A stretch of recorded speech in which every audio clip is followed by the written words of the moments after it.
looking at right now. People think that Leclerc beats Hamilton this year. People are saying Hamilton are going to beat Leclerc. There's a video, short video, where someone tells Matt over an FP1.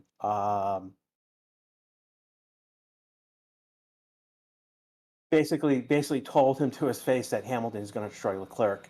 Again, Matt over there is a very strong Leclerc fanboy, and that was, as he prefaced it, strong hot take. Joe, will Aston be fast? That's a good question. That's a good question. They were disappointing last year. Of they weren't in the top four. And they were outside of the top four significantly. So hopefully that having them perform better makes things interesting. Davey kind of says, "I'm hoping my boy Joe gets a drive this season." That's a tough call. Joe was a disappointment. For all of the hype that him coming in, he was ultimately his performance at stake. I mean, don't get me wrong, the stake car was horrible, but there was a moment of give up with him at that, and it was just, I don't know what to tell you. I mean, basically, there's a reason why he's no longer on the grid. He is the reserve driver. I believe he is back with Ferrari, under the Ferrari family as their reserve driver. But it's gonna be hard to put him back in the car when there's other talent. He's had his shot, and I don't know. It would be surprised to see him back in the car full time. Something big would have to happen. Again, reviewing last year with silly season again. The big question was, because going into testing last year,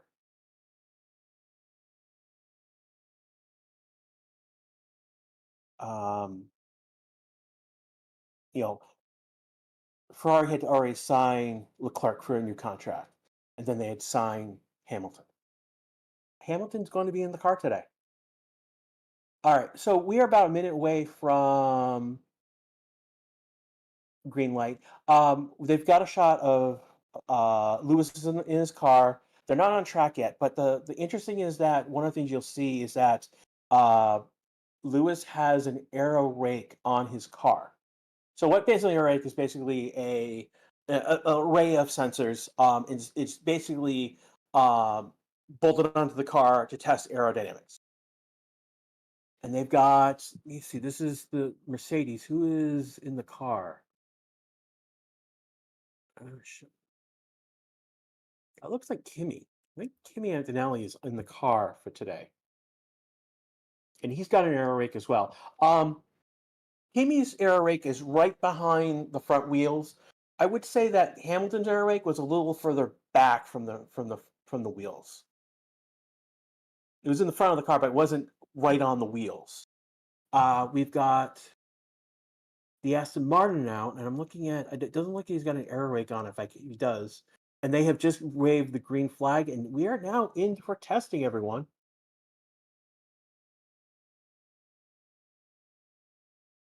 First one on the track was the Mercedes, followed by the Aston Martin. Stake is next on to go out. The new Racing Bull white livery is next, followed by, looks like, Ferrari, and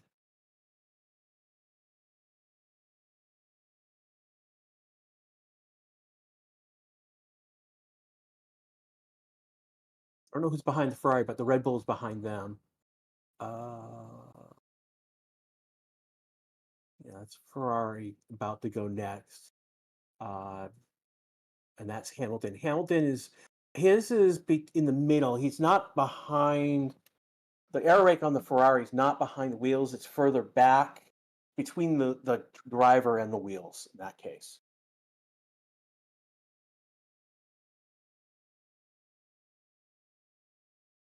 Visionary V carb to white bulls. That's a good one.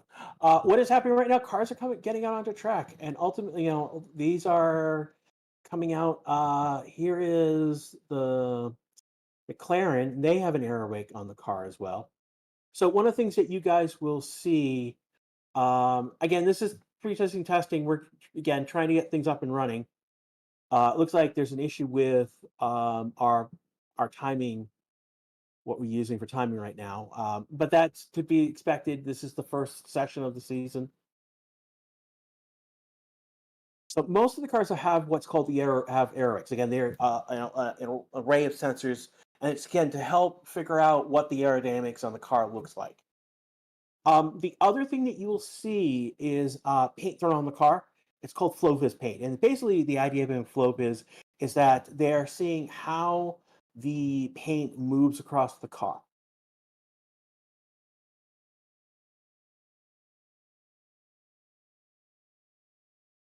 Which RB would kept the Toro Rosso name. It sounded much cooler.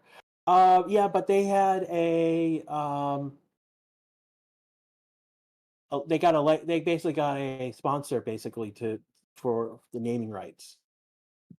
That ended up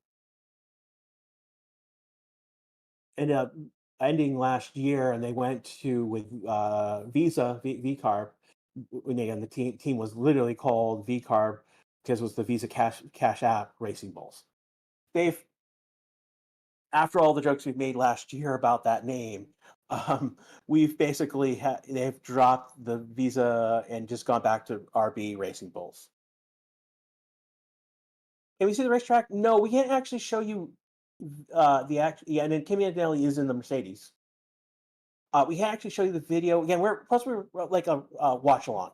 Again, I'm going to post in chat how if you want to actually see on the on track action. Basically we've got Antonelli on track right now. Looks like we're not getting data for the map as well. That's interesting. So,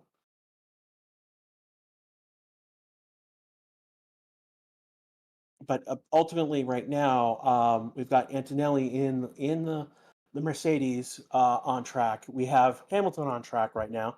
Alonso, Antonelli, Hamilton, Tsunoda, Lawson is more. There's more. There's more. I know.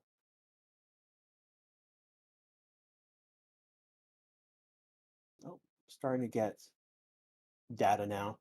I know one of the here's doing that's the Alpine. Did did McLaren come back in off the track already? That's interesting. It's Alonso, Hulkenberg, Tsunoda, Hamilton. Hulkenberg now with Alpine, so he's the one on track. No,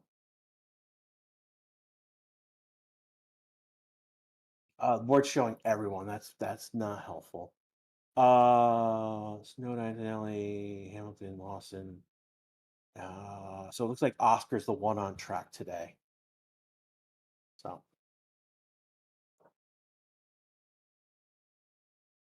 Falcon notices I see Bottas backing up and says, "Yeah, Bottas was one of the ones dropped from the grid last year. He would then re-signed with Mercedes as a reserve driver. Zhou went to basically the Ferrari family.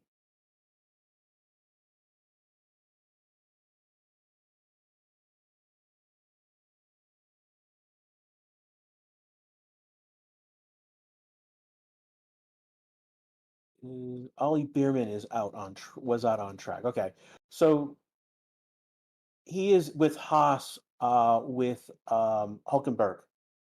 So Hulkenberg left the state left Haas for stake.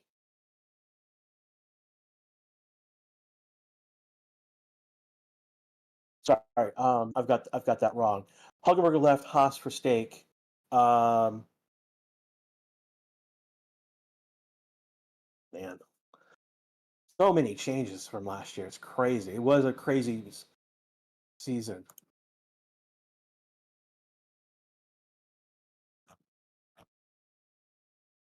It's Ocon that went. Yeah, as the best he went to Haas. There were issues with him. Again, it's weird. He was the last winner at Alpine, and he went out the door in a very weird way. Literally, Alpine forced him out about before the last race. Put Jack doing it.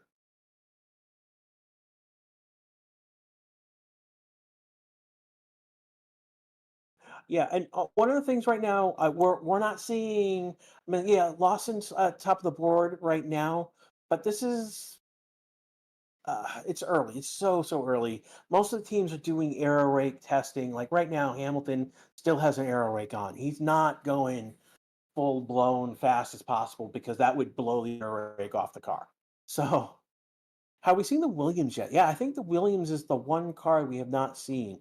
Again, that's this year is going to be the team of Alex Albon and Carlos Sainz. Sainz being the one, the odd man out when when Ferrari signed Hamilton, and there was a good portion of the year about the question was where was he going to go, and Albon's now on track. So the Williams are now making their opinions on track. So we're going to have Lawson, Antonelli, Hamilton, Tsunoda, Alonso, Hulkenberg doing Piastri, Bierman, and Allen are the ones on track.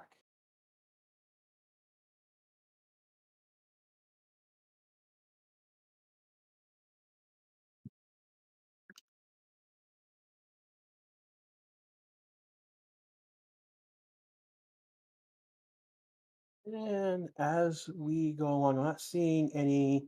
I want to go shout out to chat right now. I can see Dr. Malu here, Andrew Dewis, again, one of the people who have joined. Again, you guys are listening to the Race to the YouTube channel. We are now live. We're about 8 minutes into this first 4 hours of testing. At this time, I want to bring in one of our new talents this year. Um, those of you who are in the Discord know him as Mirak, but he is Evan. He is, if those are in the Discord channel, know him as the Master of Numbers. Literally, he has over the past few months has done some incredible match class work on like breaking down questions, what if type questions and whatnot. And it's been incredible. I don't comment on his work because basically I sit back and I read what he's saying. He writes and it's detailed. That's the other thing. And literally the numbers present their own narrative. And it's been a pleasure to read that. So I am welcome to bring on board Evan, our masters of numbers. Welcome, Evan. How are you doing, my friend? I'm doing quite well. Thank you for having me. Where are you from, by the way? I'm from Australia, so this is it's actually evening for me currently. I just finished my dinner. See, for me, it's 1:10 a.m. in the morning.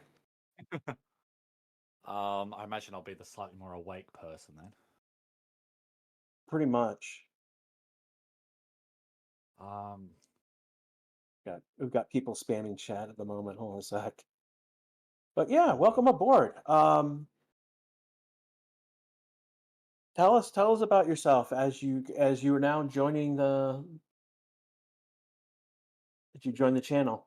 uh, yeah, sure. So hi, my name's Evan. I'm Australian. I'm in my last year of school, so about to get on to some pretty serious education beyond that. I must confess I've only been an F1 fan for not even a year actually, because we've got to wait till 3 races in for it to have been a year.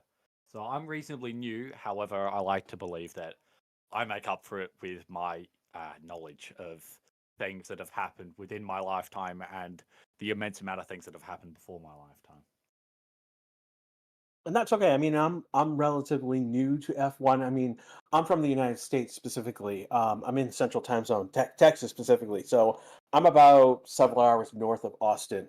I'm in the Dallas Fort Worth area, which is I'm actually north of even Dallas, actually.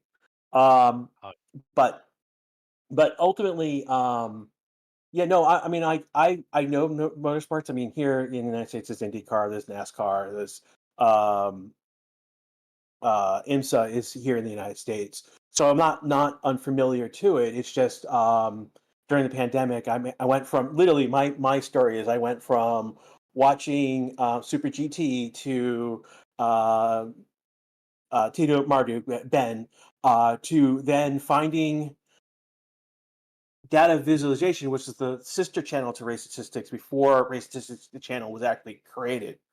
And then when we basically jumped from there to Race Statistics when we started doing the watch-alongs here, and then going from just watching the visualizations here to actually finding the video of the races and sessions. So my I've got a very interesting story myself in terms of how I got to F1. yeah. For me, I didn't. I mean, motorsports. We've got supercar racing in Australia, and that's pretty popular. Like you'll see people walking around with supercar shirts, whatnot. Um, but really, the only major influence I had was my grandfather, because he. This is my one claim to fame.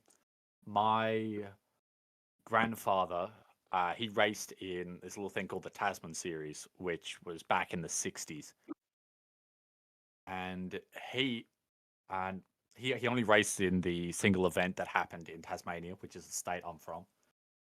However, this series, which was the equivalent of F2, it happened in the off season of F1. So it often got a lot of F1 drivers, which means my claim to fame is that my grandfather raced amongst the likes of Jim Clark and Jack Brabham, like once every 2 years. But still, Oh wow. that's my claim to fame. Yeah.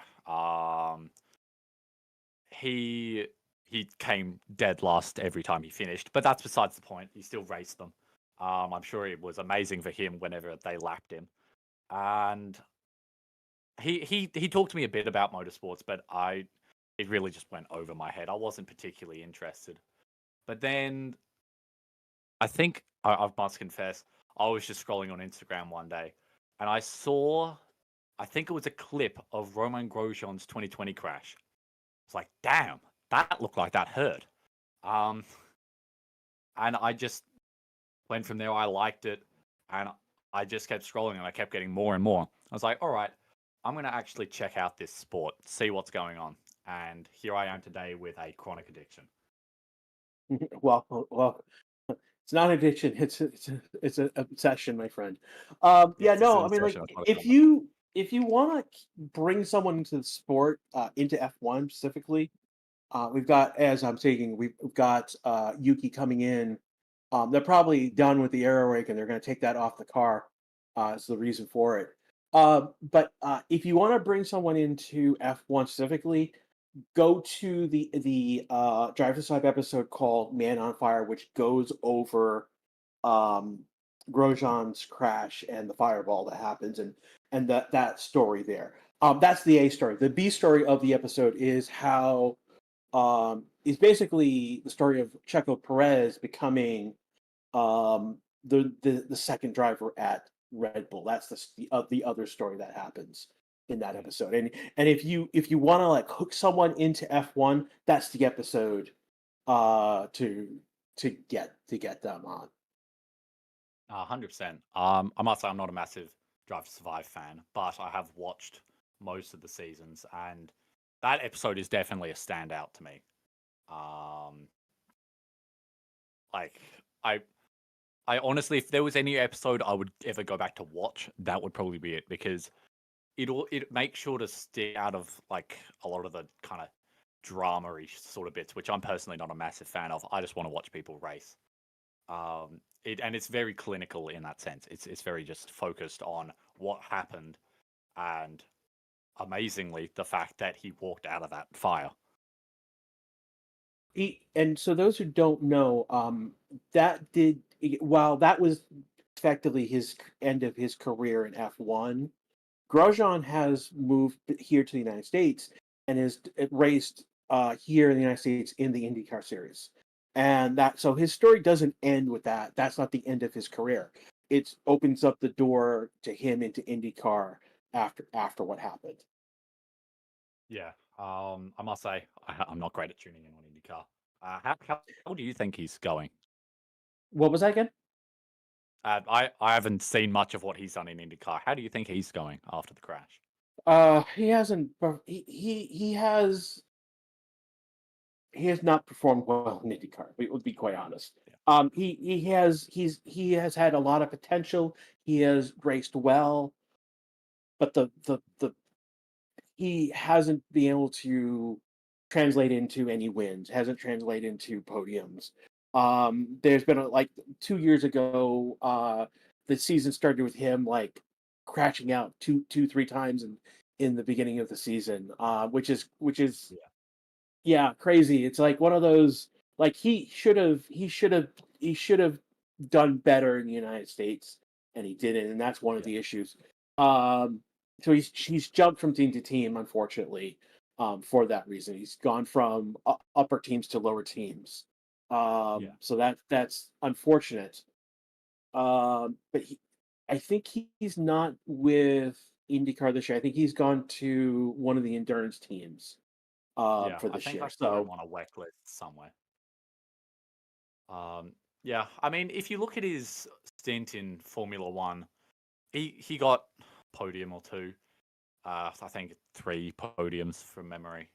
Don't quote me on that one.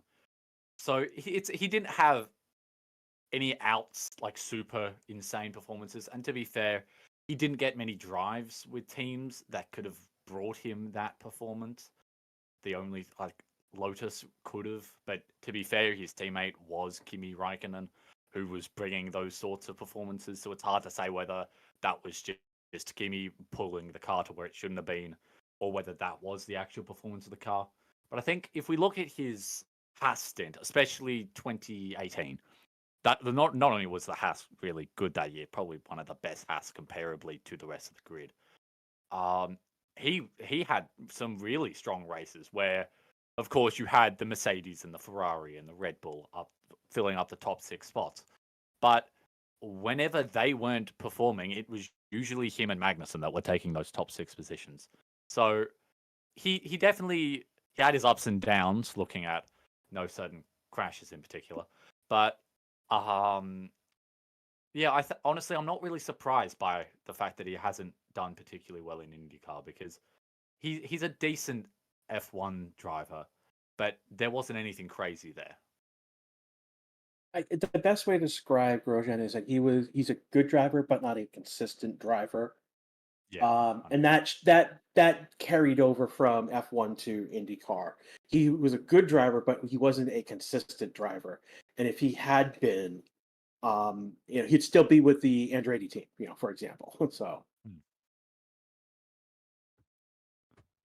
Yeah, that is a fair point. I don't know much about IndyCar, but I do know that Andretti is one of the top teams. Sorry. Um, they so yeah, are they're in. There's a second. There's like two tiers of teams. okay, And Penske, Penske is the one that yeah, you'll Penske. always hear. Um, Yeah, Andretti is like number three in the list of teams. okay, okay, Yeah, there's a slight step between number one, number two, and then Andretti comes in that next tier of teams, and that's just yeah. how IndyCar is, in a weird way. Mm. I must say, I didn't think that my first time commentating F1, I'd be talking about IndyCar. It's putting me through my paces. Yeah, yeah, no, yeah, expect everything to get thrown at you. We haven't brought up NASCAR yet, but hey, that's Oh God, another no. another another. I watched Daytona. Yeah, I was very confused the entire time. I had no idea what was going on. IndyCar is I mean, I'm sorry, NASCAR is a very different beast. I mean, it is a beast. And we've Yeah. got looks like the Haas coming out right now. Mm, So that would be Bierman again yeah. coming out on track, Yeah. and I've got someone else coming out on the pits, but I didn't catch who it was. Yeah, I Oh, looked in and didn't catch it. might have been an Aston. Uh, Don't quote. we've got Andrew Druris in chat right now, one of our greens. Yeah, I call you guys family because you guys are joined. Again, when I got sick 2 years ago, you guys were great for moral. You were moral support for me, and I appreciative of that. He's saying that did you hear that Logan left, quit the Le Mans series? He's done driving forever. I have heard that, Mm. and I don't know what's Yeah, going on with Logan at the moment. Um, and yeah, the way how he went out of with F1, um, it would break it. It would break people. yeah. Um, so unfortunately, he has left drive, and it could be he will take some time off and he'll show up somewhere else. I mean, And they it's are worth working on, considering that. Oh, sorry, you go. yeah, they're working on Hamilton's car at the moment. Is Yeah. what they're showing. Mm. What were you saying about Logan? Um, yeah. I mean, it's also worth considering that he's still fairly young, all things considered. Our perspective of what makes a young driver is a bit warped now when we've got people like Kimi Antonelli coming in, who's barely older than I am, and I'm not out of school yet. And so all when you actually think about it, he's still pretty young, so he does have time to improve. He's so I can kind of understand why he might not want to just jump straight into another racing career. And I personally, if I were to have something like that, I'd probably want to take a moment because clearly, if you're in that situation, it's because you've underperformed and you've got growth you need to experience. So taking a step back and doing some of that work might be worth it rather than just jumping straight back into endurance series, say, Yeah, because I- that we might do need mean. we do need to take into Oh yeah, account that Logan got into his seat in F1 because he was part of the Williams family. So he was the next person to be raised up, and he probably was raised up probably a year too soon. To be quite honest, he probably could yeah, have used I, another year in F2. He had not. mm, He had not. He was. He performed well in F2, but not spectacularly. Like wasn't yeah, the F2 champion. oh, That's the the same with Joe is that he had performed well in F2, but he wasn't at the top of his class in F2 as well. yeah. Um, Behrman is an If I would interesting also, scenario because he earned his seat by last year because he replaced sites when he had appendicitis, and that earned him his literally earned him his seat in F1. So he didn't need to have to like go crazy in F2. Um, he needed it was more he could be more relaxed, use to learn, and not have to perform in F2 to get into F1. By filling that role with Ferrari already, he had basically punched his ticket into F1 this year. yeah. And another thing worth considering is that F2. Oh my god, it was so competitive. I could have genuinely come up with good reasons for why anyone who finished in the top 10 by the end of that season could have had a reason to claim they had earned a seat in F1. They would like 17 individual winners across the whole season from memory. That's insane. That's unheard of.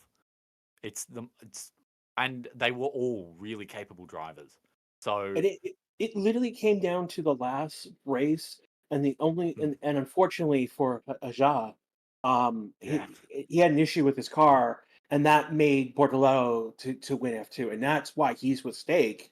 And Hajaz now, and again through the process of the drama that has been Red Bull, that's why now Hajaz was the next in line after Checo left.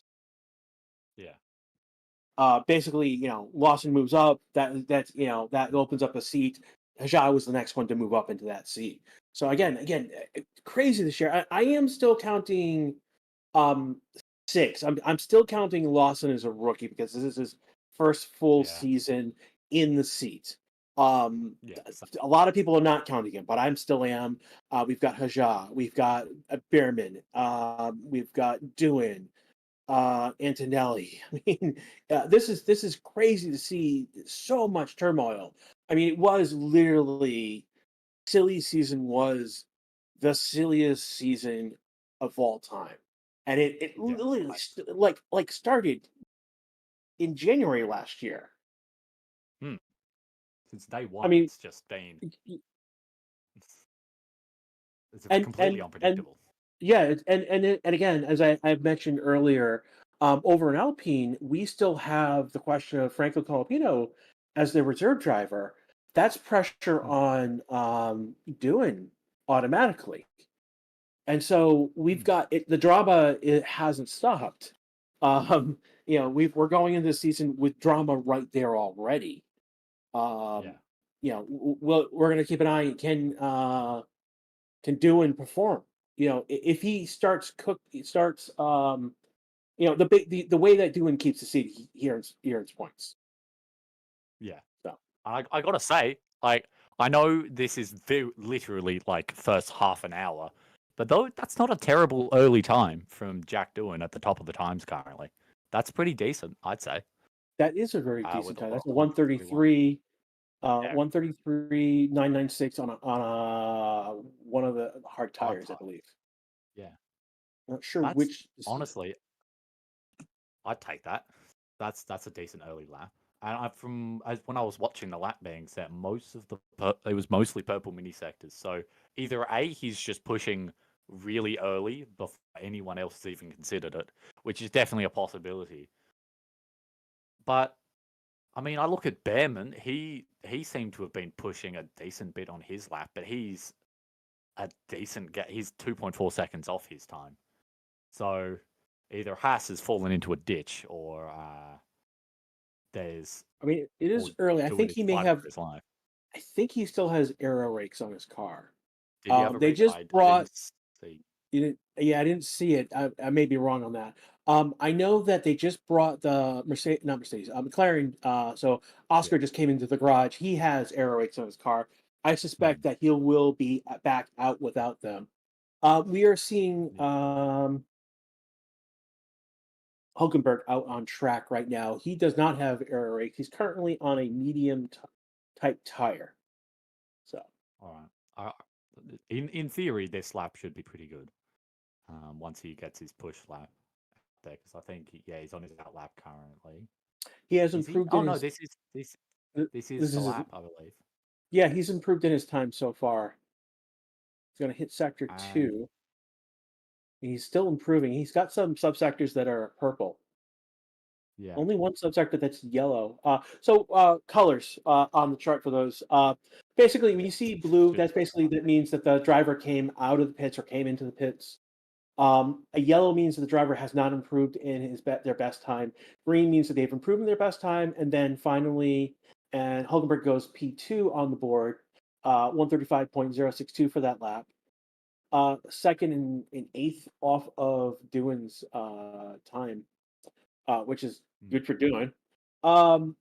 So yellow is basically they have not improved time. Green means they've improved in that lap or subsector, and then purple means they are the fastest in this session in that um, the lap. If it's the lap time, it means the lap. We've got our sectors 1, 2, 3, and then we've got the subsectors. So basically, think if you take this sector, you break it up into smaller pieces. Those are the subsectors we're looking at. mm. Yeah, that honestly, that's a interesting position because with the fact that Hulkenberg was setting a couple of purple mini sectors, that would lead me to believe at least that he was pushing a fair bit. So I see that, and I think there's the possibility that that might have been a similar push lap to Doohan's, which of course wouldn't spell good things at all for Sauber if Alpine, who will probably be midfield this year, predicted, if that's how far off a midfield team they are on the better tires, that's gonna be rough. Yeah, we'll see. We'll see how the stake. I mean, they were back of the grid. I mean, it was a Yeah. miracle that Zhou earned a point. I mean, the fact that Mm. Zhou earned a point was that was a moment of celebration for that team. Moment of celebration from the commentators that they had Yeah. earned a point in the season so far in the season. Um, I suspect that with Hulkenberg at the wheel, again, they this is the last year we're going to see that stake kick slash green neon green, toxic green livery, because next year that's going to be Yeah. the Audi team. So doing his on a push Mm. lap right now, he has some subsectors that are Yeah, purple that's looking pretty already. good. Hamilton's out now. Haven't seen his car. Don't know if he's got anything on it. What's tires he got on?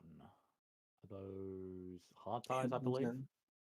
now. We know that Alpine is still out. Yeah. On the timing sheet, I wonder if I'm behind. I wonder Um. who's ahead, who's behind. I'm trying to figure out. But Hulkenberg is back out on track. Yeah. I think the one thing I'm missing right now is the lap Mm. count. Yeah. I. Where do I? I can. No, I can't find a lap count currently for me. I'd have to go to the F1 website. I'll do that in a moment. Yeah. Um, Cheers. yeah. So right now, again, we're about half. We're over 30 minutes. 33 minutes into the session so far. Wind right now is 5.4 kilometers from the northeast. That's okay. That It's seems pretty that's a standard. breeze. Yeah. It's something to be aware of, but not excessive. Track temperature is 64 degrees Celsius. The air temperature is 14.8. So it's cool in the desert right now. Mm. Honestly, I wish it was that cold today. It was like reached 30 today, I think, where I am. So I don't know how. Or to be fair, it's still pretty early in the morning. So as the day goes on, I'm sure it will become a bit hotter, and that'll be interesting to see uh, how. Because I imagine that's when teams will probably do long runs just to see how they cope with tire degradation. Of course, I haven't watched a preseason testing before, so I don't know exactly how they often run them, but that would be my guess. Yeah, we should see about I don't know if I'm trying to remember, like 100 120 laps is about where by the end of the day I think that's what we're looking for a number of laps. I'm trying to remember if that's half of a session or that's the whole day. It's been a year, so but Yeah. that's the number in my head. That's a good number to see by the end of the day. Mhm. One thing I do find interesting, if we look at Doohan's kind of second push lap, it's pretty close. It was pretty close. It was a 1:33.271, which is within a tenth of his current best lap. So, I mean, at least that shows that it's not a fluke, I guess. He's able to replicate and show some level of consistency, which could prove to be useful for him. Because at least if he's able to put in consistent laps, there might be something gained there. So we see he went a bit wide on the last lap. Want to thank Andrew Dewis for their super chat. They've been a member for 8 months. Thank you so much. He's Thank you. noting that Carlos Sainz is the new director of the GDP, so the Grand Prix Drivers Association. He's replacing Vettel. So Vettel was one. So the board of the Drivers Association. There is someone who's not a driver. There is a legal person, to help them do what they need to do. And there are two drivers. And you've heard about George Russell last year in that role. Now Vettel was the other driver. Now that he's retired, he's now been replaced by Carlos Sainz. So that's going to be an interesting duo in that role. Um, and he's already made comments in regards to the drivers association, bringing up the issue of the FIA with new rules about swearing and whatnot. um, measured statements. So where George has been more adversarial, science has been more measured. Uh, Bad cop, good cop is what we're looking at right here. So we'll Yeah. see what happens. I'll say Albon's managed to set a purple mini sector on an outlap. That's looking promising for him. I'll be interested to see where he lands. As Hamilton on his hot lap shot up to third. Pretty much what was within striking range of Hulkenberg, but he's improved his time. So he's now Actually, he's comfortably close to now. doing. Is he still on a hot lap? Is he? I think he's on a hot lap How? now because he's starting. He's Yeah, improved most of Mm. it looks like it's improved. Hamilton's on another hot lap. From the looks of things. We'll see. We'll see. I mean, he may be. It's weird. Hmm. Uh, and Albon's on his first push lap from the looks of things. And Lawson also set his first push lap, I believe, 1:35.428. Still not mean it's that, but it's been years since he retired. How does it work? I mean, yes, he's retired, but he was still on the board. It's voted by essentially the drivers, and I believe it's a like for you're voted on for X number of years, essentially, effectively. I believe that's how it. So this is basically now the time was to replace Vettel, and they again he with Vettel couldn't go forward because he's retired. So it was now yellow flag. We have a track hazard, Oh, and we're back to green. So that means someone was came that off Doohan? Doohan, I think. that. Yeah, Doohan. Yeah. He's So going it slowly. probably who what basically when you see that someone has gone off track and come back on. Hmm. Yeah, yeah, he looks fine now. He's gotten back up to pace.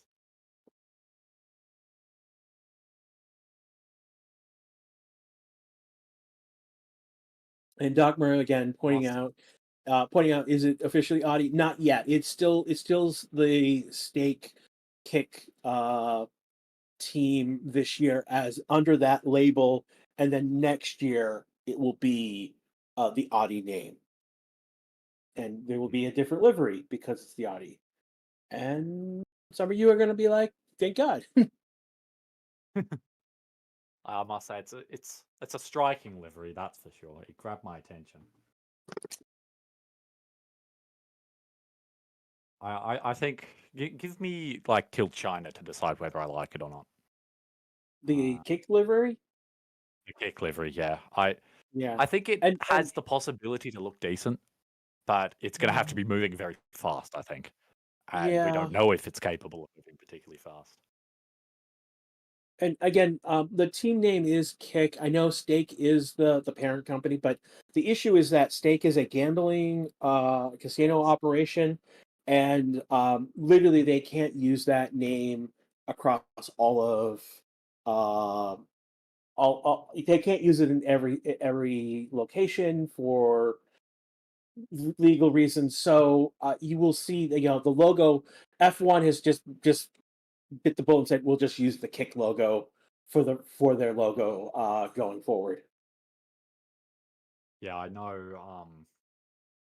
I don't remember all the circuits where that was the case last year, but I know Australia because of our laws against Uh, gambling yeah, ads to yeah. children. They weren't allowed on there. Australia, all of the Middle East. Yeah, It was also an issue that the Sauber team is based um, they're based. in Switzerland, and Yeah, so yeah. Sauber the stake wasn't registered in Switzerland, as an as a gambling organization, and that was another issue with them being on the car. Yeah, and one of those um yeah, at the end of this year, this will be out of this. Yeah, they will be. I don't know if they'll still be in F1, but they won't be the primary. The branding will be Audi next year. Yeah, I highly doubt that. Because generally speaking, um, Audi definitely likes to hold themselves to a reasonably high standard. And considering the amount of controversy that Stake has received, I personally I don't see them choosing to take them on as a sponsor, even if there was an offer made. Yeah, I mean the other controversy with Stake and the Kick team, the Kick platform itself is Yeah, controversial. Basically, Stake went to Twitch, and Twitch told them to pound sand because they don't allow gambling streams on their platform, and mm, so basically Stake went off, made Kick, which is literally a clone of Twitch, but with yeah, less moderation standards, unfortunately, and that's yeah. one of those weird things. Another It's not like a weird website, but there's some sketchy stuff on there, that's for sure. tree line in chat says, "Bummer that Renault is leaving F1 again at the end of this season." So Renault, as a engine manufacturer, is leaving F1, and the team basically the Alpine team is going to be going to um Mercedes engines, I believe. I think, yeah, Mercedes engine. It's a Mercedes, yeah, thank you.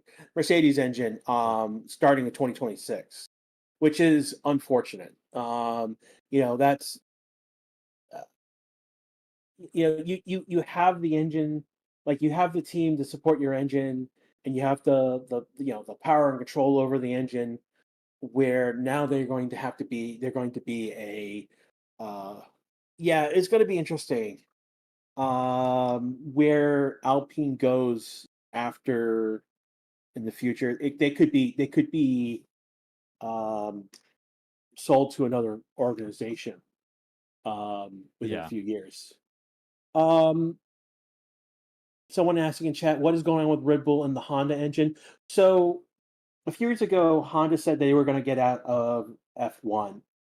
And when they did so, Red Bull said, okay, we'll buy essentially they bought essentially the Honda powertrain unit, the piece that was doing the F1 engines. And so now it's still a Honda engine, but it's now the Red Bull powertrain unit that they bought from Honda. Um, and so there was a moment where Porsche was going to team up with Red Bull, and Porsche got greedy, and Red Bull was like, No, we can do this by ourselves. We can find someone else." And so they then went and partnered up with Ford to be their for their engines starting in 2026. It's good. So it's basically it's the old Honda engine under a new name, with Red Bull and Ford under a new name. Um, and so in the meanwhile, Honda then said, "Oh, we'll stay back in F1," um, but they had sold their talent, their pieces to Red Bull and Ford, and so they're basically forming a new team starting next year in 2026. They are going to be the work. Aston Martin is going to be the work team for Honda effectively. So they are going to go be the so Aston Martin's going to have a Honda engine. Red Bull is going to have a Ford engine that was the Honda engine. Alpine is ditching their engine to be a Mercedes uh, engine, and then when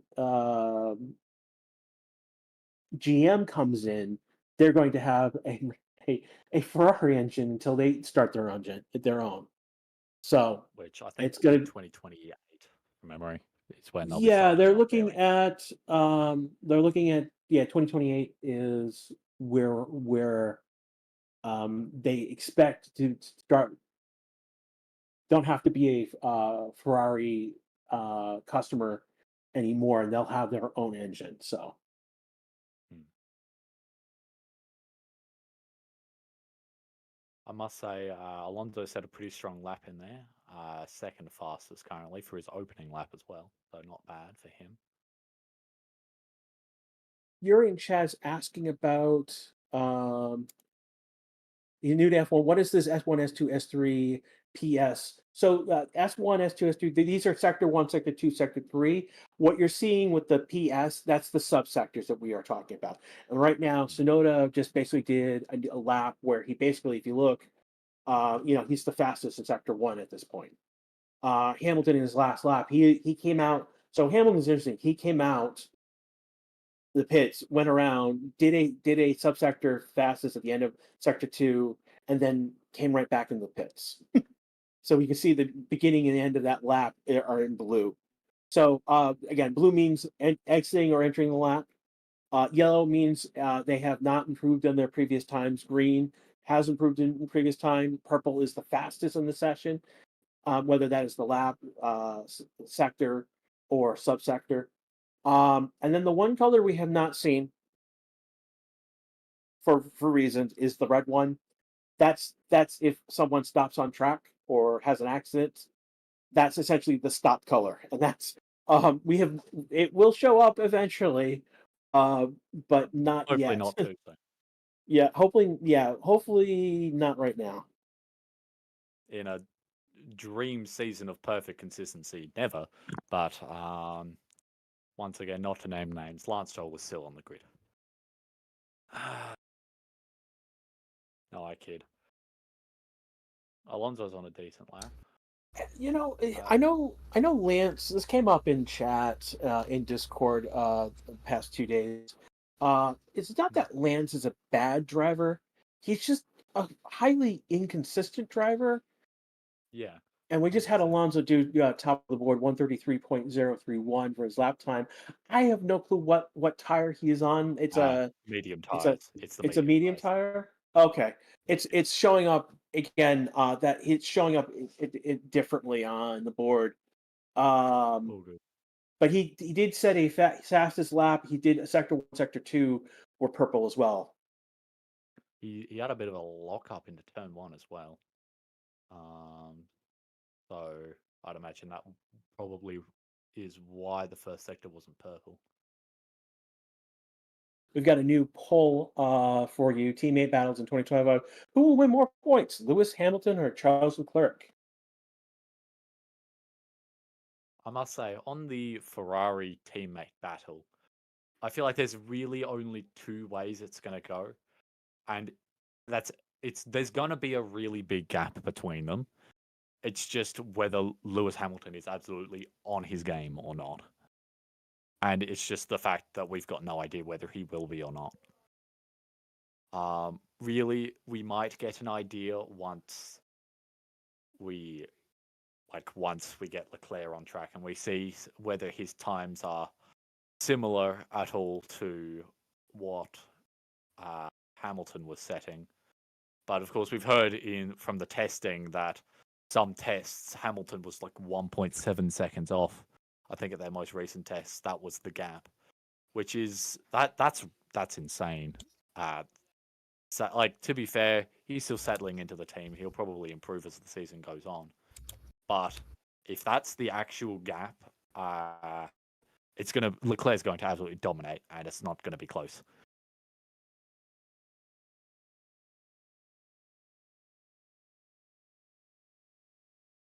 We got Antonelli setting a decent lap there, up to 5th now.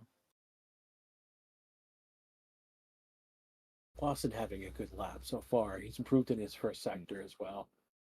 Yeah, be interesting to see where that puts him.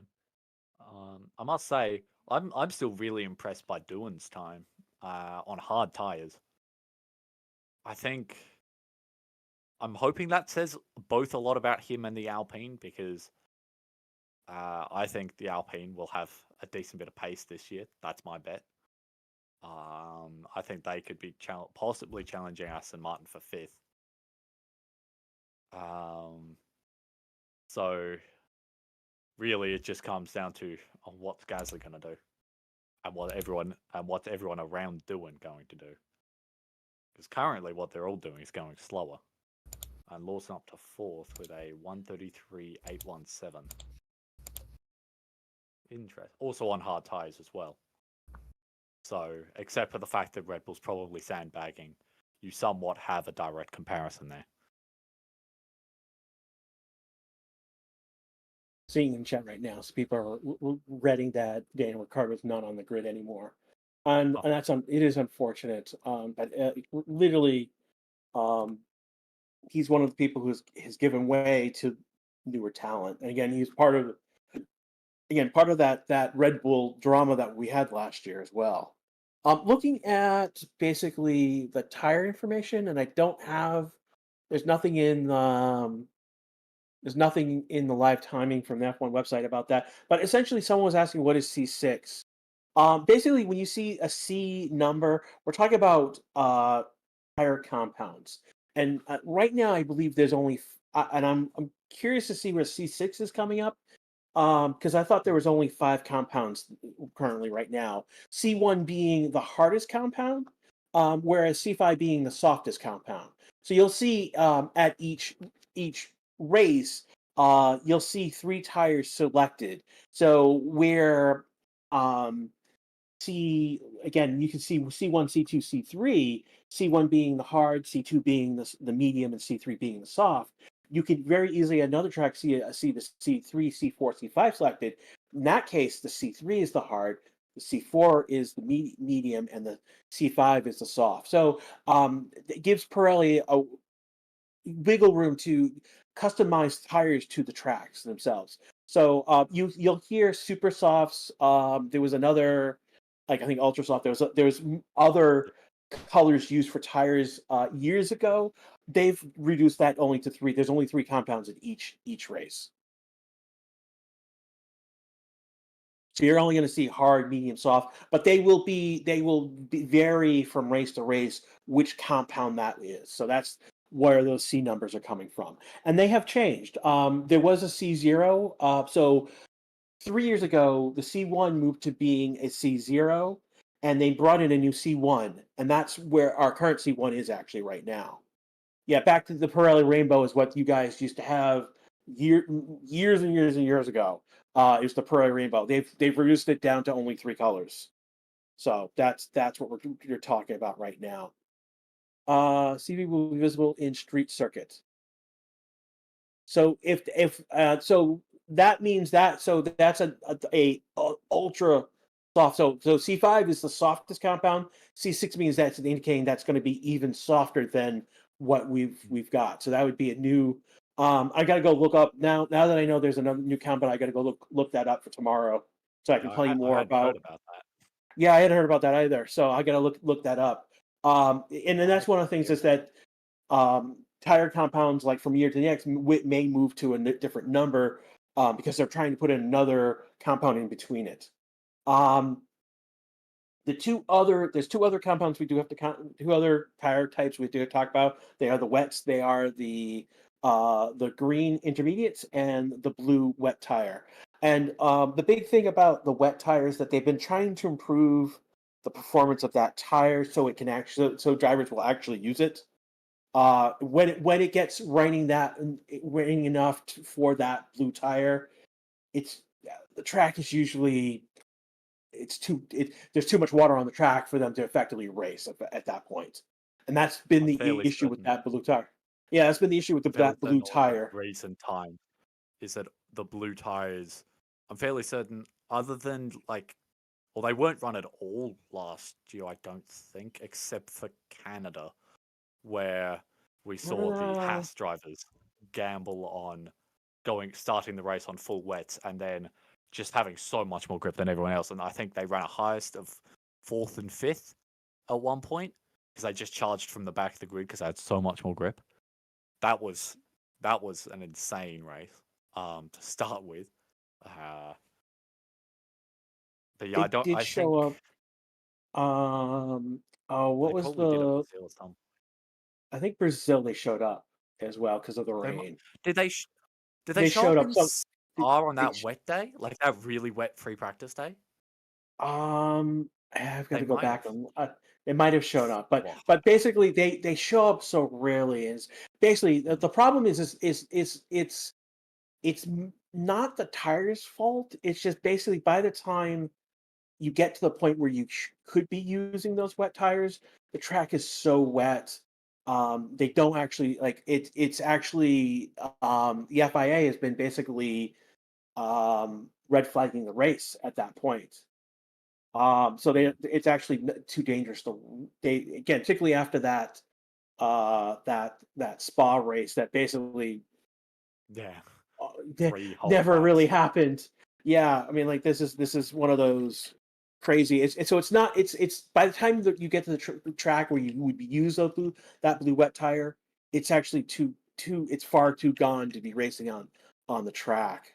And so they're trying Mm, to get a better performance, something they're trying to get a new blue wet tire that bridges the gap between where the current wet tire is and between the intermediate and the wet tire. So mm. And I remember Hamilton commented at the Brazilian Grand Prix where he was complaining about the fact that they weren't able to race in those conditions. And of course, as we've seen in the past, Hamilton is quite the master of the wet weather. So having that skill set to an extent would be weakening in newer drivers, not because of the fact it's just drier more often because it's still wet at a fair few races throughout yeah, a season, but they're just not actually racing in the wet. As Alex Albon, whoa, okay, 132.8 on medium tires to start his first lap of the season, very decent. and he's been out a couple times already, but he Yeah, is his first fast in fast one. sector one. That was probably honestly the reason, from what I saw of He's Alonso's lap. If I were to guess, it was probably just a clean lap for those other two sectors. If I were to so guess. so as things stand right now, Albin has only done 9 laps.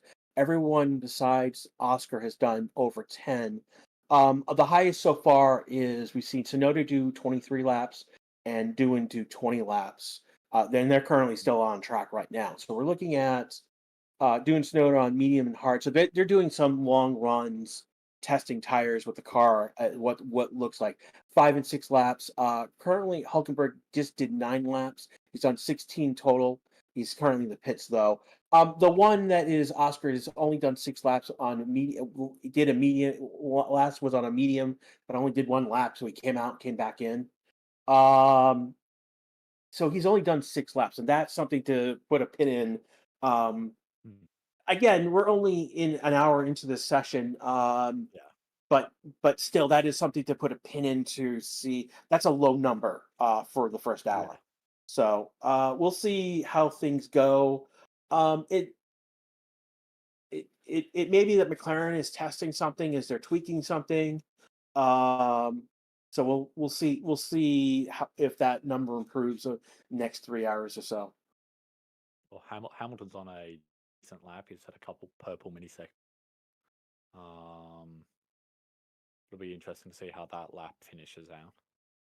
I He's saw improved in someone his commenting. Yeah, he's improved in Yeah, his sector sorry. one time. Yeah. Another thing worth noting, Lawson also passed Doohan's time with a 1:33.137. So they're pretty close to each other. However, once again, I wouldn't not be surprised if Red Bull is doing some form of bagging. Just to suddenly show up in Australia and get a 1-2 We by a we billion seconds. do we do know that like with Red Bull and with Mm, Ferrari, there's different engine modes, and there's Yes. a engine mode that they like. They're not. There's an engine mode that they use in in quali in the race, and not in practice.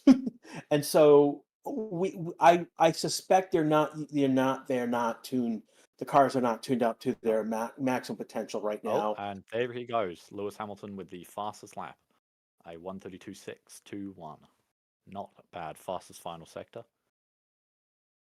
I mean, you'd expect no less. He's driving a Ferrari. His competition was a Williams. That lap was 4/10 off Hamilton's, but still, in a Williams, I'd say that's not bad. Yeah, and that Um, that was a 132.862. Yeah, the Williams is one of those. They're interesting. They'll show up to a track and be in that top 10.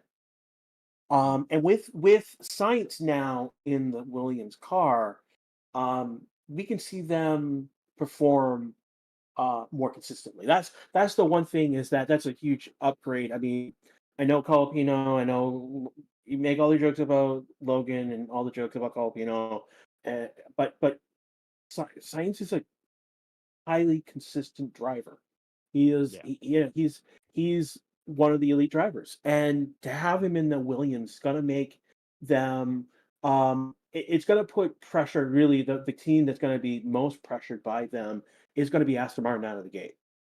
100%. I think if it's not Alpine who takes fifth from Aston Martin, I'm putting my money on the fact it's going to be Williams because I think this is one of my personal bets. I've got a couple of predictions. I think that Carlos Sainz will get a top five finish this season. Not necessarily more than one, but I think he could, within reason, get one finish in the top five. It might require a bit of luck, but Yeah, I if we put luck into the mix here, I actually think he could be on the podium with the Williams honestly, actually. I mean he has that potential to be on the podium. So mm, it's a matter of him, if he can eke out everything out of that car and figure out how to get that every he is potentially being on the podium somewhere this season. Um it is going to put with science at Williams, we're really going to find out how good Albon is. oh, He's 100%. looked, yeah. Like the issue has always been he's looked good because his teammates have He's not driving performed. against like Y- Nicholas y- Latifi, Logan See, Sargent. Like, what are you going to expect? yeah, and even as much as Colpino performed, there was issues with him as well. So Mm, that all that goes away. There's no it's put up or shut up moment for Alvin right now. Now that you've got science, and I believe yeah. this is a good evolution for him. Given his history with Red Bull and how he was dropped from Mm, Red Bull, he came back next year with Williams and has been a darling over there, basically. And he's done crazy stuff like the tire whisperer moments he's had. So now that he's now got an actual talent to yeah. we'll see how good he is. And really, I think this is the make it or break it moment for Alex Albon's career. If he even shows a hint of pace compared to what Sainz is able to put in, I I genuinely believe that there could be a top team who would look down on him and go, okay, he's improved a lot from with the last time he drove in a top team. Let's add him to the list of considerations, and that could really set up his career, but perfectly. As he's on the slightly older side, but he's not super old, so he's still got a fair bit of shelf life in him, as long as he's not already lost it. So I this is going to be a big year for Alex Albon, that's for sure.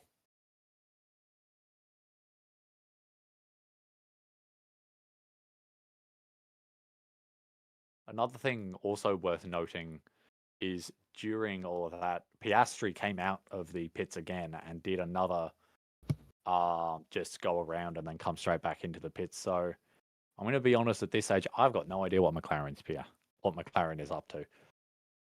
Uh, Not having actually completed a push lap yet, which is an interesting move because he's not like because the times he's giving make them seem like they're out laps. Like, if I'm to be completely honest, he's not. It's not like he's going out and just kind of saying forget it for the first, for like the beginning of the first sector and the end of the last sector. He's pretty much not pushing for the whole lap, for the looks of things at least, setting not really notable lap times. So I'm really not sure what the play is from McLaren here. Yeah, and I've got nothing. There's nothing about McLaren in the F1 commentary. Hmm. This is the live timing commentary. So there's a timing chart. There's driver where they're on track and board, and then there's a commentary track. And there's nothing in there about what's going on with that. That is getting concerning that they're not out on track.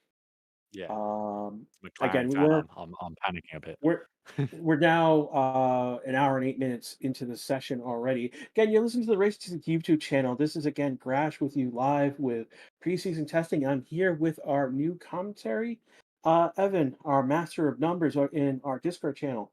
Again introducing you to everyone here as this is your first time on the channel. Yeah, honestly, I'm really enjoying this. I'm having a great time. Of course, getting to talk with someone else who actually knows anything about F1 because I had no one I know in person is really a massive F1 fan. So I'm really enjoying talking with you guys about something I love. And of course, for the first time since Abu Dhabi last year, actually getting what's cars on track. We got El Cook and asking people to hit the thumbs up. Like that will help us with the YouTube algorithm. We've got Mm, almost 1,000 likes. We're at 963 right now. We got almost there. Uh, Come on, did we just I like pass this laugh track. 134K subscribers? Again, that's Um, also join. If you subscribe, join the army. This is what I call the subscribers. We're over 134K on our way on march to 250. Again, we got about yeah, 2,200 watching right now, yeah, and I want to thank all of you here. I'm seeing it's ticked over to 134K. So yeah, I think we hit it. Very nice. Well done, everyone. Just take a look right Thanks for everything. now. I We've think got over a thousand and almost 1,300 votes in the teammate battle. Who will win? Mhm. Right now, it's gotten closer. Hamilton's only Oh, 46 to 45 advantage Leclerc in that battle with you guys voting. mm, Um, that's interesting. 45, 50, yeah. So we're about 10 to 10. It's jumping back and forth between 40, yeah, 46, 45. It's jumping. But yeah, no, you guys, the clear advantage is to Clerk, but it's closer than I expected. I would think mm, Hamilton was going to be like, I thought it was, I was looking at a, 33-66 split. And no, you guys are pretty close here right now. That's interesting. yeah. It's interesting because on a lot of polls I've seen in other places, it's often been quite dominantly Leclerc. So I'm quite, yeah, I think it's quite interesting to see that just from this community that it's so equally balanced.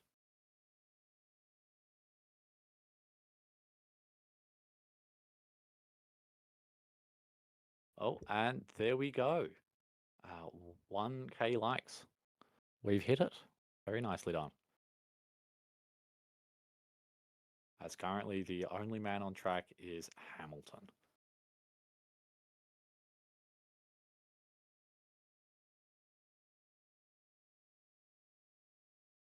Yeah, I do think the Hamilton versus Leclerc fight will be quite interesting. In my personal opinion, Hamilton is either going to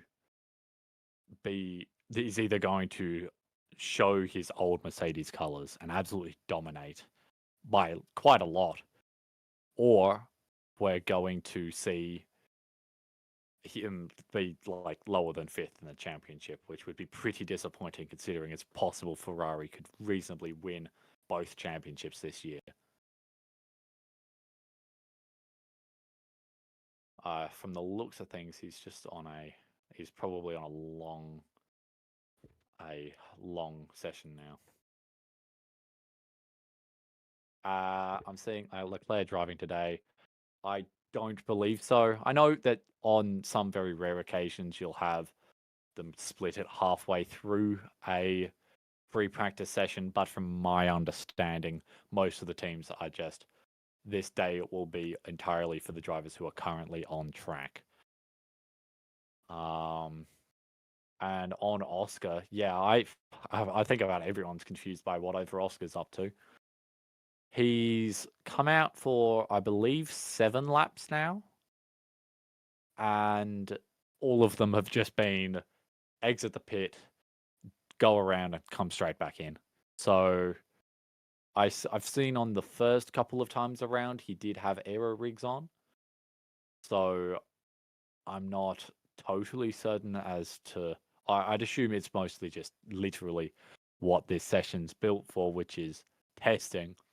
But it's interesting to see that McLaren feels a need to be that focused on their aerodynamics, which brings into question, are they a bit concerned about how their aerodynamics are doing? I'm no aerodynamics specialist, but I'd definitely be thinking about that if I was seeing that.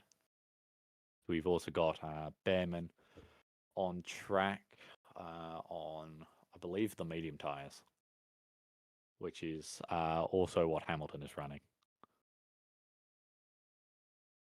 And to be fair, Hamilton's not doing terribly. He's being reasonably consistent in the 133s.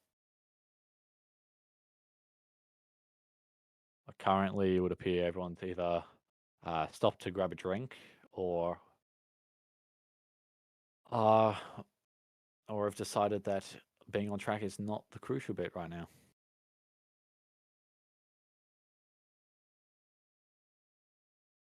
Must say one thing I'm quite happy with. We've had most people keeping it on track. We had a bit. I think we had a bit of a moment with doing. We had a very temporary yellow flag, but other than that, he's really not been up to much. Hamilton had a bit of an off, and I think Fernando Alonso had a lockup. But most people, it's staying pretty clean, and of course, that's what we want to see. I am noticing, I don't know if this is going to be whether this is the track or the car, but I've noticed the Ferrari almost, dare I say, porpoising down the main straight a bit. The weather currently sunny, track temp 27.6, air temp 15.4, so it's pretty cold. Oh, actually, there's a bit of cloud coming in, so it's looking decent. Mechanical problem for McLaren. I feel like, I mean, it would be, of course, quite awkward to have a mechanical problem in the first, what would have been by when it happened, the first 20 minutes of preseason testing. I find that that's something worth noting. It would appear, yeah, Behrman's, he's improving a bit. How's his middle sector going to look? Nothing crazy. I think he's probably also on a long run. His hot lap isn't a crazy hot lap. I don't think he was either he wasn't pushing a lot, or Haas is going to have a rough season. Currently, the standings are looking pretty interesting. Don't know why, but on my end, it's showing both Lawson and Doing sharing 4th place. I'm going to assume they're not, considering Lawson went about 0.6 faster. Or not 0.6, 0.06 faster, I apologize. But yeah, on that porpoising, the one thing I'm hesitant to say it's the Ferrari is because I think I saw the Haas doing the same thing. So there's a decent chance that it's not the car, but is rather the but it's just rather the straight. The straight might be a bit bumpy, which Yeah, I'm looking at the straight. Like, I don't know off the top of my head of any recent events that have been happening at the Kia circuit, but it looks honestly, it looks like it needs some. Oh, Hamilton had a bit of a slide in the first corner there. He, of course, being the skilled individual he is, caught it.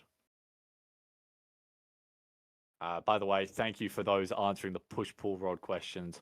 I'm no suspension specialist. I know the difference between them. I don't remember who's running what. I can tell you how many races people have won, but I cannot tell you what their cars looked like. That's my one weakness. Uh, Currently, if I'm looking at Behrman and Hamilton, who are probably on similar strategies, or hello, welcome back. Thank you.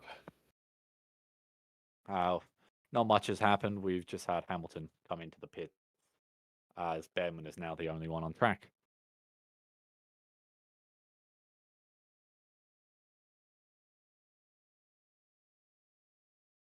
I believe we've only seen hards and medium tires so far today, so Yeah. that's typical of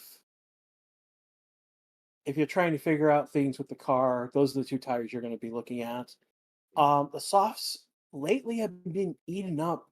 They're used only pretty much in quali, and then Yeah. after that,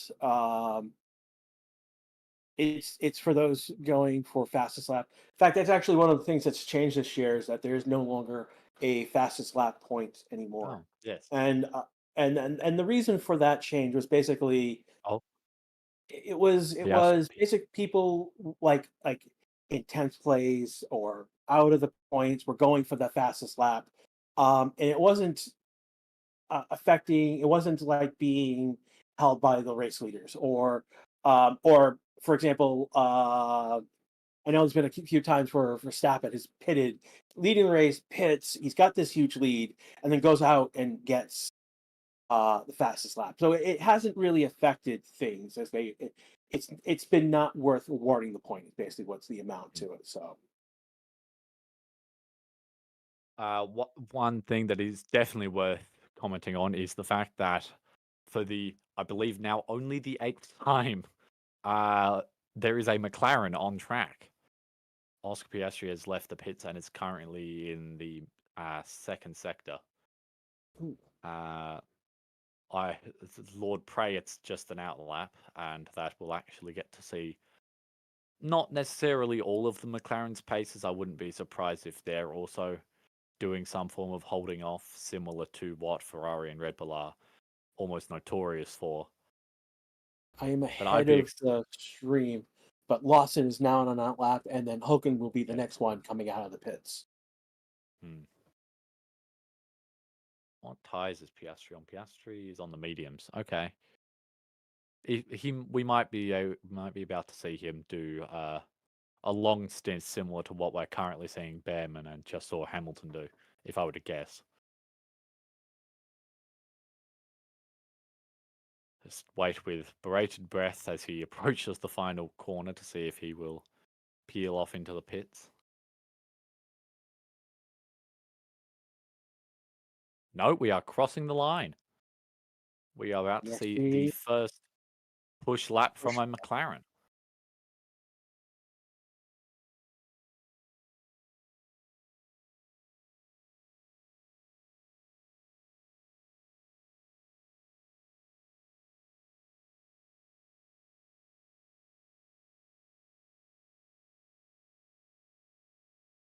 Not seeing anything crazy as of yet. It's just constant improvement. I think that's nearly a that's about half a second off Hamilton's first sector time, or fastest first sector time. What happened to he crossed the line? John Gino's asked what happened to Oscar. Yeah. Oh, We're he all just started he flat. hasn't been out on track a lot. He's got only 9 laps to his name. This is going to be the 10th lap, and this is the first like real push lap that Oscar's put in. So yeah, no, it's one of those. Um, yeah, we're surprised to see. We're over almost 90 minutes into the session, and basically this is like the first real push lap from the McLarens. Yeah, that's quite unexpected. Lawson's started a very strong first sector. He's set multiple purple minis. Right, where's Oscar's gone? Eighth. Okay, I'm imagining this is a long run then, with a time like that, because that's about where Hamilton's long run times Yeah, were, as Liam Lawson sets the fastest first sector. Uh, and Hulkenberg only 1.5 tenths off. That's oh, 1.5 tenths off. So that's not bad. Is this the return of Sauber to not being at the back of the grid? Is it possible, ladies and gentlemen? Maybe. I don't know. This is preseason testing. We don't learn enough. But the teams definitely do. And that's also a fastest middle sector for Liam Lawson.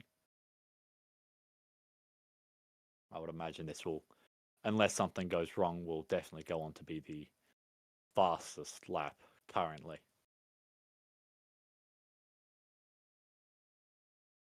Austin's really good. He's coming to the line right now.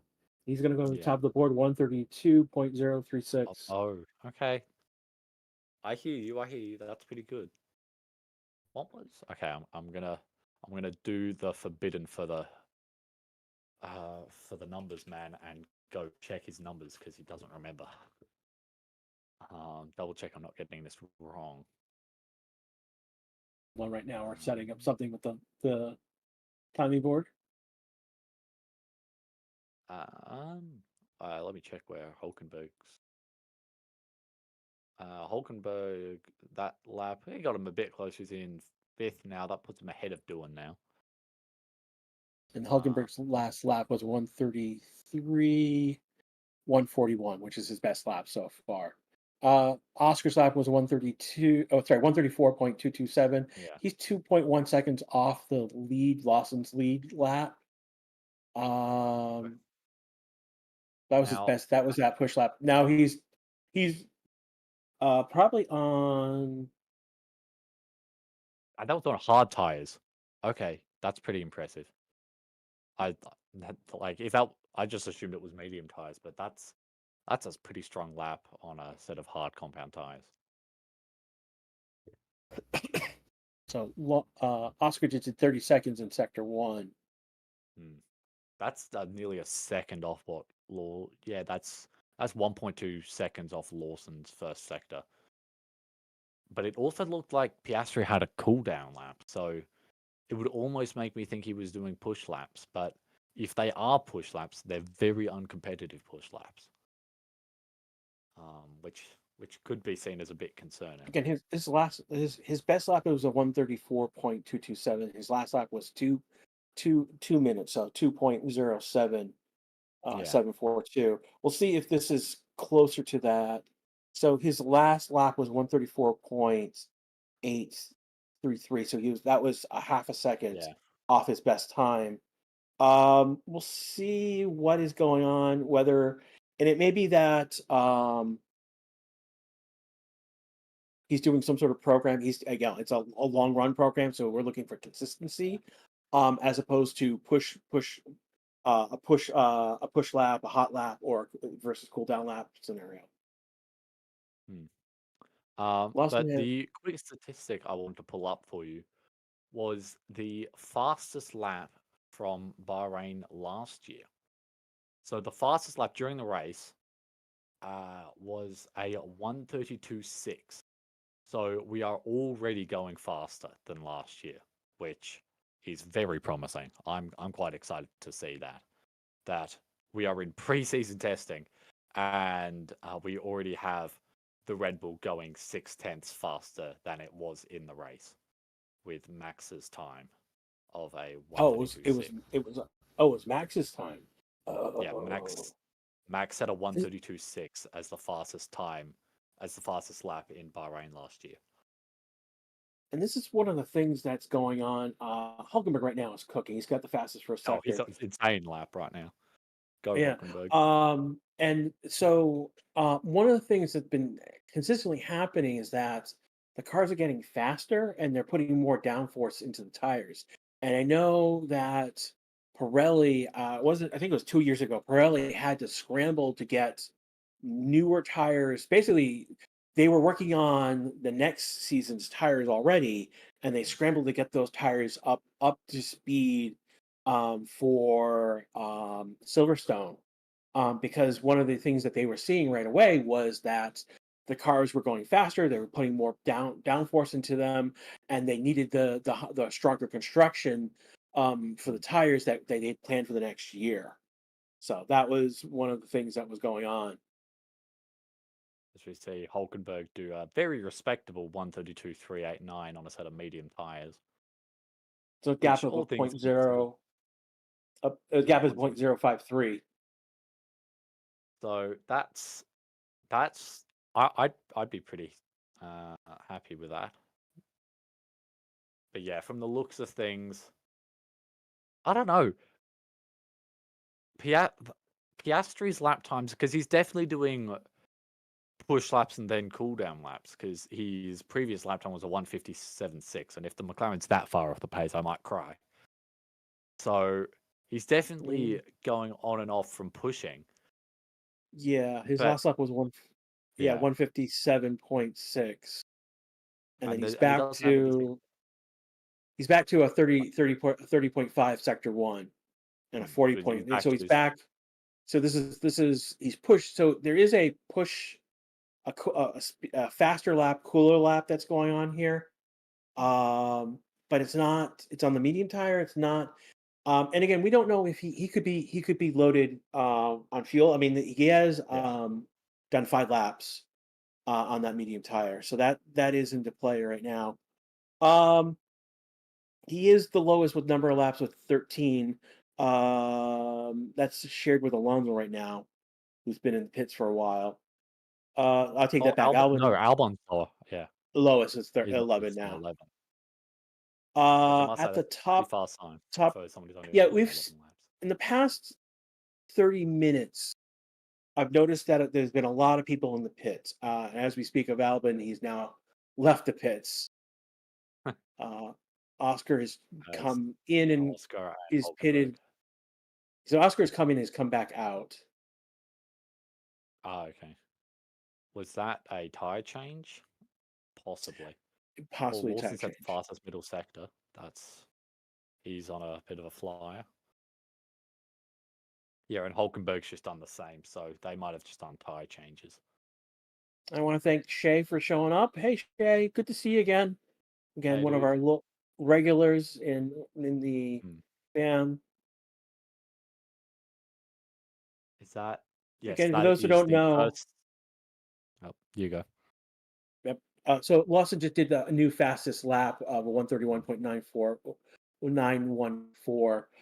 Fastest sector two, sector three, improved in his sector one times. Again, Andrew's here. I know Elle is here. These are our regulars. They've joined the channel. So basically, they're giving a few bucks every month to be part of the channel, and they get a special group emote. So I'm going to throw them in the chat. They also get a free super chat. They call it a milestone chat every month as you remain a member. Again, we do have the Shui emote, which has been picked up by Oscar apparently.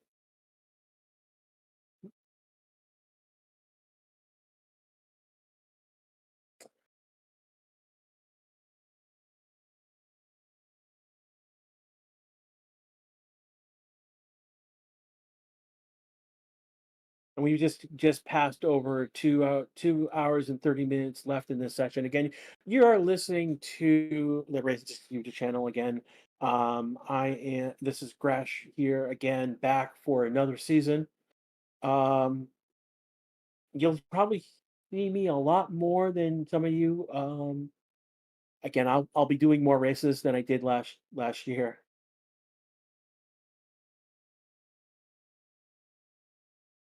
Definitely all of the American. I'm probably most likely, but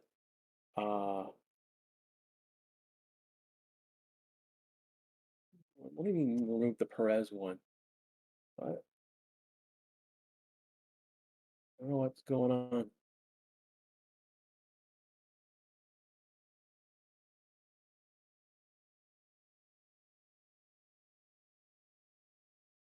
It's looking right now. Gonzly cringe, you're Right. reading the Times. Like, dude, like we're just pointing out that Lawson just did. We're trying to read the tea leaves here. It is what it is. It's practice. Talking about practice. And if you want to look up that from the NBA, there's a NBA player who has made a point about we're talking about practice. It is 2:30 in the morning for me right now, so yeah, that's fun. Uh, I mean, yeah, like I some of you guys are taking this a little too seriously. It looked, Tsunoda's on a good lap. He's at a fastest first sector, and he's doing decently in the middle sector. He's improving a lot.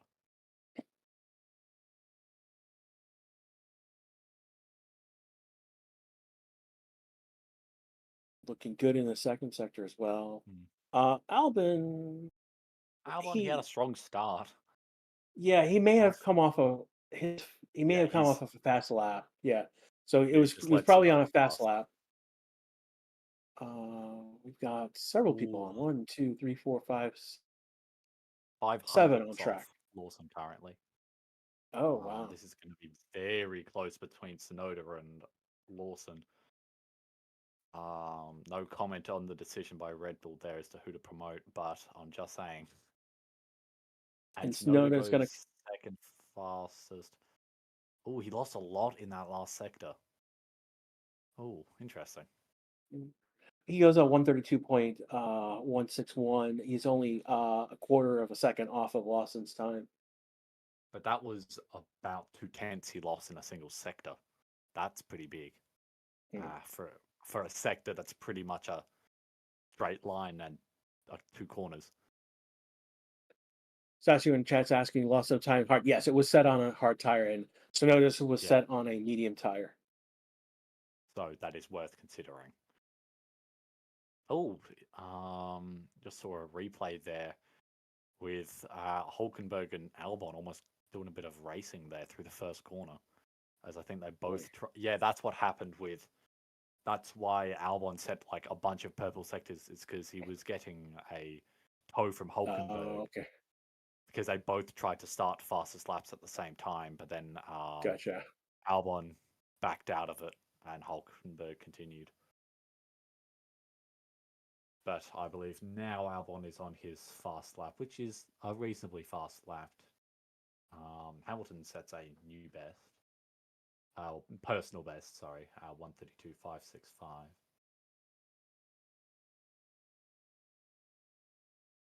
Oh, Antonelli's out of the pits. I forgot he was participating this session. How many laps? Only 18 laps. As Alex Albon goes third fastest with a 132.310, about 4 tenths off Lawson. And Antonelli's improving by a decent margin.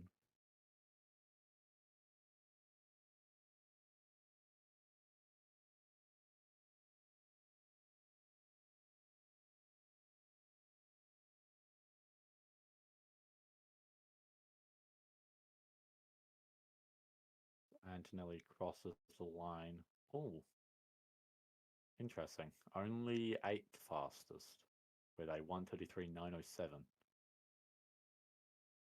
Not particularly showy from the Mercedes currently.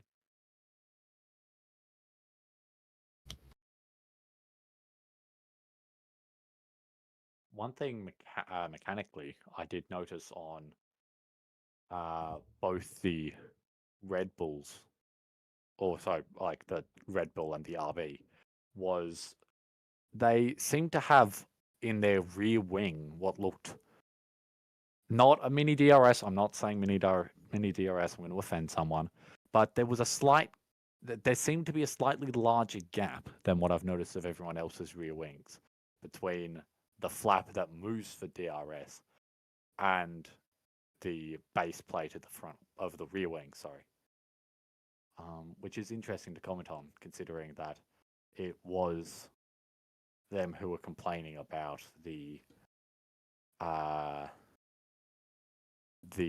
moving rear wing of the McLaren at high speeds in Azerbaijan last year.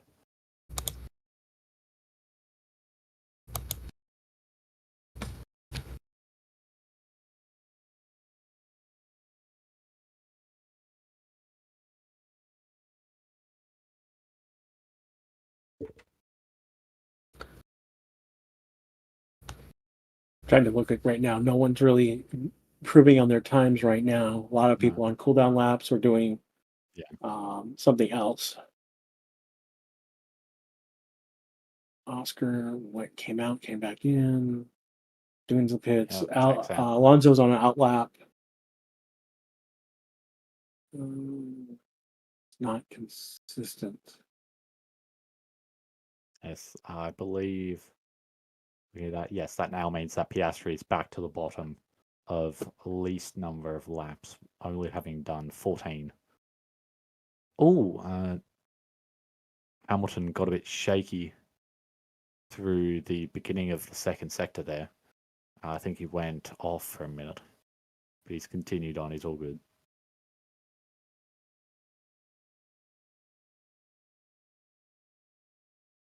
Trying to push the car?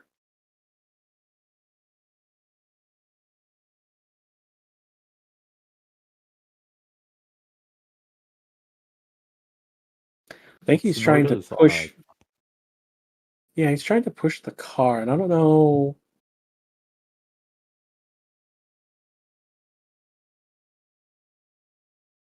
Well, there's that porpoising again I noticed earlier, but it's on a different part of the track this time. Tsunoda just set the fastest first sector.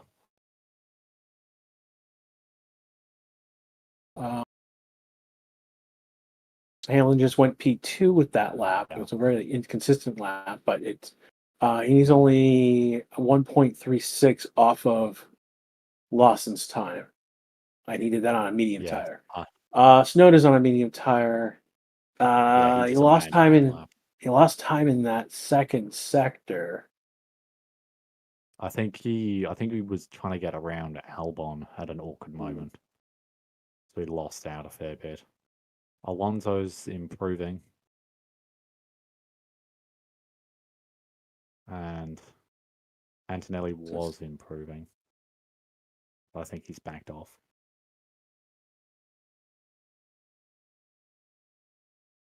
Alonso on a flying lap right now.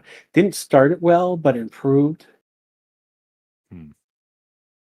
Yeah, Hamilton went proper off the track. It did improve in his first sector. Yeah. Okay. That might be a fast middle sector, though. Yep, that was the fastest middle sector from Fernando Alonso.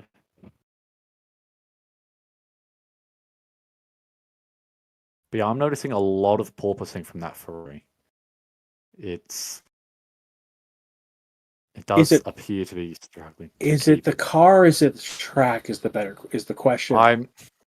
At first I thought it was the track because as Alonso goes fastest with the 131.874 on the medium tires, which is only just faster than Lawson on the hard tires, less than a tenth. So that was pretty close. But yeah, at first I thought it was the track because I'd only noticed it down the main straight. But there I noticed it through the beginning of Sector 3 as well. I'm going to take a moment here. You need to take a moment here. So Andrea in chat just asked what the last three columns are. Basically, so the columns, the Sector 1, Sector 2, Sector 3, the three parts of the track. The next three columns are doing the subsectors for each sector. So we're taking each of those sectors and breaking down what I refer to as the subsectors. So smaller bits of pieces. Right now, no one is going fast, but you can see that Hamilton is he entered the pits, so that's the blue at the end.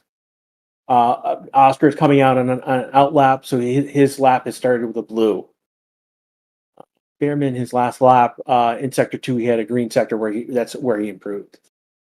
So I must say the new Mercedes livery, it's growing on me. I'm really liking the removal of the red Ineos logo. I think it makes it look sleeker almost, because it makes what's kind of a pointy part of the car to an extent, it makes it blend in more, which I think actually helps its general look when it comes to design.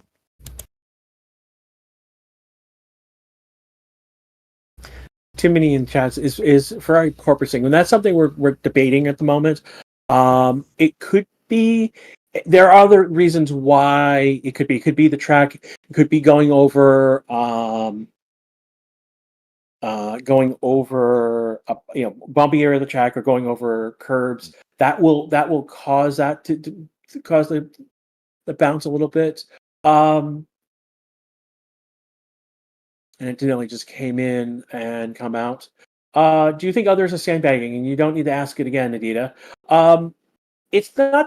It's not true sandbagging. It's more. They're not. They're not going to be turned up to 100% on these engines, and because it's testing, they're trying to see where the engine is, trying to figure out where the engine is. I need to put you in timeout.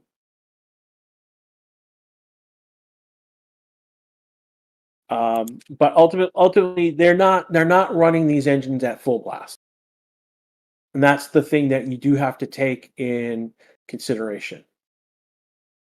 It appears Albon's had a bit of a moment in turn 4. We had a pretty serious lockup. He's got a flat spot on those tires. I'd imagine that's why he's come in for a tire change, because that Okay. will not be comfortable at all.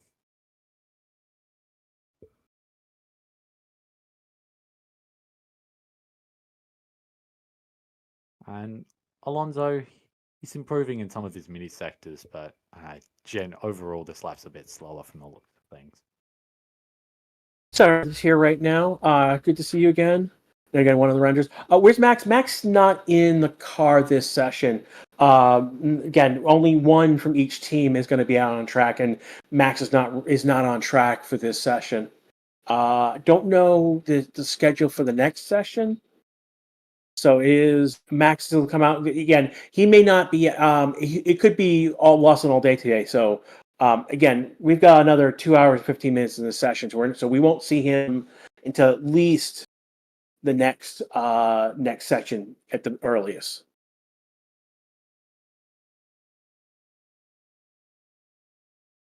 Is there a limited number of engines they can use over the next 3 days? I actually don't know that answer, Rhoda. I know that there are engines in terms of the season, but I don't know about where preseason testing. So no engine.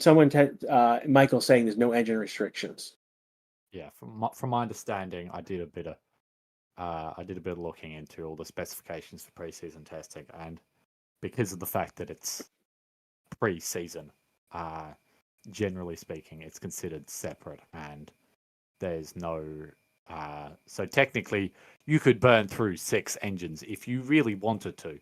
You probably shouldn't, but you could if you wanted to, and you would be fine with no punishment whatsoever, except for the fact that you'd have burnt through 6 engines. And the issue then that would then you get hit on the other side, because that would be expensive. So it's the cost cap is the issue with doing that. Otherwise, So really, you don't want to use more than one otherwise they engine. would. Yeah. The big like Mercedes, Ferrari, Red Bull, they're the big teams that would do it if they could. Yeah. I know before the cost cap era, like Mercedes would bring a brand new car to each race because they could. Well, Doohan's on a decent lap from the looks of things. He's improving a fair bit. And he's set personal best sectors first and second. And he's got some subsectors that are purple as well. He just Yeah, lost so some time on track. it'll be a decent lap, I think, but See how much time probably he not anything lost. crazy. And that's going to move up to 6, That so was a purple final. 132. That was a purple last sector. Interesting. Wow. I didn't think its last sector was particularly good.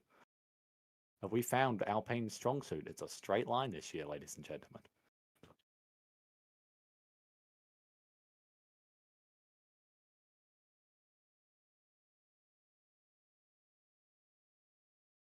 And I'm seeing a lot of people asking about the alternate drivers, who, of course, aren't participating in this session currently.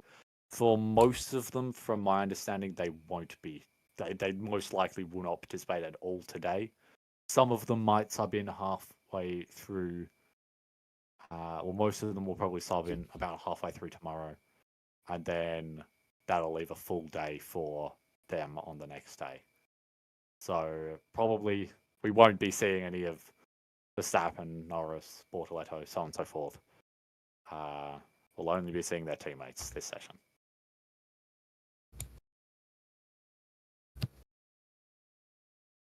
Boss just asked in chat, where are you guys watching from?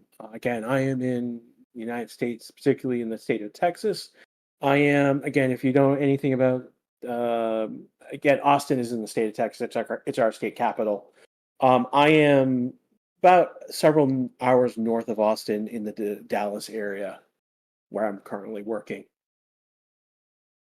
And for I'm gonna me, have to, I'm. Oh, sorry, you go.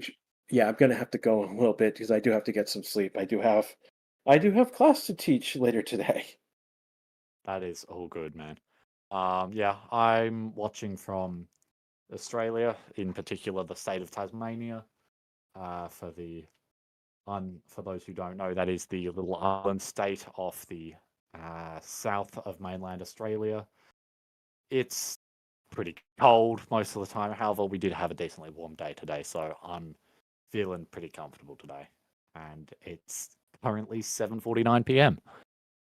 So I will still be around for quite a while. L is in Australia. We've got someone in Germany, Singapore, Abu Dhabi, South Africa, Western Europe, Okay. south of Taiwan. England, Taiwan, Vietnam, Mississippi, and another state in the United States, Philippines, South Central Botswana. England, Malaysia, Iran, Angola, Rwanda. Again, a global community that we have here at Racing Statistics YouTube channel. Yeah, nice. We've got 2 hours and 10 minutes left in this session, a couple seconds as well. I am gonna have to. Again. It's for me. It is literally 2:49 a.m. in the morning, and I have to get some sleep. I have to get up and I have to prepare for a lecture that I have to give at 3 p.m. to local time. Oh, So, yeah, I do have work to do today, unfortunately. Um,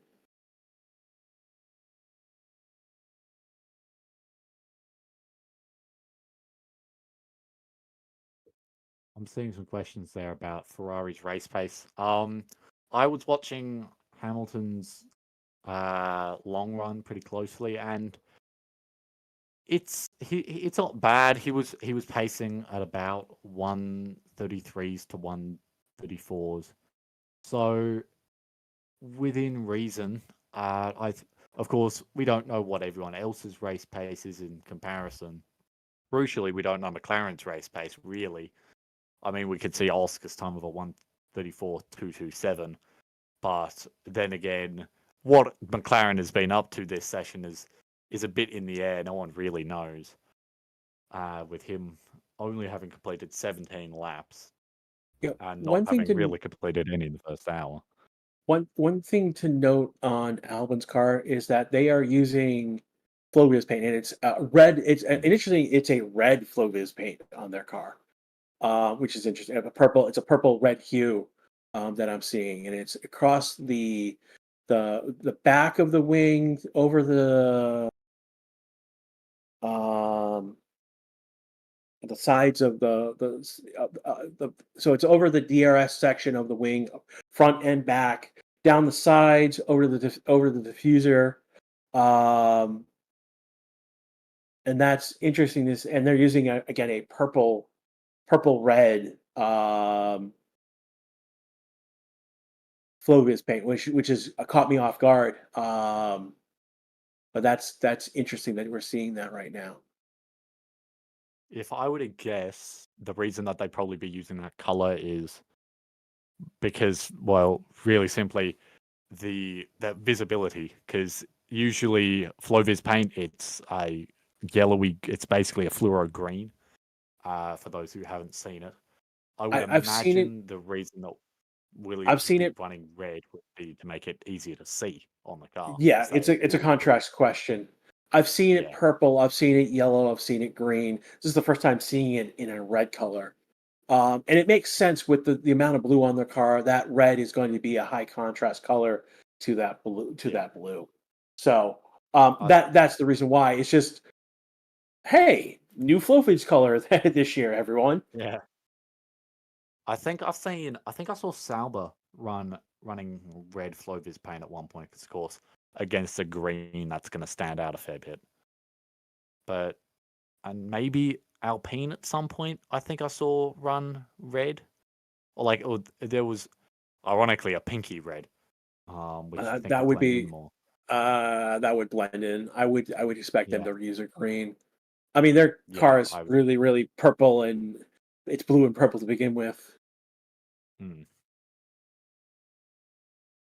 I must say the one tragedy I do find with, no matter what you think of the color contrasts on the rear of the car, I think it does look really nice looking straight at you. With basically Which, the full pink. It reminds me of their 2023 livery a bit, which I thought was a pretty nice livery. yeah, I know some people don't like the Alpine color. I kind of do. Mm, It's the fact that they're willing to go with the pink on their car so mm, strikingly. Um, it's a good change. mm. It's not the best livery, but it's a good change from their previous livery. They stand out. They stand out Yeah, better than other teams. there were definitely Yeah, points last year where I'd look at some fight that was going on track from a replay, and I'd be able to make out, like, oh, so that one's a Haas because it's got enough white highlights on it where I can tell it's a Haas. I can't tell what the other one is because it just looks black. I'm assuming it's an Alpine. And that really sucked, like, throughout the entire year. Just kind of guessing as to whether it was an Alpine sometimes, because you just couldn't see enough of it because there weren't yeah. enough defined colors. Where the thing that made it recognizable was the lack of defined colors, which is never a good look whatsoever. So I'm happy that they put a lot of paint on it. I do think their shade combos, I would have preferred them maybe to go on with a slightly different, or maybe mix like that red that they ran in 2021 in there, like to kind of almost blend from the blue to the pink. That could have looked nice. So Alpine is coming into the pits, and then there was one Yeah, other, uh, Williams the behind him. Williams, and that leaves Antonelli as the only one out on track right now. Um, Interesting. I don't forget when we last talked about the poll. It's been up for over an hour now. We've got over 3,000, almost 3,200 votes so Mm, far. And it's actually tightened up. It's now yeah. 48-52. It's still Leclerc advantage, but it was like 45-46. Lewis Hamilton's now 48. So in the past, you guys have been going towards Hamilton. Yeah, it's one of those interesting to see what you guys are thinking as time has gone on. I mean, not to get too clinical, but with time zones wise, a lot of Brits would be waking up now. So there is a possibility that just more Lewis Hamilton fans have woken up and joined the stream. that have boosted the Lewis Hamilton support. But yeah, I do agree. Generally speaking, it is really interesting how tight it is. When I would have thought it would have been reasonably comfortably in Charles Leclerc's favour.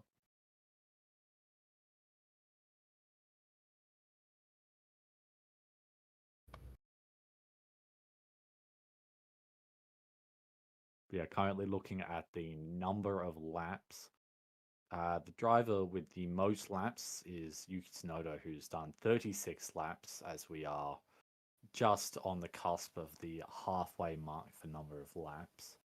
And the lowest real shocker to everyone who's been watching so far is Oscar Piastri, who's only set 17 laps.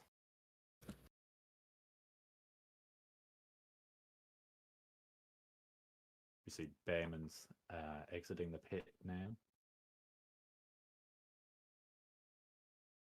Here's a hot take in chat. Antonelli, on the other hand, 2 seconds slower so far today, replaced by Valtteri in the summer. That's a really hot take. I don't see them. Yeah, that's a hot take, my friend. I hope you They're have. very hot take. That's a hill to die on, my friend. I'm not going to stop him from dying on it. It's definitely an opinion.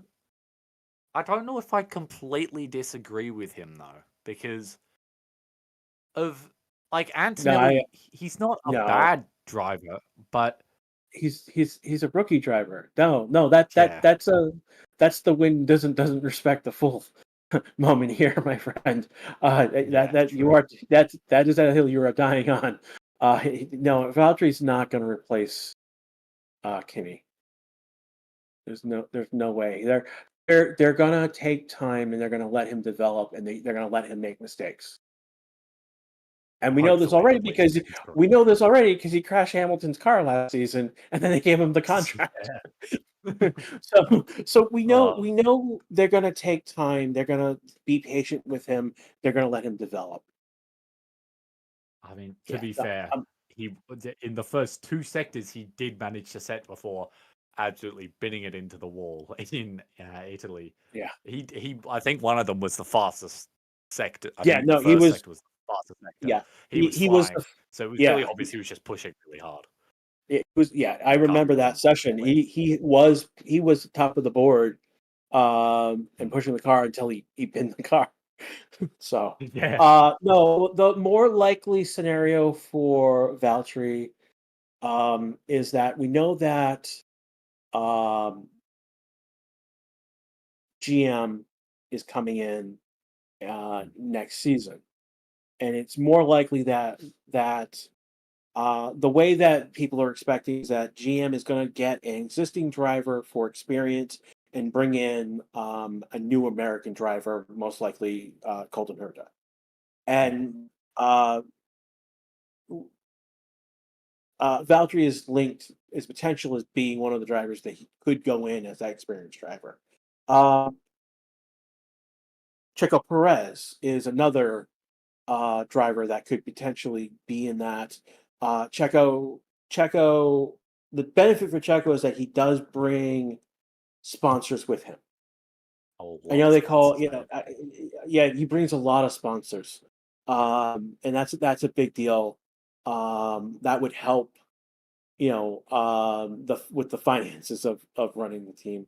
Alonso looks like he's out of the car, and the front wing has been detached from the car. The tires are off, so they're doing work on that car right now.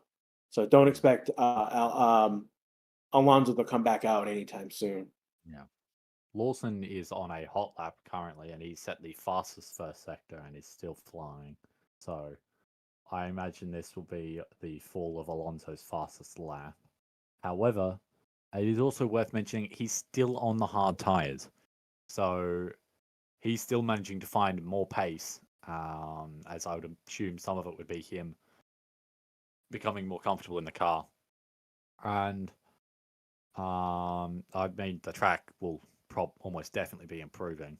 They're about equal through the middle sector, though, so who knows? It'll depend on Lawson's run to the line now, which looks pretty strong. Shariah in chat says, "Imagine that Red Bull is sandbagging too." I mean, I think Lawson did take the top, fastest sector one, fastest sector two, lost some time in sector two, but fastest lap overall 1:31.574 Exactly. on a hard tire. I mean, we're talking about Lawson on a hard tire at the top of the board. Like that's not so. Yeah, What they're doing with Hamilton's car? not See, much from the looks of things, if I'm to comment on yeah, it. He's in the car, so car. nothing crazy. They're probably just looking over data, if I Something. were to guess. He's probably gonna launch. Yeah, this look like he's gonna launch in a moment. Mm. Uh,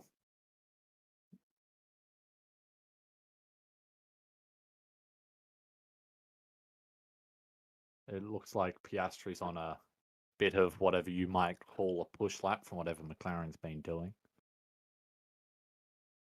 Gamer He's in improving his chat position. asked, "Do you know what the dash is on the tire logo?" And I don't know what the answer is to that. To be quite honest, right now, um,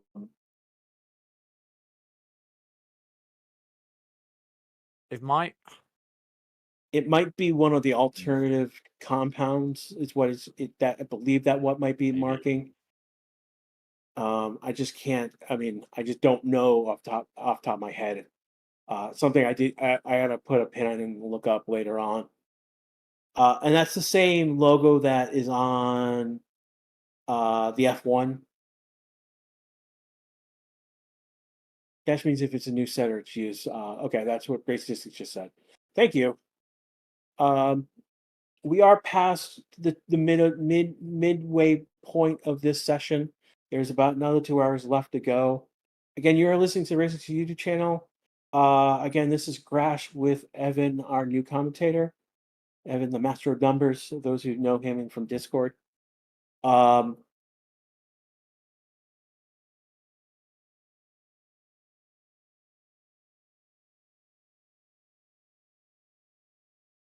Looks like Lawson's come in for some front wing adjustment. Yep.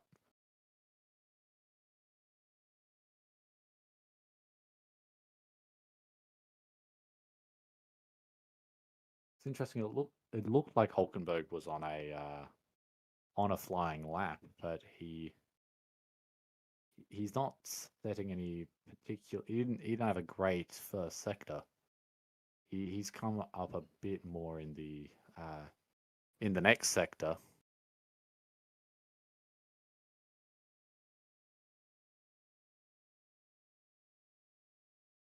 it has hit 3 a.m. for me here. I do have in 12 hours a lecture to give. So I am going to be taking off from this session from tonight. I will be back tomorrow night to start the session for tomorrow. I unfortunately I do have a class on Thursday, so I won't. I'll probably be here for about an hour.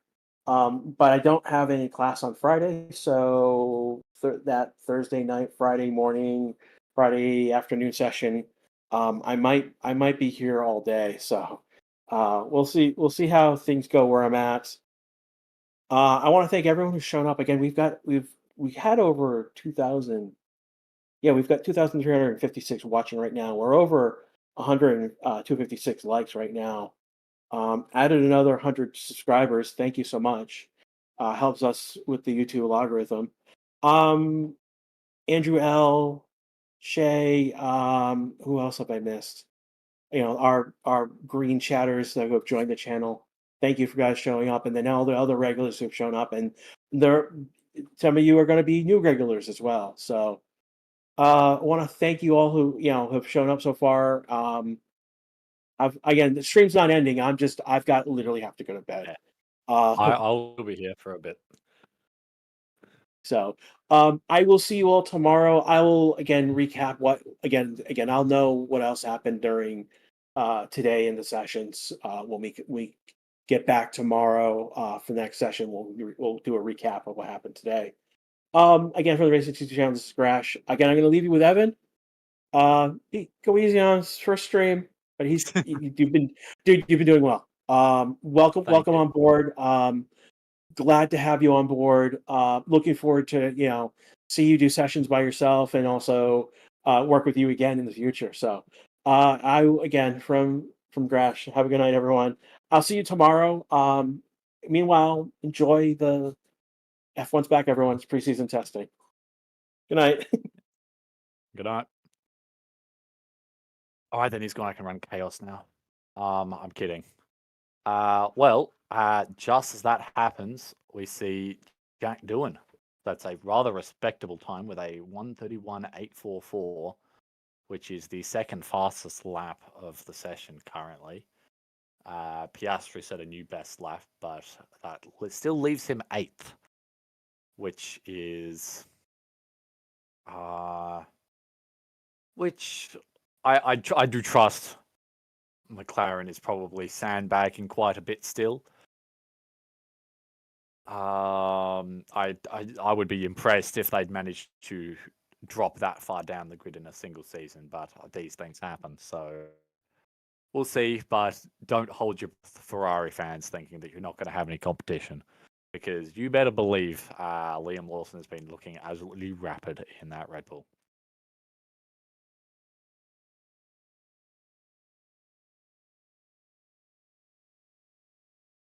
We've got Alex Albon coming out of the pits.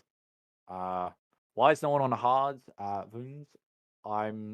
We have had some laps set on the hards. Well, currently the fastest lap of the session, Liam Lawson, set on hard. So some of it is it's just sometimes that's just what they're running. I don't actually know if Lawson's current tires are hard tires. I believe they actually are. So we do have some people running.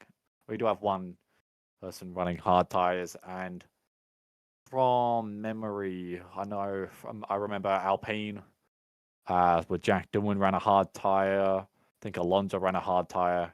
Albon ran a hard tire. So there have been some teams running hard tires.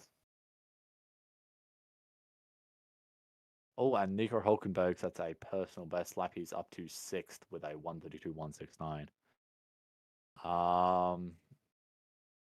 We have a new poll, as you can see, looking at the Williams teammate battle. Personally, not one to judge, but I do believe this one will probably be a bit more certain as to who the result will be. Yeah, currently looking at an 86-14% split. Of course, that means that the Ferrari team battle has come to an end. And you can see currently looking at a 52-47 with 3.6k votes in favor of Charles Leclerc. And the interesting thing there is how close it is. Because that is quite close, all things considered. Because most places I've seen, it's been people generally agreeing that Charles Leclerc is going to dominate Hamilton. Speaking of, he just set the fastest first sector with a 1:29.2, which from memory of the previous fastest sector, that's nearly 3-4 tenths up on it. That's not bad from him. Albon's also improving on Lawson's time as well. So both Hamilton and Albon are setting pretty competitive laps right now. It'll be interesting to see how those laps evolve. Hamilton's looked to have kept his pace in that middle sector. He is down on his personal best through the middle sector, though. We did have a couple purple sectors and a couple greens, so it might not be over yet as Albon continues to improve. The driver with the least number of laps now has now gone to Alonso, as Piastri is up to 23 now. Hamilton crosses the line only second fastest with a 1:31.834. I say only, that's still a respectable time. And Alex Albon at roughly the same time, a 1:31.573 to set the fastest lap of the session on a set of medium tires. That's pretty exciting stuff for any Williams fans. I'm not a massive Williams fan, but I'd be pretty happy with that. However, yeah, Oh wow! I just realized how close it was between Albon and Lawson. Sorry, that is 0.001 seconds. That is a millisecond between. That is insane stuff.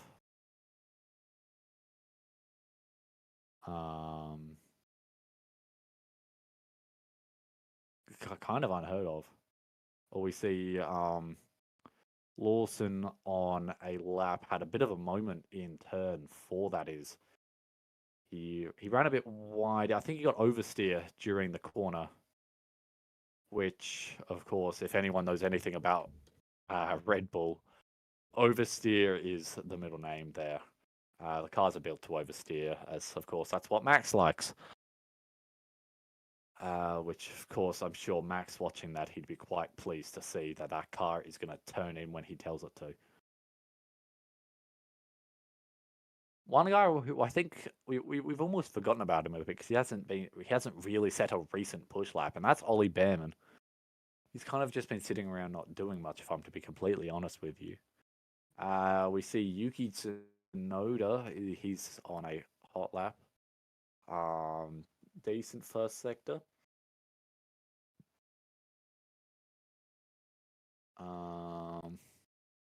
Yes, clearly. Albon's radio man has informed him of the slander we were giving him and has decided to start pushing. It appears Tsunoda abandoned that lap. Clearly, he wasn't particularly happy with it.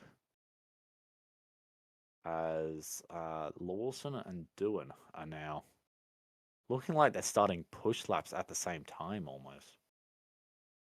Which, of course, isn't going to work out for one of them. Tsunoda comes into the pits with that lap not turning out to be much, if anything, at all.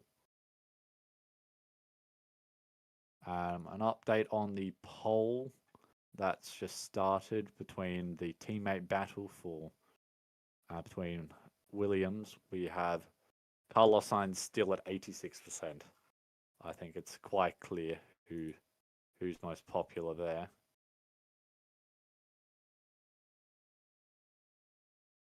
I'm seeing people saying car off.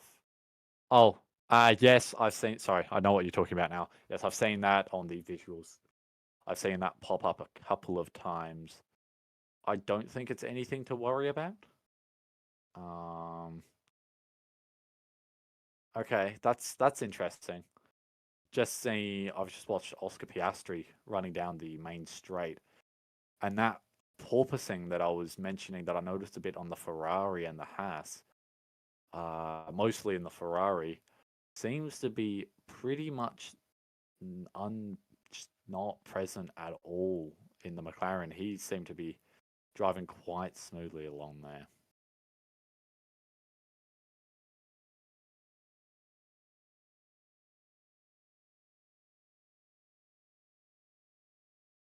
I must say, I do hope we get some representative lap times by the end of the session for everyone. Not, and I say representative, I mean even with sandbagging, or representative of the sandbagging. I'd like to see that at some point, because I feel like currently it's making Behrman look quite bad. What blue subsectors? Good question, Dave. So that shows that basically whether people are exiting the pit or entering the pit. So you'll see Tsunoda, who's on an out lap, he's got 3 blue mini sectors. That's because of the fact that he was just leaving the pits. And drivers like Doohan and Alonso, who entered the pit on their last lap, that's because of the fact that they were. That's what that's to indicate. No one seems to be doing any crazy laps. Hamilton is on a lap. I mean, it's not a crazy lap. I think everyone's basically just doing long runs at this stage. Hoping for C5 tire quality practice runs. I mean, if I must be completely honest with you, I've never watched a preseason testing session before. I don't know how common that sort of thing is. However, if I were to guess, we wouldn't see something like that today. Everyone's still being pretty conservative today and somewhat trying to hide their true pace. So doing a fast lap really early on wouldn't necessarily be in their best interest if they're trying to hide something like that. Hamilton missed turn 1 apex for the third time now. I haven't been looking at where he's been apexing. Honestly, I've been looking more at the bouncing of his car. But that's an interesting note. I haven't been counting.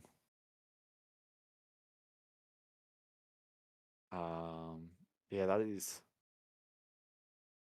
that's a fair point. Hamilton's coming around to finish his lap. Yeah, I think, yeah, he's coming into the pits. But yeah, that Ferrari, I'm pretty convinced that thing's porpoising. I'm willing to be wrong on that one. But there's a chance it might be porpoising.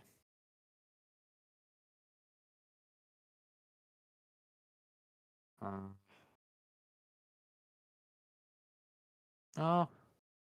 And after that, Lewis Hamilton is straight back out on track.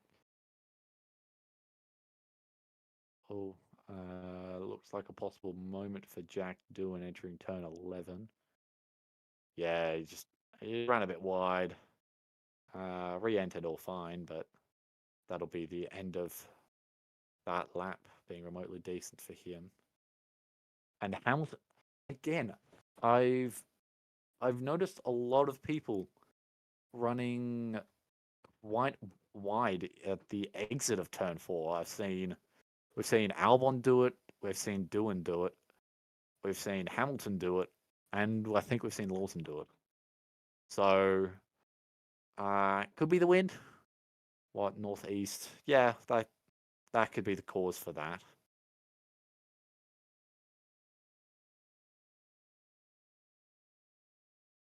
Of course. No way of being completely certain. Yes, from the looks of things, all that's happening now are just our long runs. So this is the lull bit where I'm open to answer questions to the best of my ability. Which team has the best engine for 2026? I wish I could tell you. I can predict. I've heard, but the thing is, I've heard things from. I've heard things from different people saying that Mercedes will have the best engine by a mile and they'll go back to championship winning capabilities. However, I've also heard people say that they're going to have a terrible engine for 2026 and all the cars that use their engines are screwed. Is Williams fastest? I mean, yes, they are currently fastest, but you've got to take into consideration the fact that Mercedes is probably sandbagging a bit. McLaren's probably sandbagging a bit. As terrifying as it is to see the Red Bull in second, nearly with the fastest lap on a set of hard compound tires, there's a chance that Red Bull could also be sandbagging. And Ferrari, they do sandbag, so it's definitely possible that they could be sandbagging. However, I wouldn't be like 100% certain on that one. He can win in a Williams. I mean, I'm assuming you're talking about Carlos here. I wouldn't bet on it, but it's definitely possible. They'll be running up. I reckon because it'll probably be the Ferraris, the McLarens, the Red Bulls, and then maybe the Oh, I just saw the uh Williams. Sorry, I was distracted for a minute. I saw the Williams coming down the street. I think I saw a bit of bodywork coming off the rear of that car. It looked like carbon fiber. Something came off.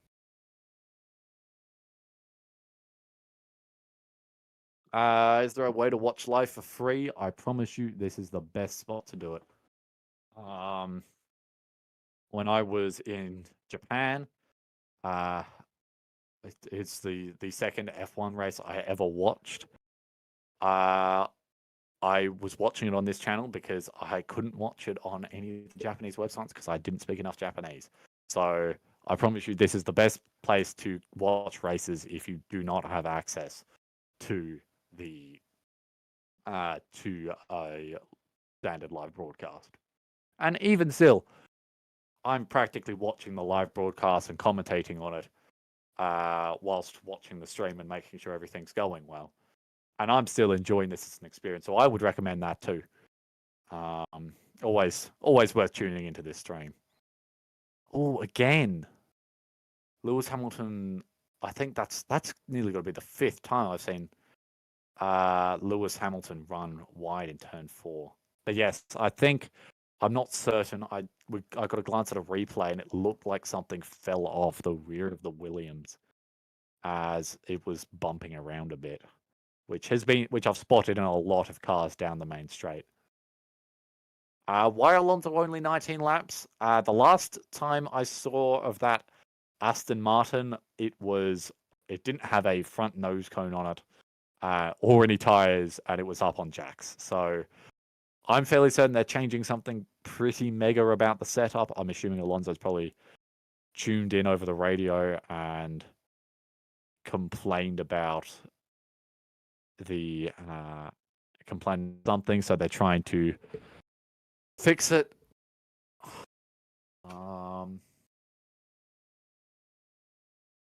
Where do I see Ferrari finishing this year in the constructors? First or second, really, and that first or second is going to entirely come down to how are we doing. How is Lewis doing? If Lewis is performing anywhere near Charles Leclerc, I think they will comfortably be constructors champions. However, I do also think it's I do think it is definitely possible that Lewis won't be, and we will watch McLaren comfortably walk away with it. And I mean, if I'm to be honest, Red Bull's looking pretty fast. I'm not saying no. As unlikely as it would be, honestly, I'm not saying no. I might, let's go check how the poll's doing. Almost at 1K votes now, 87%, 13% in favor of Carlos Sainz. Are they pushing? I mean, most of them are on long runs now. I'm fairly certain they're not on major pushes. I haven't seen a green sector in honestly probably about 20 minutes. There was a moment there they did a bit of pushing, and we saw Albon set his lap, and I think Hamilton and Hulkenberg and Doohan, I think, as well.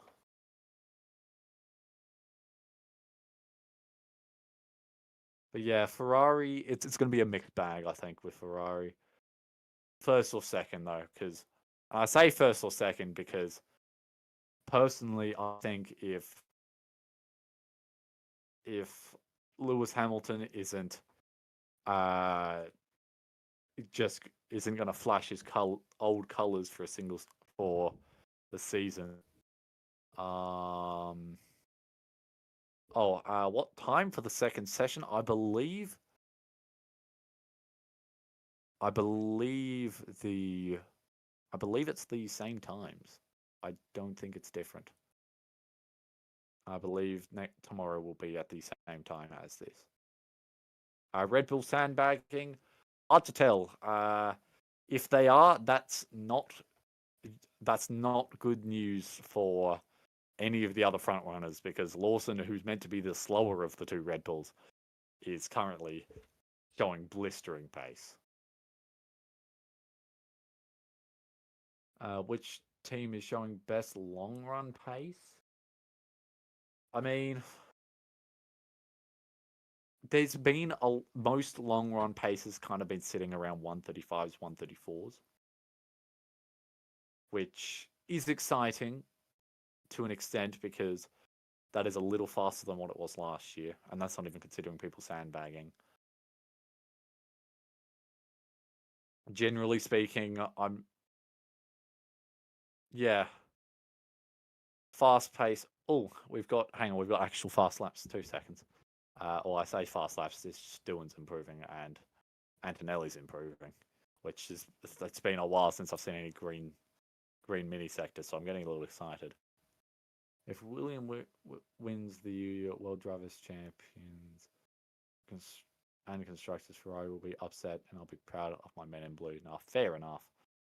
That would be a legendary comeback and the best career move in history, arguably beating Lewis Hamilton to Mercedes in 2013. Honestly, our first green sector in 20 minutes. Man. Currently, Antonelli's looking to gain a single position to pass Piastri's fastest lap, which is not particularly fast. Doohan, I think, has backed off from the looks of things. Oh, we saw that's a purple sector, mini sector, 2 purple mini sectors. Where does Kimi Antonelli go at? Kimi Antonelli, 8th, yeah, as predicted. That was a bit of excitement for a minute. Which car looks the most changed aerodynamically? Oh, that's a good question. I need to put my glasses on for that one.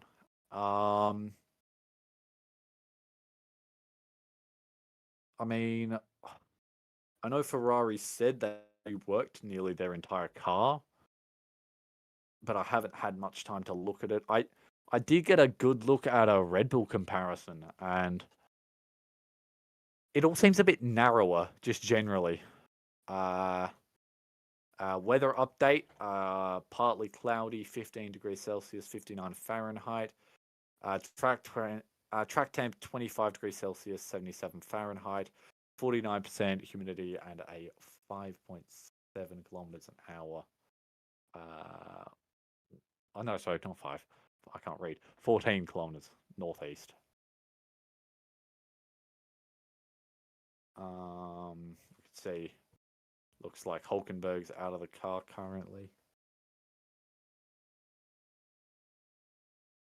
Silhouette. I see you saying McLaren's got no chance. I'm doing my best not to be biased at all, but there's, of course, when it comes to sandbagging, you can vary how much you're sandbagging. So it is entirely possible that the amount that McLaren is sandbagging is just to a greater extent than that which Red Bull is. Do you think Aston Martin can close the gap to the front runners? In my opinion, I think Aston Martin is going to drop bottom 6 this season. And personally, I see them most likely being replaced by either Williams or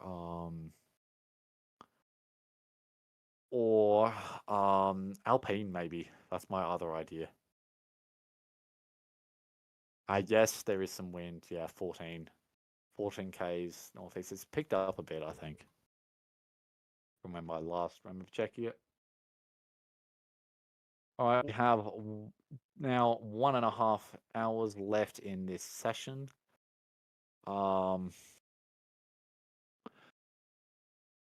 That you're currently here with Evan at Racing Statistics as we are watching the final hours of the first part of preseason testing on day 1. Alex Albon currently heads the times with a 1:31.573, which is a lot faster than the cars were going last year. So, yes, to answer anyone's possible questions, the 2025 cars are, from the looks of things, a couple of seconds faster than the 2024 cars, which is quite promising. Of course, it'll be more interesting looking at next year. We've got Hamilton was robbed debate. It has been 4 years now. Move on. Yes, completely valid point. Slow times do mean pretty much nothing. But the time I compared it to was last year's fastest lap during the race, which was set by Max. His fastest lap was a 1:32.6, which means that everyone except for Oliver Behrman has currently gone faster than the fastest person in the race did. So, so really they are. I haven't actually looked at comparison to qualifying times. Just like I'm not. I mean, yeah. So we are still, unsurprisingly, considering that was a untouched Red Bull with on soft compound tires. The pole lap last year was a 1:29.179. So expectedly, we've got a ways to go. Albon's driving is not bad.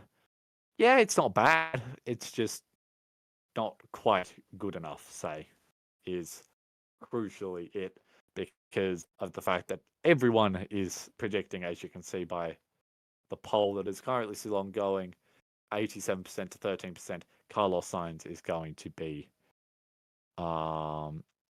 quite comfortably dominant.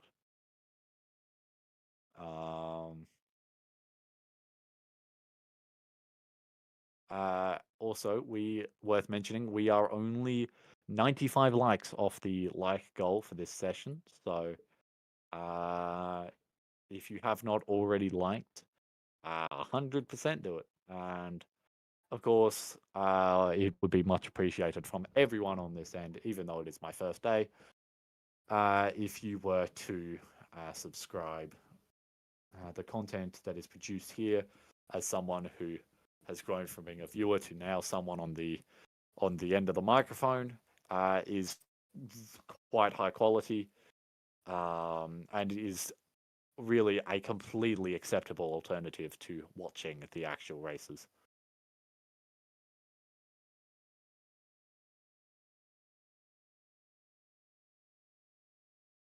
Yeah, completely correct, Daleketh.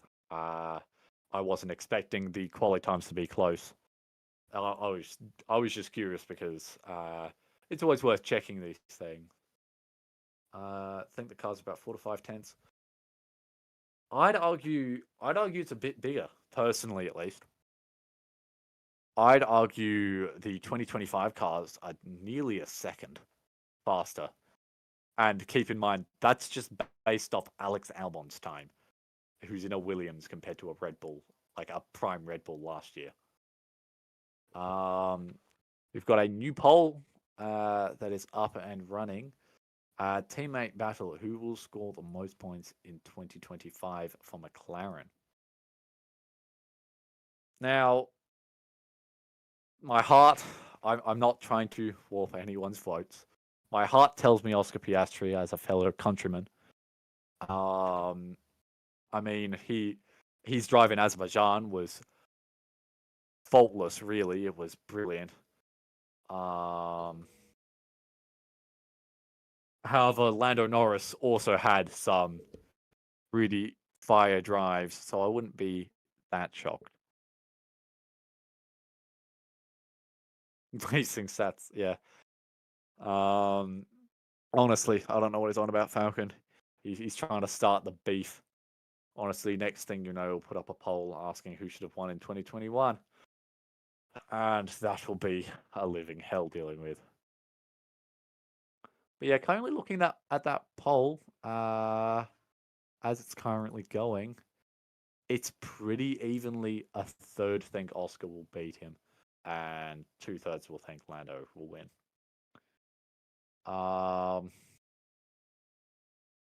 So yeah, and please, one thing I do request is don't base that your conclusions of what you've seen from Piastri currently in this session alone, because McLaren is clearly holding back. One thing that I do find interesting, which is I think is worth considering, is the fact that Alpine has said that they're running the same chassis to last year, which would make me think that they wouldn't have been, especially a rookie like Jack Doohan, wouldn't have gained this much. But Jack clearly on top of it. Op 81 2025 World Drivers Champion confirmed. I like the sound of that. But I'm willing to keep myself honest. It's the odds aren't necessarily in his favor per se. Well, right now we currently only have Kimi, Andrea. No, wrong way around. Oh, apologies. Andrea, Kimi, Antonelli on track. Setting 133. So not much is going on right now. And I imagine it'll stay that way for a bit. Leclerc will rule 26, 27, 29, 30, 34, and 35 from Malvia. Interesting. They're very specific. What happened from like 2030 to 2034? Is that when did he pull out like a Fernando Alonso and just take a break? I'm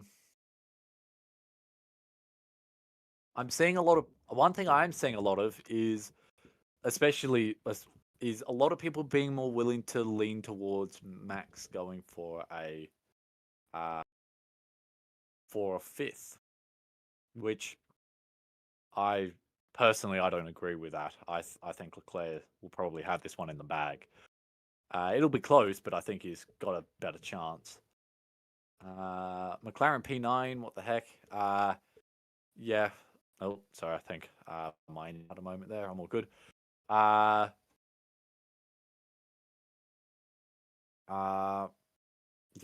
McLaren P9. It's expected that they're sandbagging a lot. How is Bahrain just 25 degrees? It's a good question. It's a bit overcast, to be fair, as you can, you can see by the weather reports. So it's definitely that would definitely be influencing it, and considering it's a desert, it's not particularly humid. We've got Ollie Behrman coming out on track now. I really do hope, because currently, I believe, yes. Oh no, just behind Antonelli and Tsunoda, and tied with Hulkenberg and Doohan. Ollie Behrman has set 42, has on 42 laps. So I hope they and he has not going to do a push lap in what feels like 20 years, as he's currently 4 seconds off the fastest lap, which I promise you is not an accurate time. He's definitely got a lot more pace in that car. Well, I should damn hope so. How come I only have the team? I'm assuming your question, Kingzar, is referring to the fact that only half the drivers have done laps. So, not a dumb question at all. Don't sweat it. How preseason testing works is the teams are only allowed to bring one car. And as a byproduct of only being allowed to bring one car, they're only able to have one car on track at a time. And with 3 sessions, we've got a yellow flag. Antonelli has had a moment. He's continued on though. I'm assuming he probably ran wide in turn 1. he has that's been an issue. Pretty much all weekend was all sessions. Sorry, not all weekend. Was people running deep into the exit and four. So I'm assuming that that's probably what that was. And no, Behrman is not on a push lap. Interesting. Either way, yeah, they only are allowed to bring one car, and with 3 sessions, what they'll do is they'll have first session, usually just one driver. Second session, they'll split it 50-50, and then third session will be for that other driver. So currently, we have Albon, Lawson, Hamilton, Doohan, Alonso, Tsunoda, Hulkenberg, Antonelli, Piastri, and Behrman as the drivers for their respective teams participating in this session. And within reason, it's unlikely that their teammates will participate this session.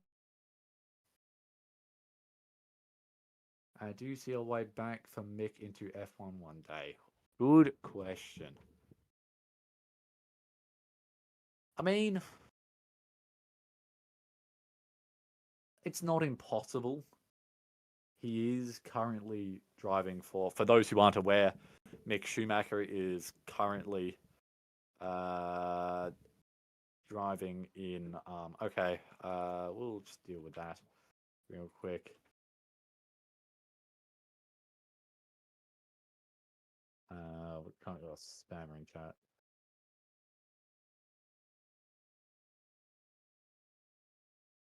All right, and Lewis Hamilton is completely boarded up. They've put up the walls outside his garage, and are currently probably doing some engine work, if I would guess, or some floor body work to make sure that he's not, to make sure that the rest of the teams aren't spotting him. Piastri is currently coming out of the pits. We'll see if maybe they've turned down the sandbagging a bit and will allow him to go for a proper push lap. But yeah, back to that question you asked before we had that spammer come in.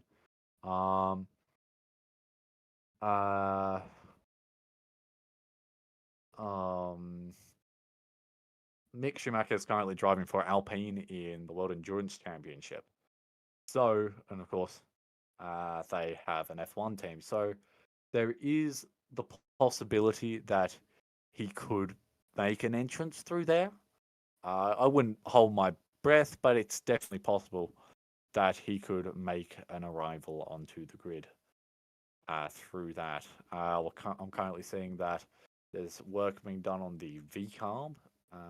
They've currently got the front wing off, and there are a horde of mechanics currently with their hands shoved up into its nose.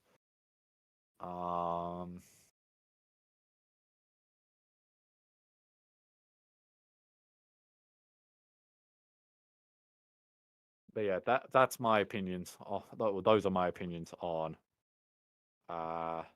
Schumacher. However, it is also worth considering that Flavio Briatore, I feel like unless Schumacher gets a massive glow up, I feel like they'd be hesitant to bring him in because they clearly quite like Colapinto quite a lot.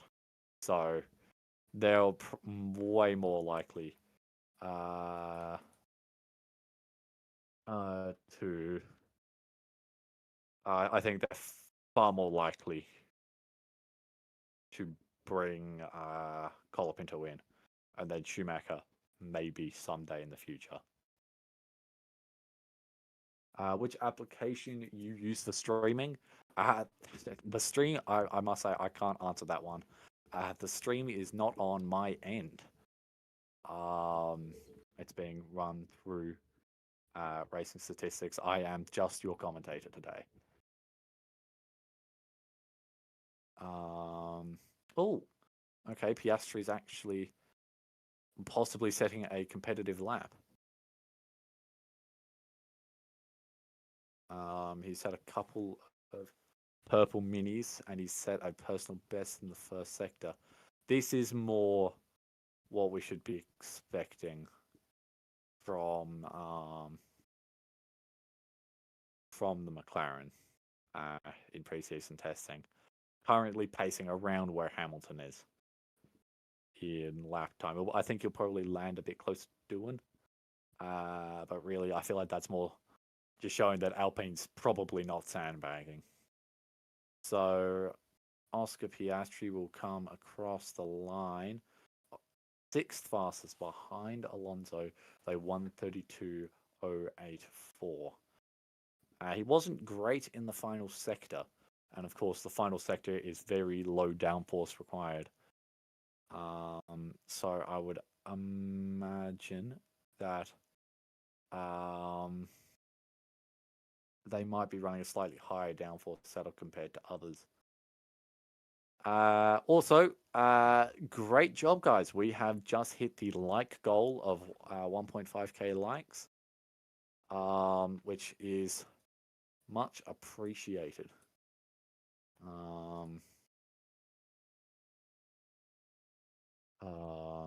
Of course, my first time being on this end of one of the streams and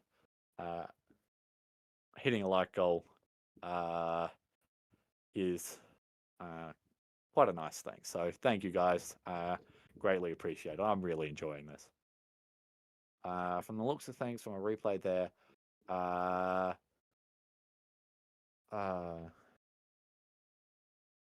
Oscar ran a bit wide on the exit of turn 13. That is, but that's a bit rough for him.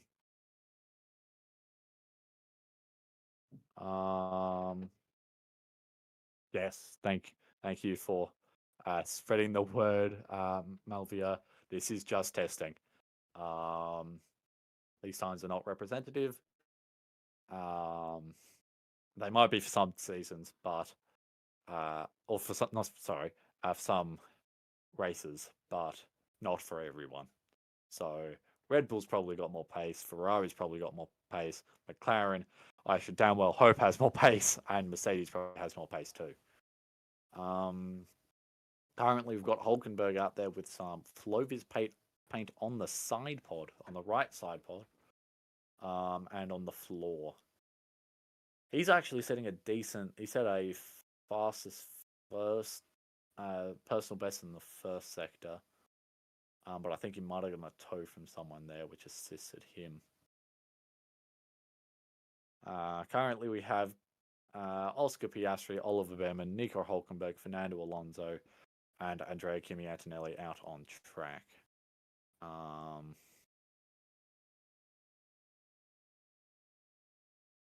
May I request, Dadai, that we avoid the spamming? Hamilton, yes, sure, Sam, I got you. Hamilton is, of course, currently third fastest with a 1:31.834. There are some assumptions that there is some sandbagging coming from Ferrari, which is pretty standard. However, what that's going to mean for when he hits the track in Australia, a race I will actually be attending in person. So in the Discord, which I'm 99% certain is linked in the description. Is it? No, it is not. Oh. But I'm sure we can get access to. I'm sure someone will gladly invite you to the Discord if you wish to do so.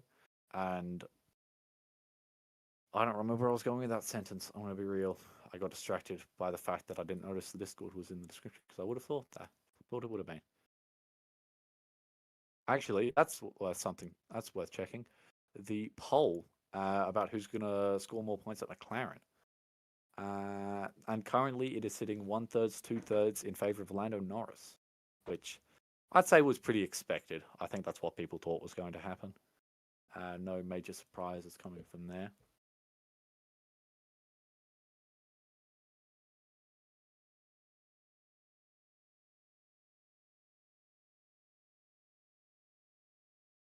But yes, it would appear no one's really doing any push laps currently. Speaking of laps, lap count update.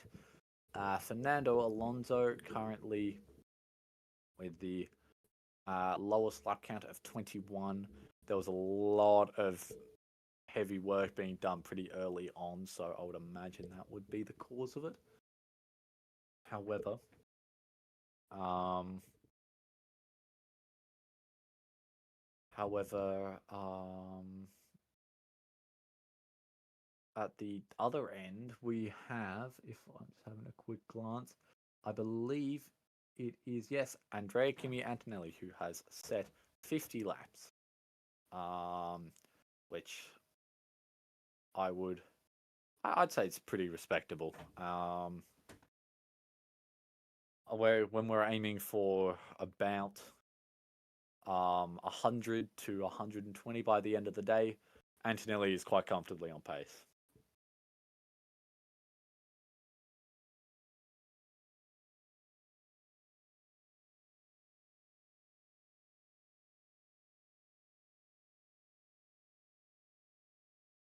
I must say, quite an interesting conversation currently going on in chat.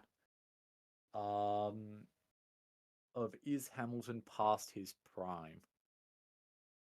I definitely think it's possible that Hamilton is past his prime.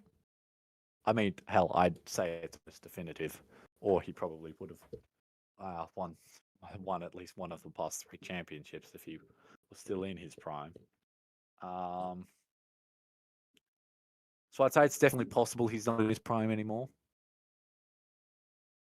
However, we won't really know until we see him against someone who we know how he's meant to perform. Because being out of it is most apparent when you're seeing when you see people move teams and then they start to underperform. So I think if we're going to see Hamilton's age at any stage, it's going to be this season.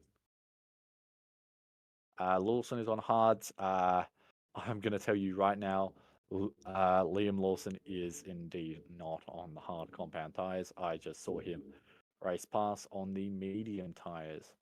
Oscar Piastri setting some decent mini sector times. I believe this is actually Lawson's first running on the medium tires this session. How is Albon doing, in my opinion? I think he's on it. He around the time he set that lap, we were running a poll to see who was going to be on the top at Williams, and clearly Albon heard because everyone said it was going to be Sainz, and then he put in a ripper of a lap that was pacing with the Red Bull, which is probably not the Red Bull's true pace, but still. But yeah, Lawson probably not pushing because he's got some Flovis paint on, so he's probably just doing race pace laps. It's on the front left suspension, and then kind of approaching the side pod inlet. So it's interesting that they're curious about that part. That is one part of the car that I've noticed in a lot of car comparisons has been changed a lot.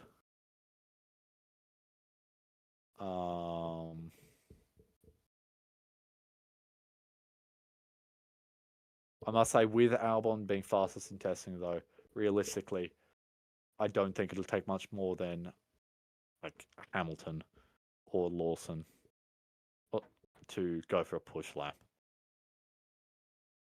Any of the last three? I'm not totally sure what you're asking about. Cool. Just saw a replay there. Lawson had a moment in turn 4 again. He drifting through the corner. Kept it on track, unlike the others, but yeah, interesting that they're struggling so much to keep it on track in that corner. I would assume it's got nothing to do with the corner profile and whatnot, but yeah, I assume that's pretty much just based on the fact that it's windy. It's decreased a bit, so he might have just got a bit of oversteer. Honestly, that's what it looked a bit more like. Opinion on Hulkenberg? I don't think I've mentioned this, but I'm a massive Nico Hulkenberg fan. I think he's sick. I mean, once again, it's a Sauber. He's ahead of a Mercedes, and it's expected the Mercedes are bagging. And Ollie Behrman hasn't actually set a push lap in like 2 hours, and that's not even a joke anymore.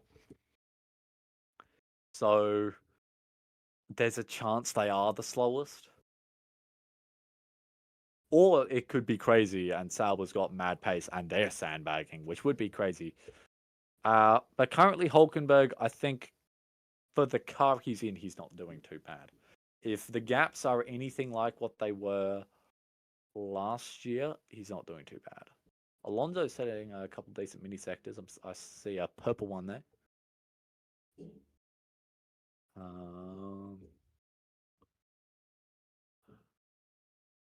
Yeah, it would appear we have reached the stage of the evening where not much is happening.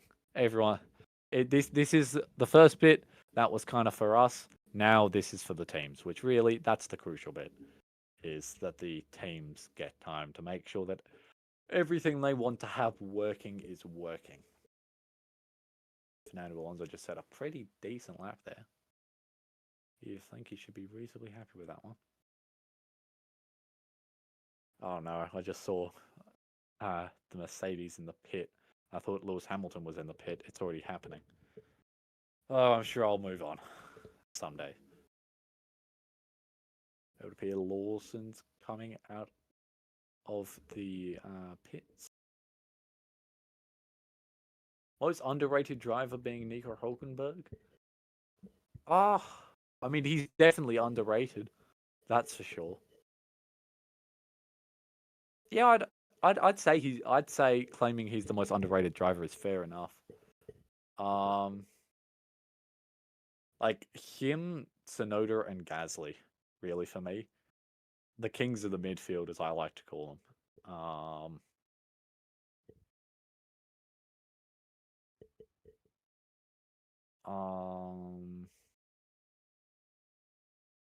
So yeah, and another replay of another driver. Oh, well, we got almost also forgot.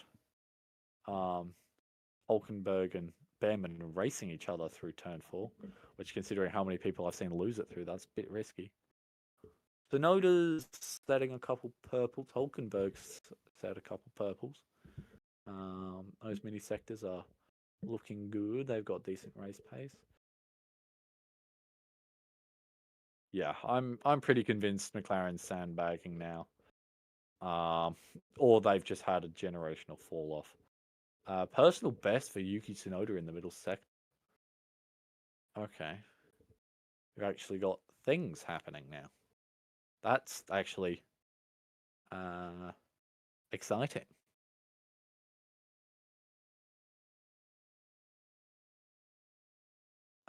Matthew Sykes Bowman is having solid race pace. Started on lap 44 with a 1:36.1. Oh, Tsunoda just set a personal best, a 1:31.909, puts him ahead of Oscar Piastri. Yeah, I mean, he's definitely clearly focusing on race pace. I would imagine they'll probably get him to do some pushing next weekend. One thing, I mean, alright, I'm gonna make it very clear. I'm getting a bit conspiratorial here. I know in one of the shots from Haas's Silverstone test, the car had side pod damage at some point, and I don't think it was ever confirmed who was driving it. I'm not saying it's impossible, but they could have said, "Hey, listen, last time you spin for Lawson, and that's on turn 3, rear, massive flat spots on the tires now. I imagine by all reason, he will be into the pits to change those because they will be rather uncomfortable. Well, then, that's the first interesting event I've seen happen. Well, ladies and gentlemen, we are in the final hour of this first session of practice, with no one really doing anything interesting. Yeah, I could see the Red Bull mechanics running around there, likely bringing out a new set of medium compound tires to chuck on Liam Lawson's car. I feel like it's worth mentioning because, of course, some people are new around here. A flat spot, because that might not be particularly clear what that is. That's basically, you might have a driver lock in a corner where the tires will stop spinning, and basically what will happen is they'll drag along the ground, and what that does is it causes a flat spot on the tire. But from the looks of that spin from Lawson, basically what's happened is on the apex of turn 2, he's touched the inside curb, lost lost grip, gotten a bit wide in or got a bit deep, sorry, in turn 3, and gotten on the curb, and then he's just had to try to stop the car from going into a wall. Yeah, he oversteers, and then it's basically just stop the car. And I mean, to be fair, he did stop the car pretty successfully. He did decently there to stop the car. But yeah, that'll be an uncomfortable ride back into the pits. Yeah, he's made his way back into the pits as Red Bull runs a practice pit stop, which, generally speaking, looked reasonably pacey and what you would expect from the ever dominant Red Bull when it comes to pit stops. Only ever being challenged, by McLaren on a good day.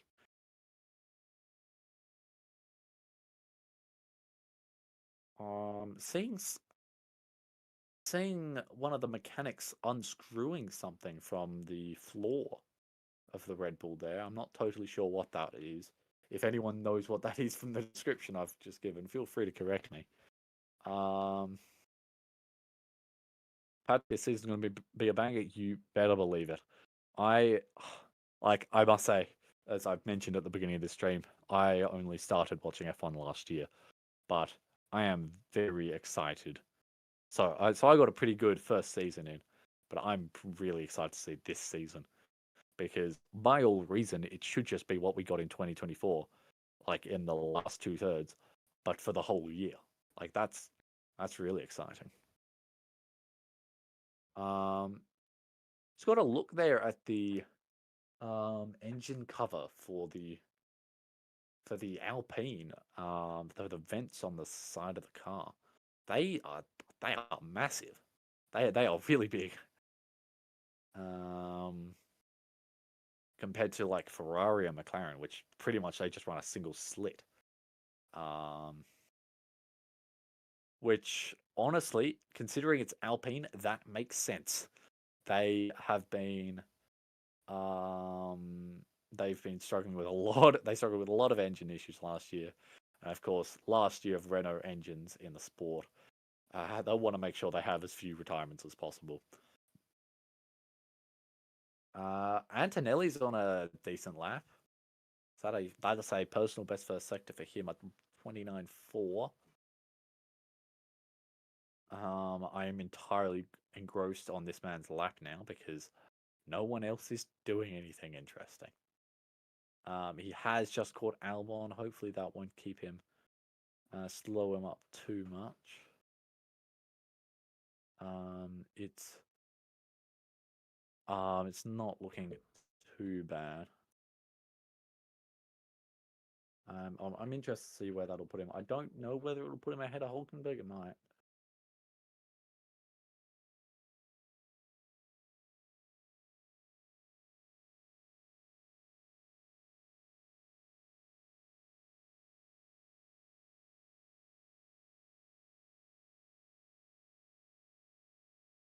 All right, let's see where Antonelli comes as he crosses the line. Whoa! I stand corrected. It definitely put him in front of Hulkenberg. Kimi Antonelli sets the fastest lap of the session. Fastest lap of the session with a 1:31.428 on medium tires. All right then. Statement made. I understand. Just as I was quietly having my doubts about Antonelli, I take that back. I take that back completely.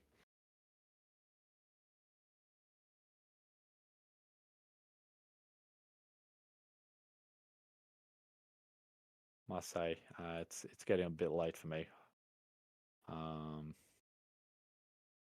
It's 9:07 p.m. I'll have to be headed off soon. I'll be with you for a bit longer.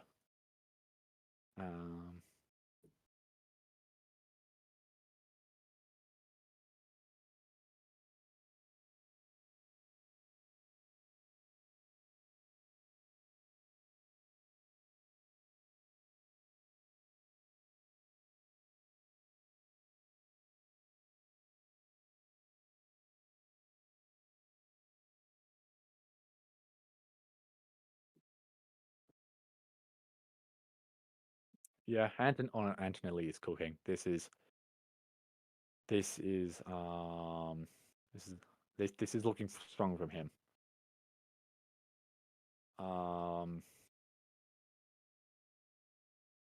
Yes, 50. Oh, we're almost at 1.6k likes, people. So one more, and then we'll hit it, and then I will be departing from you all. I must go to sleep. I've got school the next day. There we go. 1.6k likes. Great job, guys. It has been a pleasure watching this session with you and commentating what's been going on and what I've been seeing on my end. I hope you enjoy the rest of this session. Don't let anything too eventful happen whilst I'm gone. And I will hopefully see you guys on day 3. I will be back to do a little bit more commentating because I'm free. I might as well. I will see you guys around. Thank you so much.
Good morning, good evening, good afternoon, wherever you may be.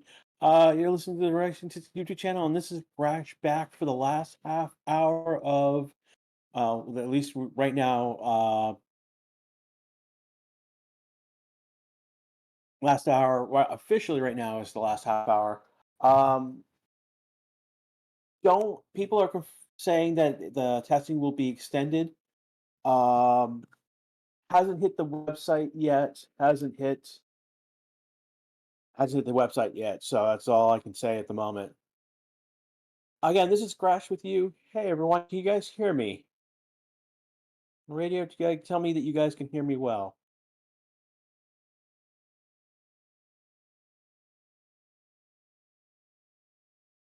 I see some Max fans in here. Trying to see what you guys are up to. Um, on track right now. We have Science on an out lap right now. Max is coming around, finish his current lap. He's on a cool down lap. See if he takes off and goes. Good, good, cool. Thank you, Andrew. For those of you see, Andrew's got a green text and a badge. Basically, he's joined the channel. Basically, he's one of the family. There's Stefan K. They're one of the other family members. I call. He's the people who are throwing a few bucks each week. They get special special emojis, and they get a super chat as well, a few other perks. Helps us keep the lights on, keep going session after session. Yeah, we'll be back tomorrow with day 2, and again Thursday for well Friday morning for day 3. And then we'll be back. We run every session, so all the practices, the sprints, the qualies, and the race themselves. So why are they not using the soft types? Not many teams actually took the soft tire. If we go back, uh, basically basically Ferrari has the most soft tires, the C4. They have 5. They have one of the C5s and one of the C6s. Williams has 2 of the C4s. Williams has one C5 and one C6. C6 is a new compound this year. It's intended for street circuits like Monaco for higher performance. Yeah, there's literally only 4 sets of red tires between Ferrari and Williams. There's basically 5 sets of intermediates and wets between Aston Martin and Haas, basically. So the majority have taken the C3 yellow. Um, yeah, and then a variety of the C2 whites. Good number. About everyone has at least 2 sets of the C1 whites. So what we mean by C1, C2, these are the compounds of tires. C1 basically being the hardest compound, and C5, C6 being the softest compounds. Again, when we go to a race, Pirelli picks a set of 3 tires. So you could have a C1, C2, C3 set at one race. So C3 being the red soft at that race, and then next week see that C3 be the white hard compound at another race.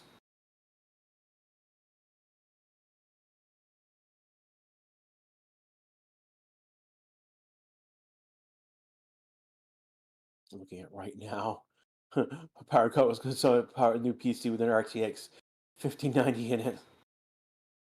That's a joke in chat.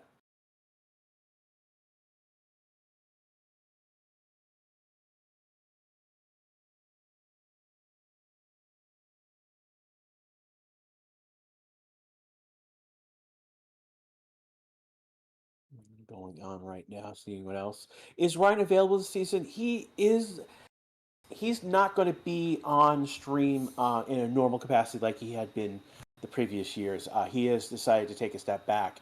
Um, will he? I mean, it's right now he's not scheduled to be on stream, but never say never type scenario. He might come back for a race at some point. That's the expectation, basically, is that he'll probably be back at some point for a race in some capacity, but not the whole season.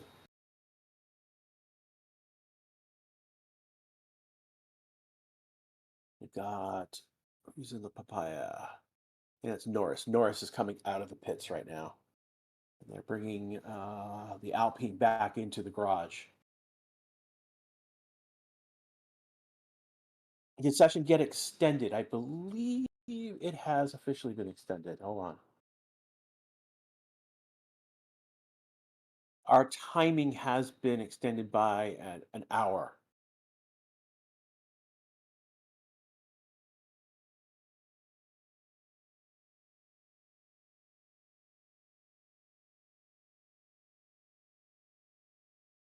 Um, let's see if the F1 website says something.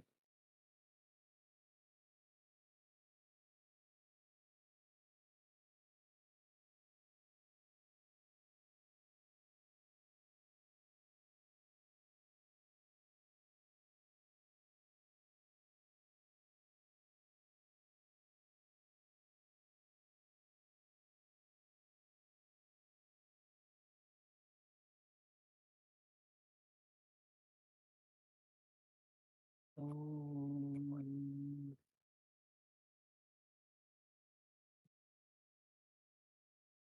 just trying to figure out. Nothing is hit. Again, the F1 website has been updated to reflect an extra hour, and our timer is updated to reflect an extra hour. So I'm just waiting for something more official than it looks like it has been, but I can't tell you for 100% definite. Session. Okay, so race control now has will end at 2000 local time. So that was what I'm looking for is the race control to actually say something official.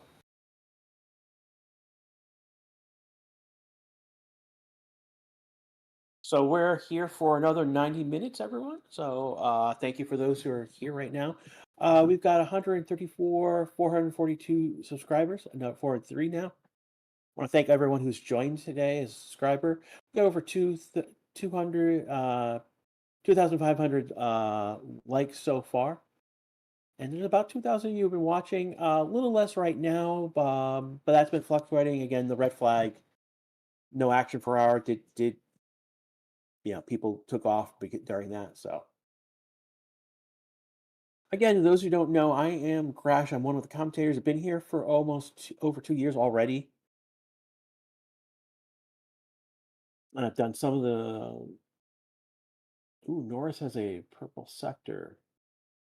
So Norris cooking in this first lap, and his second sector looks good as well. You come around turn 12 right now into turn 13. He's got another purple sector, so he's on track to have a very flying lap. As he comes around, he's coming around the last curve right now on track. On the timing sheet, he's about to cross the line. He's going to go P1. He does not get the third sector. He does a lap time of 134.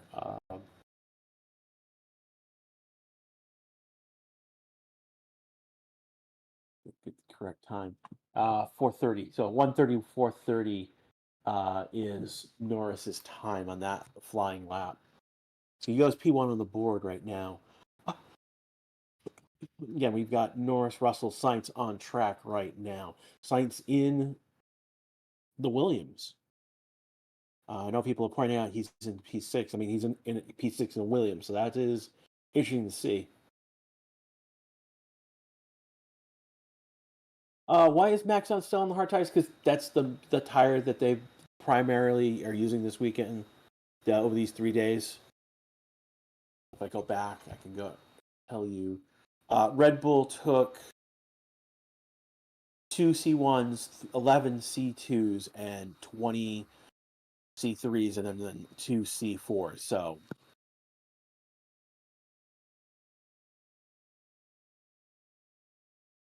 and they don't need to show everything on, they can be on a medium tire and do what they want.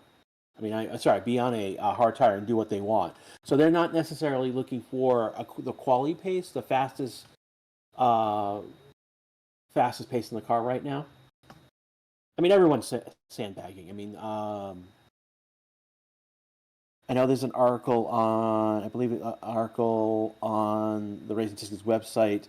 If not, it's either that or it was a Facebook post where basically, I need to put you.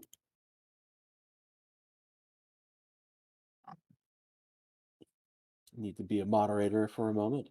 But basically, ultimately, everyone except Zhou was slower during preseason testing versus what they were doing at the Bahrain race itself. So everyone's sandbagging. So it's not, they're not using the highest engine mode as well. And that's something they'll turn on, for Wally when we get to Australia and for the race itself. You got people shouting out for Carlos. People think Lando has a shot for the World Drivers' Championship. Yeah, he probably does have a shot this year. Max obviously being the reigning champion is in that conversation.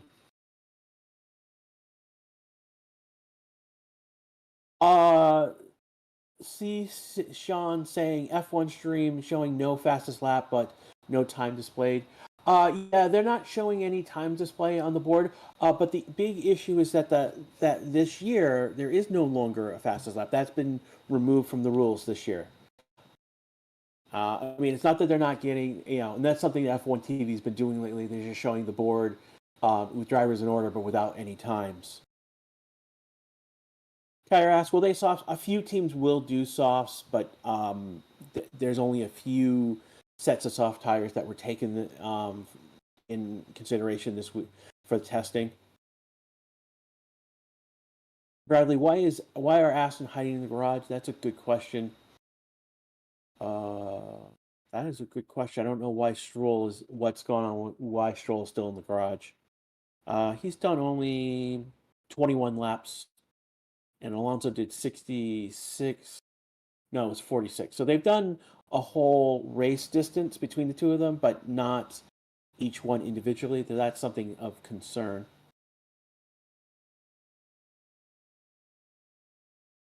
Does testing determine the fastest car? I'm new to it. No, testing is not about determining who. It's more determining who has their act together. Really, it's not. And we'll see people who are fast, but testing does not necessarily translate directly. Like again, we've got science is fifth on the board right now. That doesn't necessarily translate to a race scenario, and the same thing with FP1, FP2, FP. That it shows more who has their act together and who doesn't. Like right now, of concern is the Haas team. Ocon and Behrman are at the bottom of the board. Buckrell and Hulkenberg in the stake, 16 and 18th respectively. Aston Martin is 16th and 17th. And of more concern, they've haven't done a huge amount of laps. Over the two sessions during the day, you want to see your car, your drivers getting about 100 plus laps. Then again, you've got Hamilton doing looks like 70 laps and Leclerc doing 42. So that's a huge number right there. That's a good sign. What Hamilton may be 12th on the board. Again, he was in a day session, so the track conditions right now are better for faster laps than it was in the morning. So even though Hamilton's in 12th, he did 70 laps. Leclerc has done 42 with another hour and 20 minutes still to go.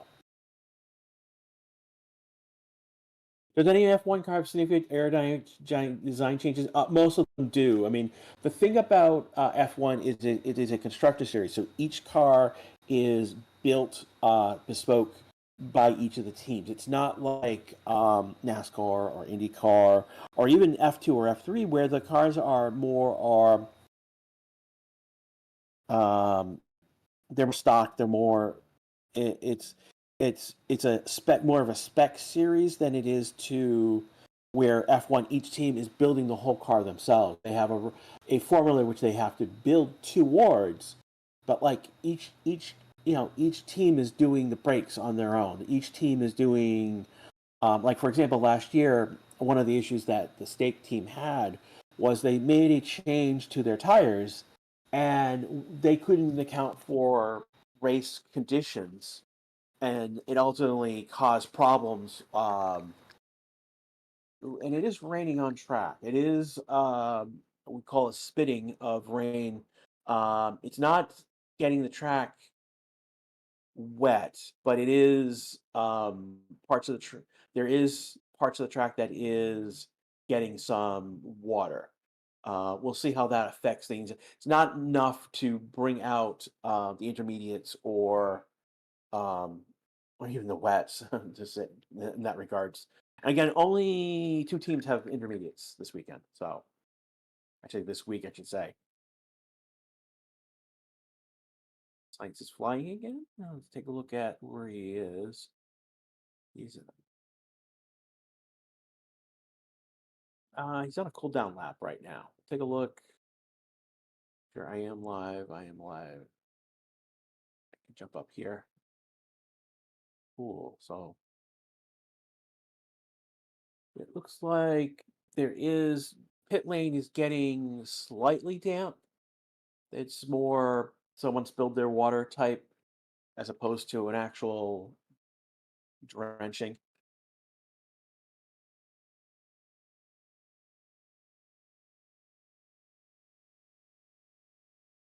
If you guys have any questions, you could get just drop them in the chat. I'm more than willing to help you. We're again, if you're new to F1, we're more than willing to answer questions about what's going on.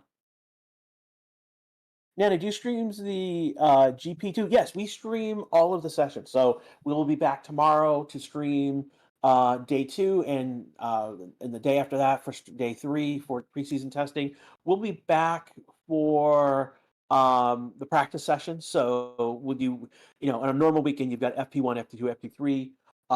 I have normally been the practice person. That's probably going to change this year. Again, I'm moving up as the lead commentator. This is I've been here the longest. That's kind of why. Um, we also do the qualification sessions. If there's a sprint weekend, we'll do the sprint quali and the sprint race itself, and again the Grand Prix on Sundays as well. People are asking about when is Audi. So basically, the Kick team, Sauber, Kick, Steak, as you may want to say, they are Audi has officially bought them out. It's 100% in Audi's control now, and next year, with the new formula, new regulations, Audi will be it will be officially the Audi team next year. So we got one more year of this green car with Hulkenberg and Bortolello driving it this year. These some Ferrari fans, and some Tifosis are in chat. Yeah, Tifosis, we're gonna have fun. Because you're not gonna like me. I kind of pick on you guys, but you can handle it. You're big kids. Yeah, it is raining at the track. There was a 10% chance of rain. This is what 10% chance of rain.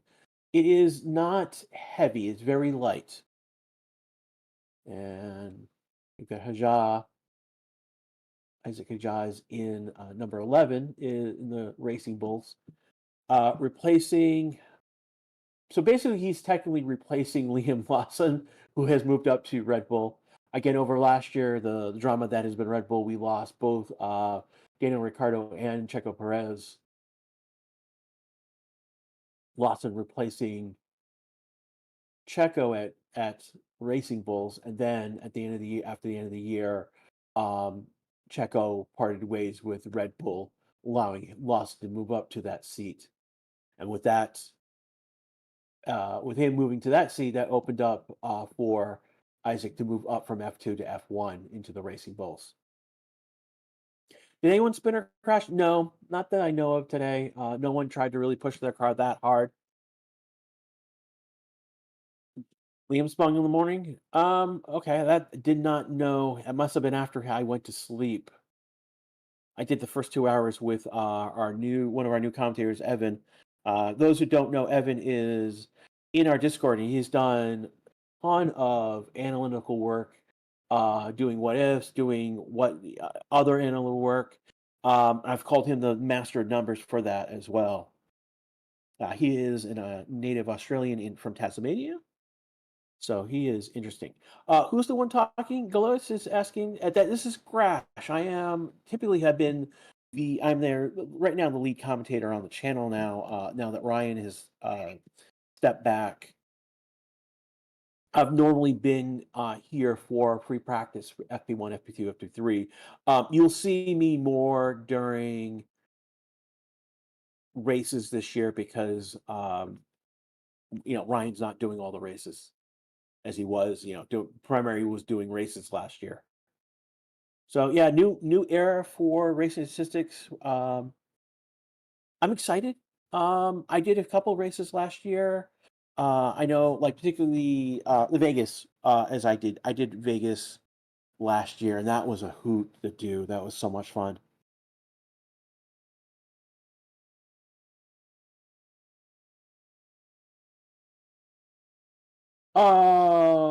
F People are talking F1 is a business. Yuki didn't have anything except his Honda deal, which went to Aston. Doesn't have anything to offer except to drive, but that isn't enough. No, that's not necessarily correct, Pikaman.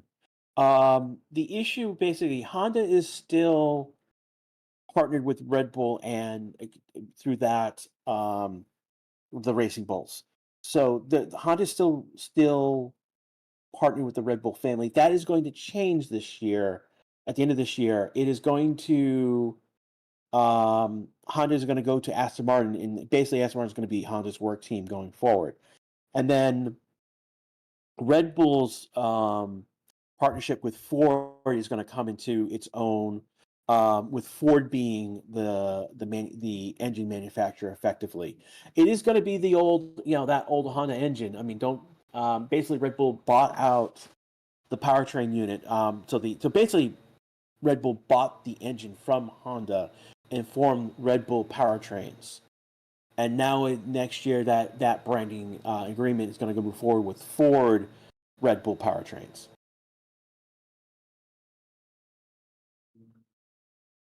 Where's the chat in the video coming from? That's you're typing into chat, and that will show up on screen at some moment, Ryan.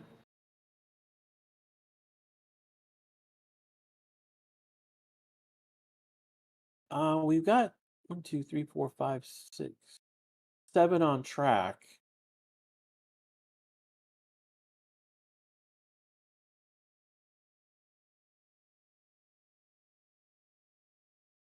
Here comes Lando coming across the line. Doesn't look like he's doing a quali style lap.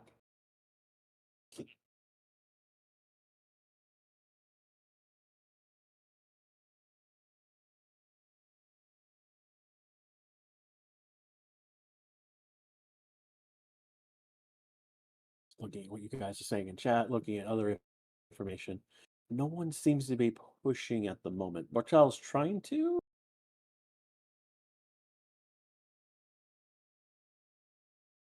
He is on a hard tire right now. Why is he not set a time? That's odd.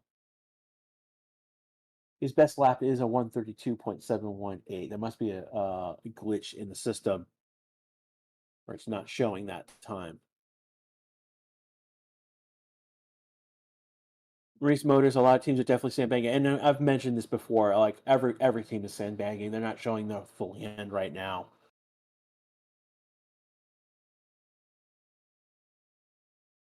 LS thinks Charles is pushing on heavy fuel. That is a possibility,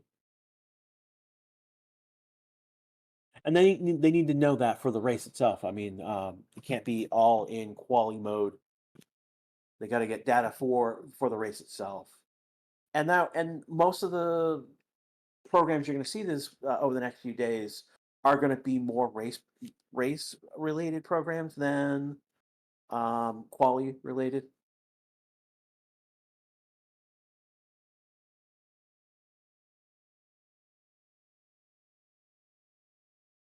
Yeah, my best guess is that there's a engine mode that they're not implementing, like that they're not using right now because they're in testing. And that's more to, particularly with like Red Bull, like Verstappen's fourth and Lawson is eight on the board. Um, don't get me wrong, though that's good, but my gut feeling is that there is a engine mode that they haven't implemented, they're not using right now, that would be much faster. It's also more damaging, when we talk about these engine modes, um, these higher performance engine modes um, take more out of the engine, and that's the other issue. So they're not, they pull back the engine to 80%. They get a much longer run on that engine, and that's how I would be managing um, an engine for this weekend if I was in that type of position.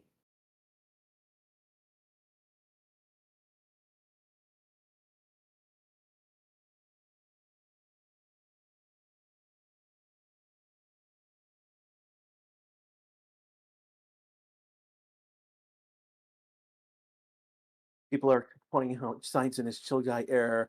I know a couple people have mentioned this is the science villain arc.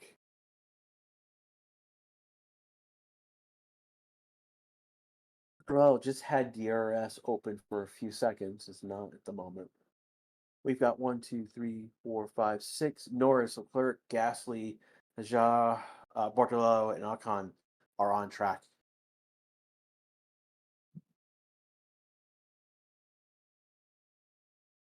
What type of compound is McLaren and Ferrari using? And I have to take a look. He's okay. So Leclerc is using a C3 compound. Thank you, F1 TV. That putting that on screen.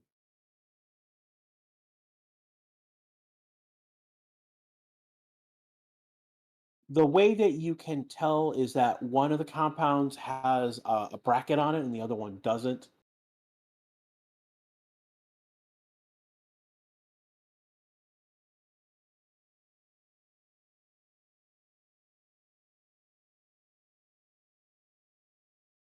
Norris is on track. He is using a medium tire. Which one I don't know as of yet. But we know Charles is using a C3 tire. That's being shown directly on F1 TV at the moment. I think Norris is also, yeah, that would C3 is the one that they've most of the teams have taken. It's either a lot of C3, C4s.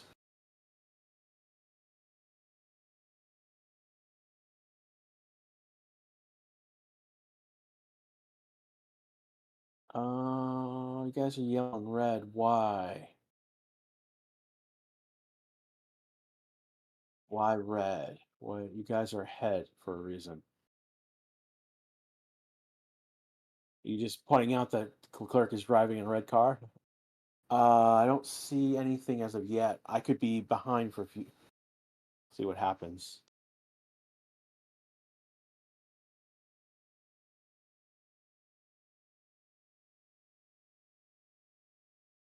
We are still in a green track scenario.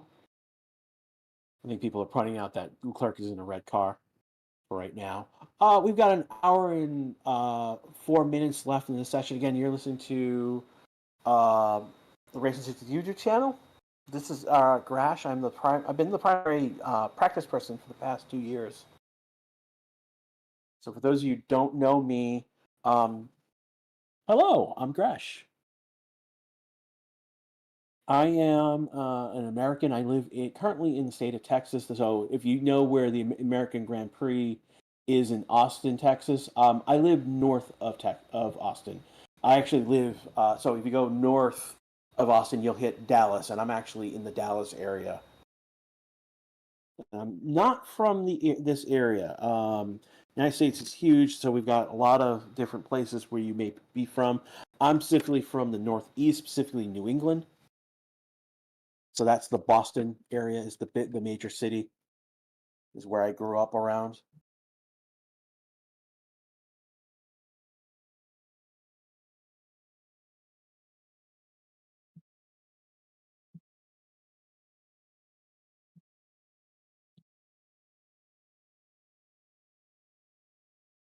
I do not have the tire history, Ryan. I suspect that he may have been out. Some people have said that Max was out for a little while on a medium tire, but I don't know how long that would have been.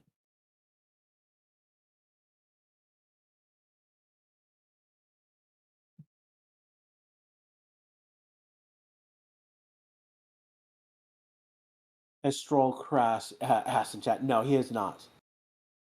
New. So here in the United States, there's a section of 6 states which we refer to as New England.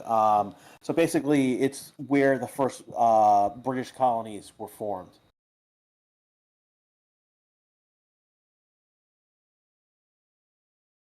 So the major city is Boston. You'll hear Providence, you'll hear Worcester, you'll hear Manchester, New Hampshire, Portsmouth, New Hampshire, are all the cities in that area. It extends into Connecticut, so Hartford, and then depends how you feel. When you get to Hartford, things get weird because then now you're getting in next to proximity to New York City. So, someone from Boston will look at that corner of that Connecticut next to New York State as the traitors. Uh, yeah, it gets interesting.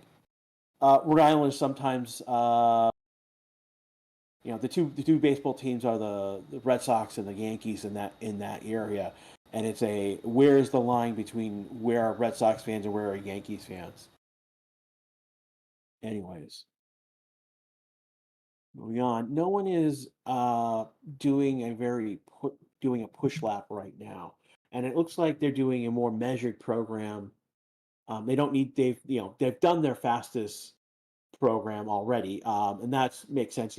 Go out on the tires, get those fastest laps on when the tires are fresh, and now they're doing more race runs, more measured runs.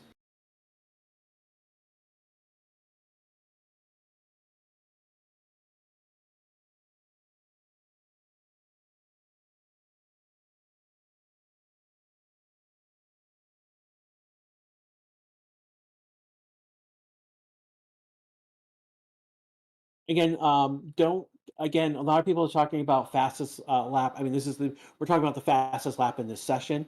The point for the fastest lap has been pulled. That was one of the changes last year. Basically, ultimately, the goal for fastest lap, why they brought that back for a point, didn't pan out. And literally, like every position except maybe like 18th and 19th, like basically scored the fastest lap over the last 8 years. So, um, it was unproductive to continue giving them that point for the fastest lap during the race.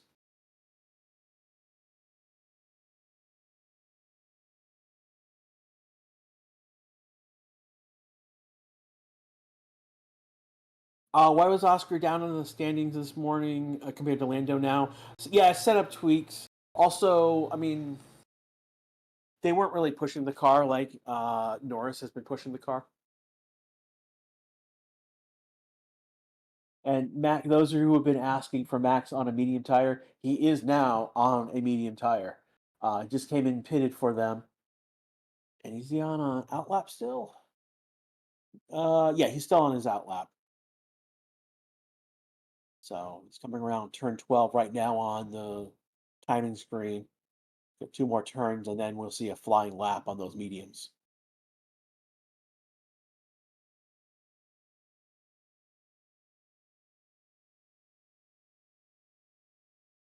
And it's going to be a C3 medium tire that he's on.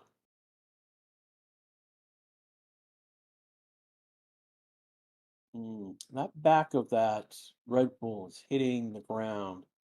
We can see that by the sparks that it's producing.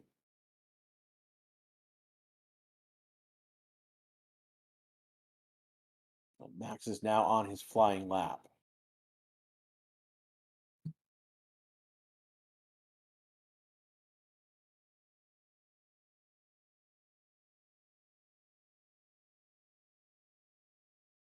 How did you make this dashboard? Well, Racing Statistics, the boss, basically sets this up.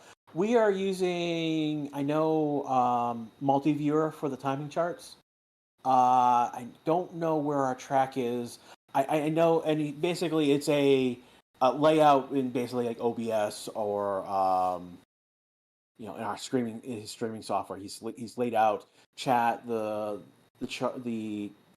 track and then the timing charts. So there's different pieces that he's pulling across his desktop.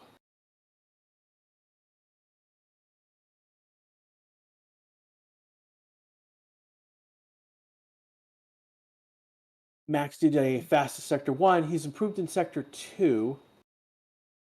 He's close to his times.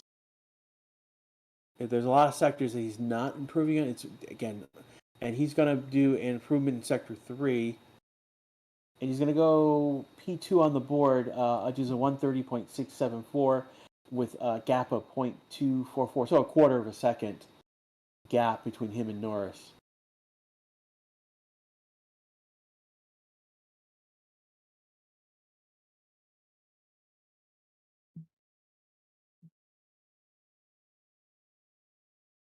Yeah, the dashboard we're using, part of it is multi-viewer, and it's not they're doing. I'm not sure how they're doing their back end getting information. So, but they've consistently performed extremely well. Again, the delay that you guys are seeing with the timing chart is the fact that data is being bounced around the roll a couple times. So, like, data is being uploaded to the clearinghouse for the F1 data. That is being pulled by multi-viewer, and then that data is then being streamed back to YouTube to then ultimately getting to you. So, Lipsai Huntress, never heard of this channel, loved it. I'm subbing. Welcome to the army, Lipsai. Again, we've been doing this for several years now. I'm actually one of the first people to join the channel when, before Racing Statistics was established as a channel. We were on Data Visualized. Basically, the owner decided to split off the F1 to its own channel, and here we are. Russell just went P2 on the board, fastest third sector. He has a gap of 157, so a time of 135.87 for that lap, and these are all medium tires. We are under 55 minutes in this session right now. Again, you're listening to the Race Cube channel. This is Grash. I've been normally the free practice person. I've also been the harbinger red flags. Literally woke up, turned on the the YouTube channel on my phone as get I was basically in bed still, and I turned over and see the track is red, and was like, what have I done? The joke is that basically I am the cause of red flags. It's usually something that I've done to anger the F1 gods. So I literally turned it on, went to the bathroom, came back, and the track is red. I'm like, what is going on? Oh, what tires of Max has right now? Not showing on the display as of yet. Yeah, that's in the F1 data, so we're not sure as what tire he's on just yet. Give him a lap or two, and uh, that will repopulate with the correct tire soon.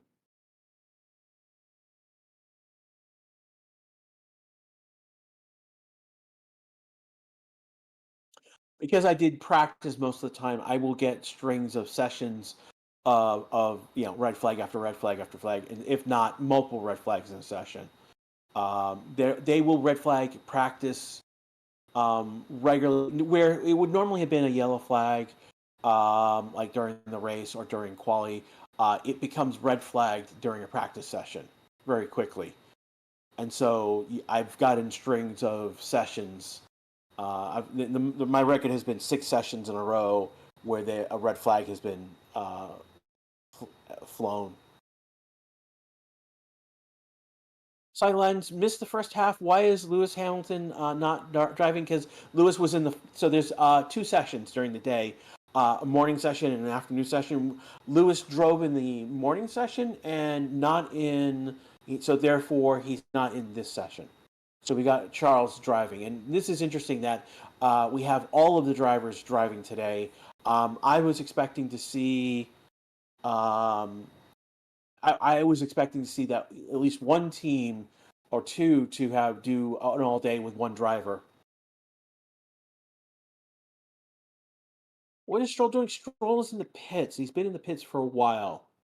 That is all I can tell you. That he's only done 21 laps today, and that's a point of concern with Aston Martin. Alonso only did 46 laps. Now, between them, they've got a full race between them, but it's still that's a low number, and that is a point of one of the things point of concern. The other one point of concern is that both of the Haas's are at the bottom of the board, and that's not a good sign.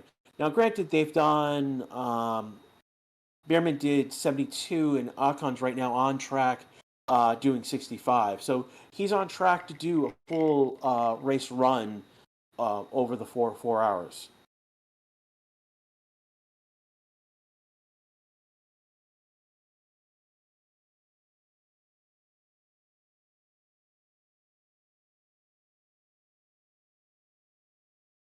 Currently got 4 drivers on track. Verstappen, Borletto, Norris, and Russell are on track.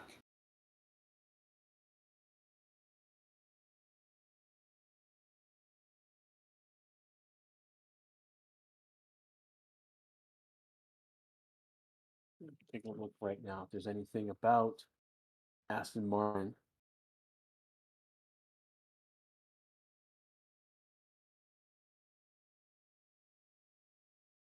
Yeah, because we were out with that red flag with the lights for over an hour, they added an hour to testing today. So 10 minutes. So where we would have taken the checkered flag 10 minutes ago, we're going for another hour to accommodate for the lost hour plus that we had during the red flag due to losing power on track.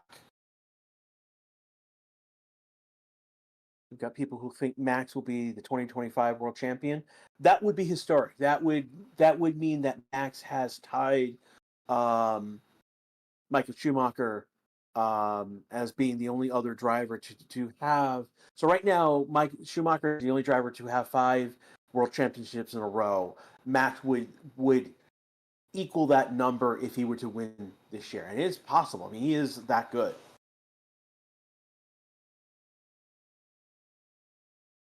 Do you think Aston can be competitive this year?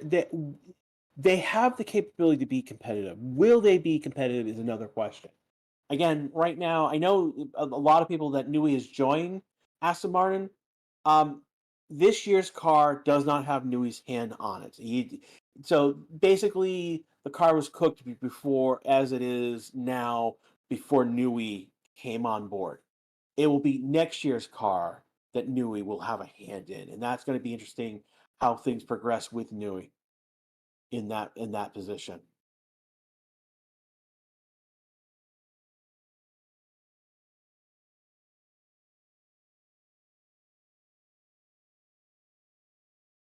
We've got people cheering for Max. We've got people not not cheering for Max.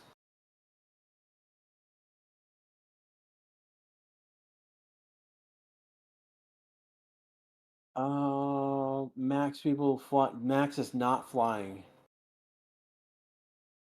He's most of his lap is a yellow lap, so he is either laid it down or he's on a different program than a quali. He's maybe on a race run program as opposed to a quali run program, so he doesn't need to be pushing the car.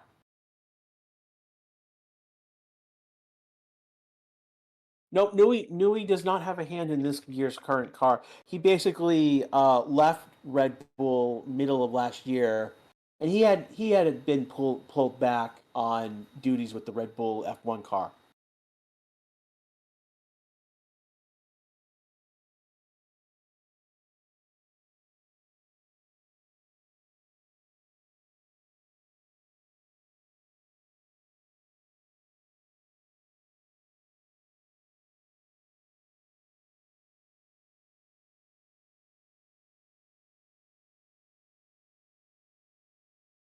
Which car looks best in the long pace?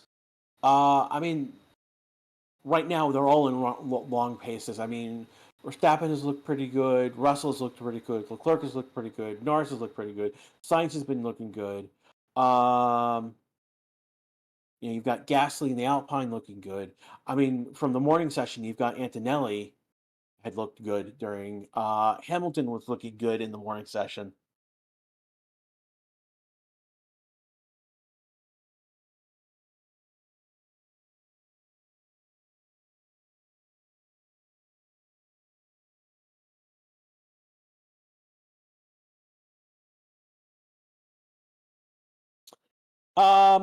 The dip and run last year, that Newey leaving was a small factor, but it wasn't the big one.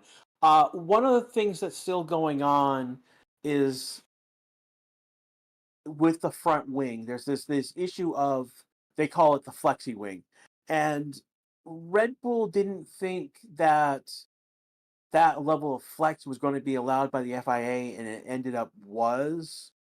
And so we're starting this season with the front wing, where the wing can flex. So when the car gets up to speed, the force of wind going over it is going to change the it's going to flex the wing. It's going to change its shape, and by doing so, teams such as like McLaren, I know Mercedes is that certain extent. I don't know how much Ferrari was using it, but McLaren was basically the big one. Um, that they were using that level of flex to their advantage. And what's going on? Ultimately, what's going on is that, I think by the Spanish Grand Prix, a new level of strength and aka lack of flex, is going to be implemented in the regulation. Um, so there's been some, again, so basically later this year, that flexiness of the wing is being ruled out of bounds. They're going to have to be more uh, textile has to be stronger so that it's not flexing. But and there's a test they have to fulfill. But the thing is that there's only so much you can test, and the force that's being put on at race speed means that those wings are going to flex anyways. So it's a whack-a-mole type scenario. It feels like they're allowed to use flexi wings, then they're not going to be allowed to use flexi wings, but they will flex anyway because of their speed. It's a very odd scenario. Kid Earth OS, how has Red Bull done relatively well? I mean, Lawson's still in the top 10 despite being only done the morning session, and then Verstappen is P3 right now. They've done medium and hard tires, so we haven't seen the absolute speed on this car yet. But no one's done a soft tire today, as far as I know.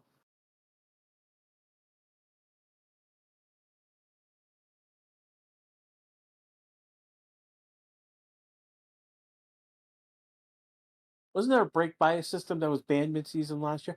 I don't remember about a brake system that Red Bull. That I don't remember that happening. I know there were a lot of weird little adjustments in the rules last year, and some of them were in theory pointed at Red Bull. That was more, I think, people were pointing at Red Bull just because they could.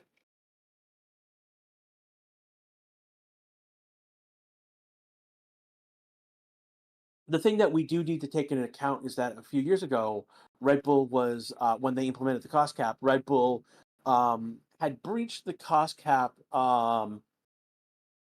in a minor way, and were penalized. And those penalties finally came to bite the team last year. That we knew that it wasn't gonna, it took so long to implement the rules and to penalize Red Bull. By the time they were in, the 2023 car had already 2023 car had already been cooked. So the penalty was going to take place. It was going to hit the 2024 car. Now that Red Bull came in third, they're actually going to get a huge amount more testing time, more wind tunnel time, and they will definitely use that to their advantage.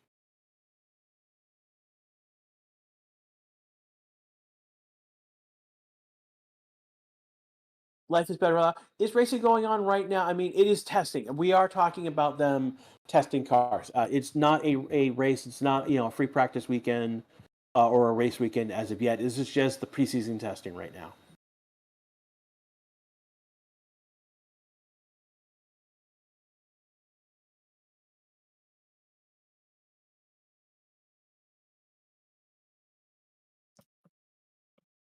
How is Merck doing? They seem to be decent enough.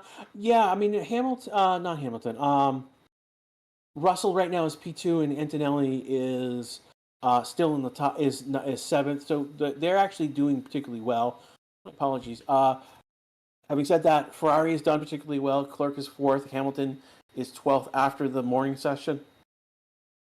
Hamilton was performing well during that morning session.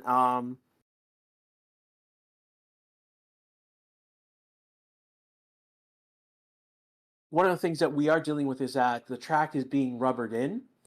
So there is some track evolution that has taken place. So all the drivers that are on track right now, um, all the drivers are in this afternoon session, have the advantage that the track was rubbered in during the morning. I know it did rain a little bit, but it's just not enough to really uh, to change the track conditions to really change up the rubbering. We need a big washing of the track, and we didn't get that today.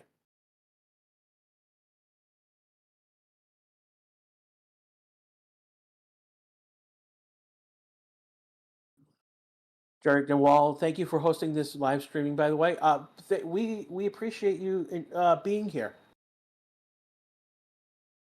You got about 2,000 you've been watching, a little under right now. We've had more in the morning session, but then again, we probably lost again. We're under right now because people took off because of the red flags, and haven't come back because they know that we've added time. We're under 40 minutes right now in the session. Again, this is the Racing 66 YouTube channel. And this is Grash with you live on the channel this morning. Morning for me, at least. It is 10:21 a.m. where I'm living. I'm in Central Time, USA. Are there going to be any more quali lap sims? Andre, that'll probably happen in about 20-25 minutes from now. The last you might see some people going from some last hurrahs at the end of this session. So give it about 20 minutes or so, and then we'll probably start seeing it. Why is the first race Australia this year? I'm not sure why they made the change. I mean, Australia was the first race previously. And I think they said they were like, yeah, we'll just do it here. The first race Bahrain, we're here already. Is what I think. What is the mentality is like? Hey, we'll do it here, and then we'll go to Australia. It looks like they've changed that up. So after preseason testing, they will then go to Australia.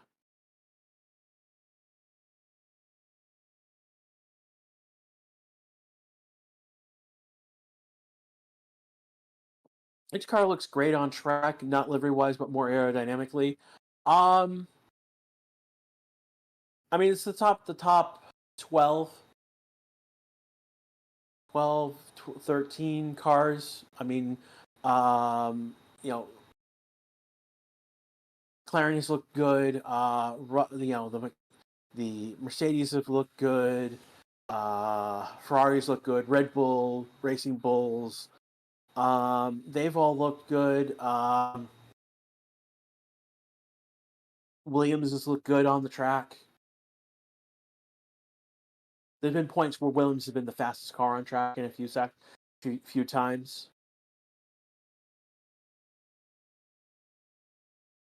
What's your take on Lewis? Do you think he would be fighting for the championship this season, or is it too early to tell?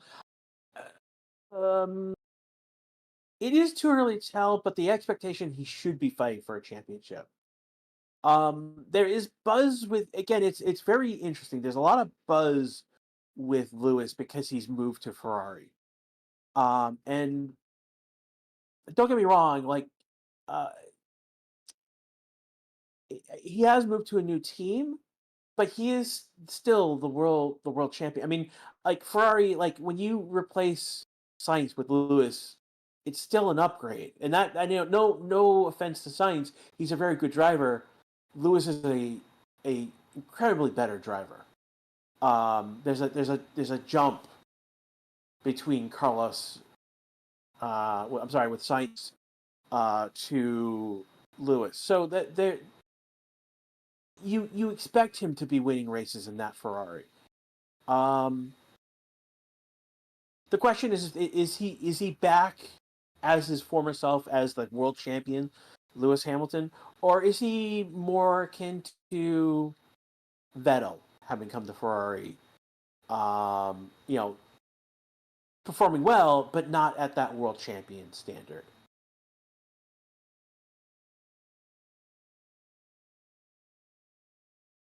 Solo, yeah, like I think Russell is 3 seconds off in his last run, his last lap. So he's basically gathering data for a particular situation as opposed to quali.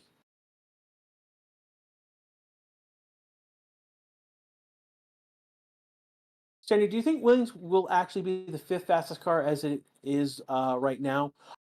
They potentially have that. That is one of the big questions. Is that so? You've got the top four teams, which is basically McLaren, Mercedes, Red Bull, Ferrari, and then last year there was a big jump, big gap, and that's where Aston Martin sat. And then there was another big jump, and then that was the last five teams. The question is like, how much did Williams improve? How much did Alpine improve? Those are the two teams I'm looking at that would be in that next tier with Aston Martin. Is that we'll find out as you know we'll find out as things progress. Racing Bulls always have that potential to be in that fifth, that in that next tier. So we'll see how that goes. Is Newey officially on Aston Martin? Yes, he's officially on Aston Martin at this point. I'm not sure what his if he has signed with them. He's officially with them. I don't know if he's got duties as of yet per se, but that's something that's a matter of time when he goes to work full time. So the work for next year's car, Newey will have a hand in.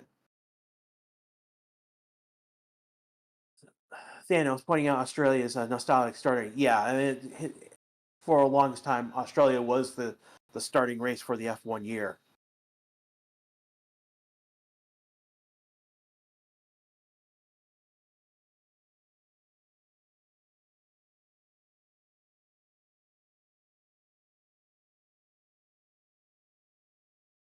So F1 is pointing out that running on the floodlights, this is representative of what they'll see in a month now when they come back to race here. This is representative of what the race will look like in terms of conditions. So this is why you're not seeing anyone pushing in quali style because they're looking to get race level data at this moment.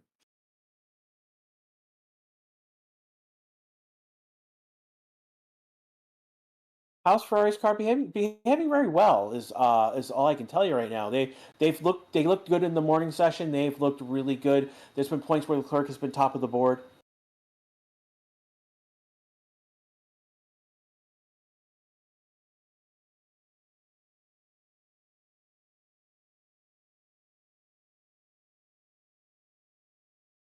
Okay, yeah, okay. Newey's still on garden leave from Red Bull till mid March. Okay, um, but then after starting April, he will be going full bore into that that next Aston Martin car.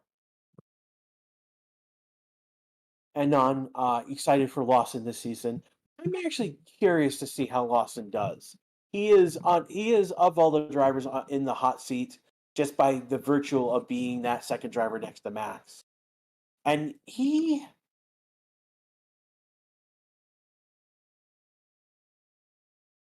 unlike Checo, Lawson's not afraid to break eggs. Is the what use the expression? He's willing to make an omelet, and he's not worried to upset Max. Is the what the gist of what I'm getting the feeling uh from Lawson so far. So Perez didn't join any team yet? No. No, not even as reserve. I mean, he was the last person to leave a team last year, and it was at the end of the season. So there was no place for him to go.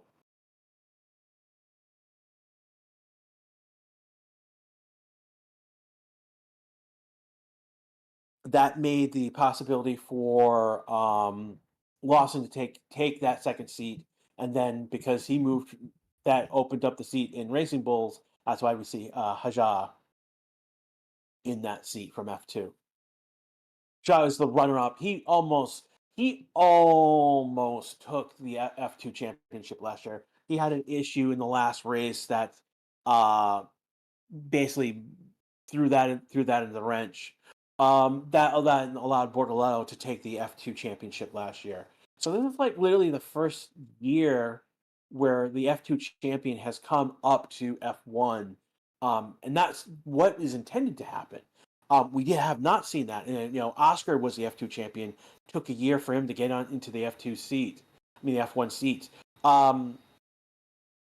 Drogovic is the reserve driver, and he was the F2 champion, and he has not got into the F1 seat still. Still in that reserve seat. And then we've got Pocher, ended up leaving the F1 family. He's been over here in the United States a couple times for IndyCar. So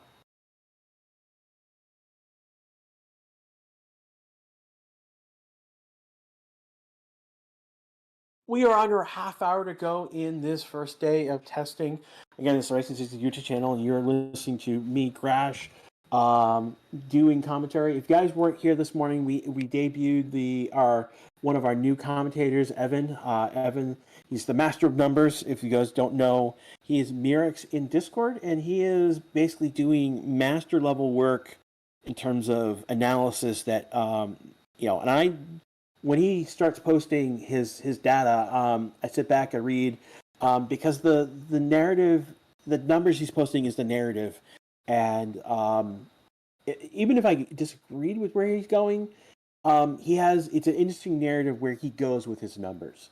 Again, we do have a Discord channel server. You can join. Again, we will probably be talking about stuff. Get the Discord channel invite link up for you guys.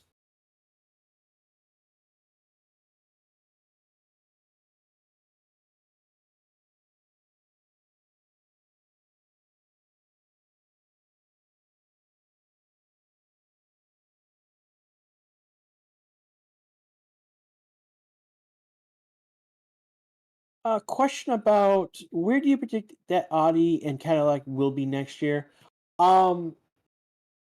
I don't know. See, Audi, the stake team is the Audi team. Effectively, Audi is officially 100% owns it. So for this last year under this current formula, we've got the branding for stake kick, and then next year it'll be 100%. It'll be under the Audi branding and full, and so it where Audi is going to be is going to depend on where that Sauber team performs this year. That's going to be the starting point for Audi, and you can see right now they're 17th, 18th right now on the board. Haas is 19, 20. So that's not a good sign. Aston Martin is the next third team in terms of their average. They're 14th, 15th on the board. These are the three teams that I'm looking at and be like, that's a concern. Oscar, Oscar's 16th, but Lando's number 1 on the board. Doohan is 13th, but Gasly's 6th. So the Doohan and Oscar were in the morning session. So we can write those off at the moment, given the better performance of their other teammates in this session. So those are the three teams coming out of that are looking as to being the beginning of our back markers. Those are the three teams we're going to start looking at. After that, again, we can throw out Hamilton morning session, and then we've got the Racing Bulls as that team number 6. So yeah, this is team number 7, I should say. So yeah, it's one of those we're starting to get a pecking order, but we're seeing the back end of the pecking order, the back markers.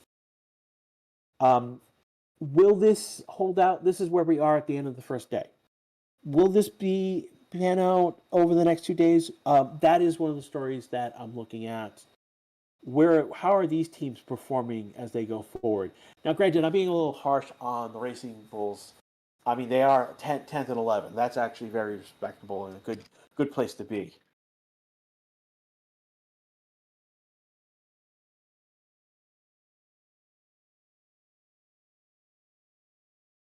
See some people pointing out that Norris, they want Norris to win the championship this year. He's definitely learned a lot from being in the championship fight last year.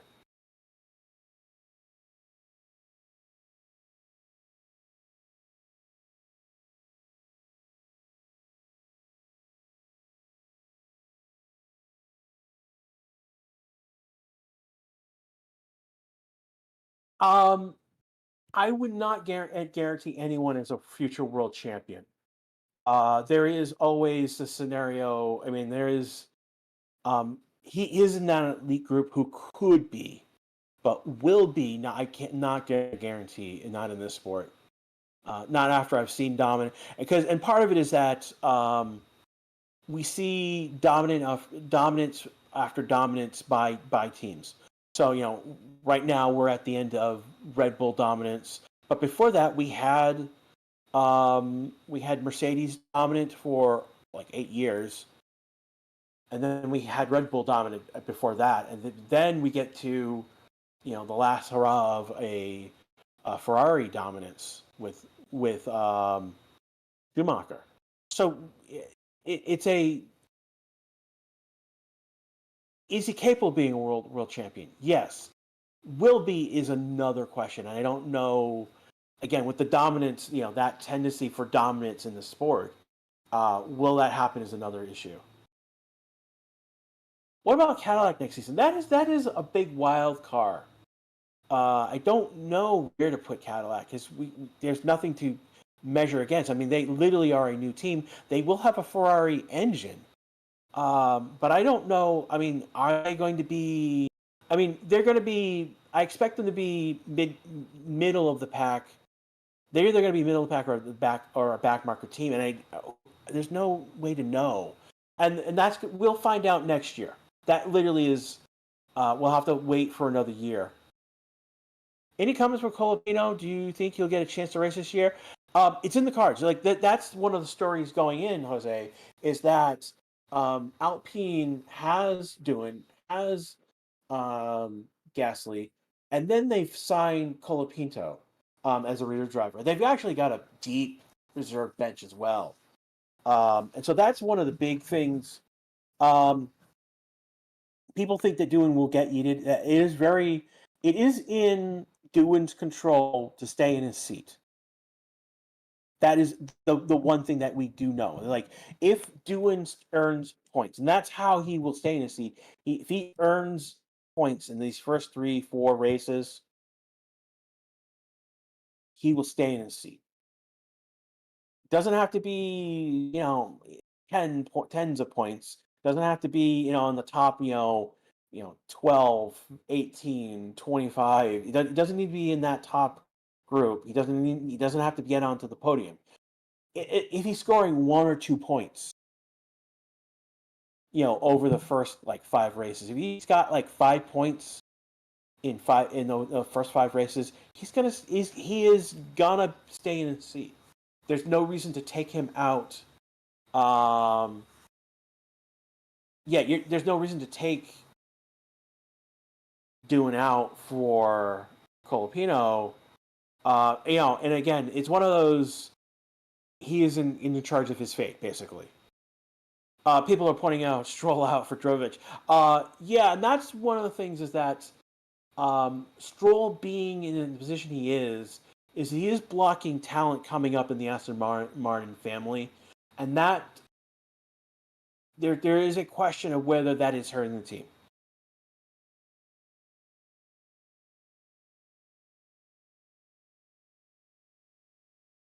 Do you think Carlos will have a good season? He will have a decent season. It will be a drop off from last year. Don't get me wrong. I mean, like going from Ferrari to Williams is a drop off in performance.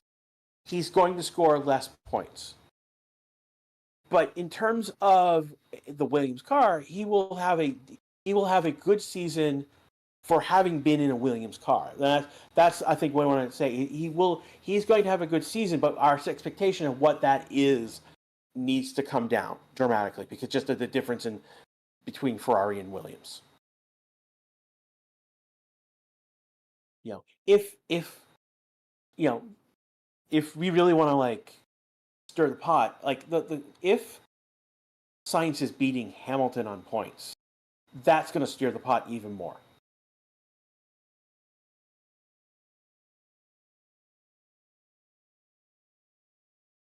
For what have you seen so far? Who you consider to be the most performant team? Um,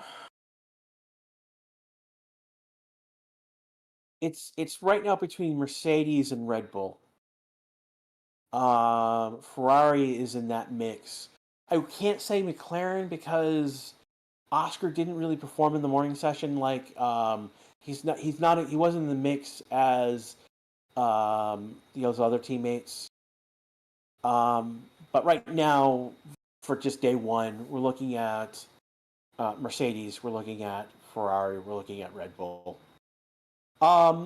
We've got a good performance by Williams as well, and a good performance by the next two teams after them would be again. So for top three game, Red Bull, Mercedes, Red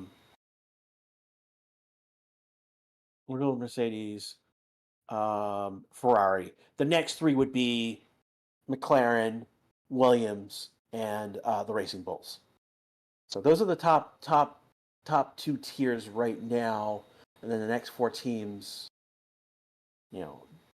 as it is. Alpine is probably I put Alpine in that next second tier. They've looked good in that second tier.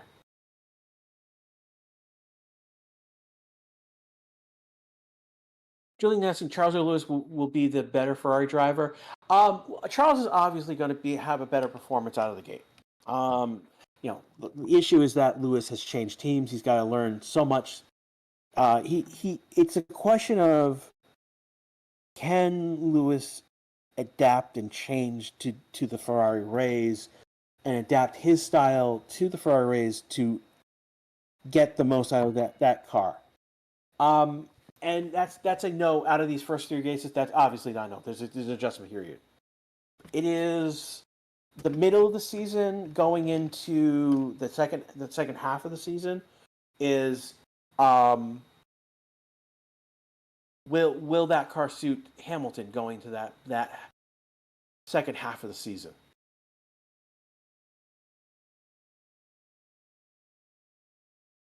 Why is it Leclerc out? That's a good question. Why? I mean, there's only four out on the grid right now. Verstappen, Russell, Ocon, and Haddad are on the grid right now. It could be they're doing something to the car for the last 15 minutes, and that's usual. This is usual for even for a free practice.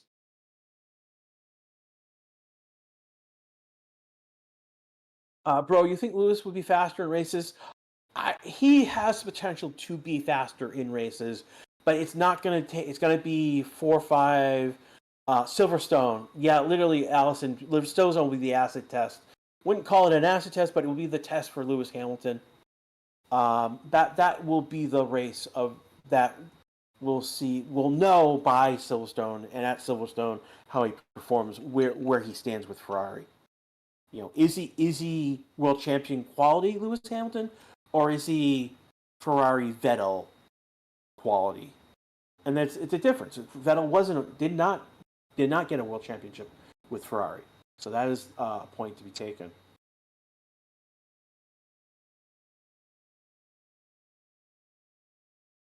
Sabi saying just practice. Yeah, we're just talking about practice, man. Talking about practice. Oh, that clip never gets old.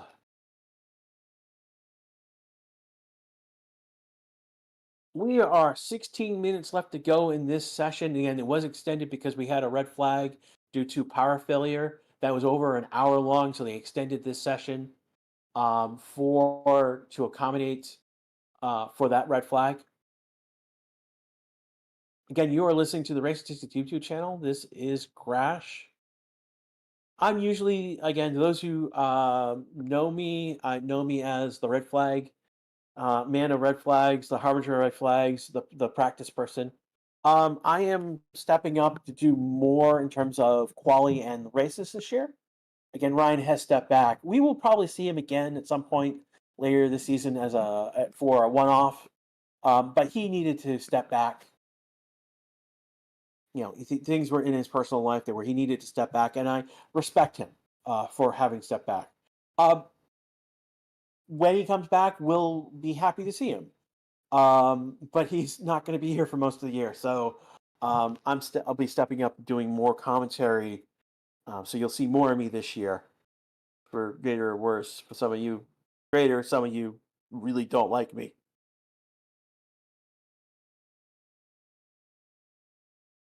When the stream ends, again, boss is in the chat saying when the stream ends, you'll be taken to tomorrow's stream. So if you can like that before you go, it actually helps boost the channel, helps us with the logarithm to get out to more people. Again, I want to thank.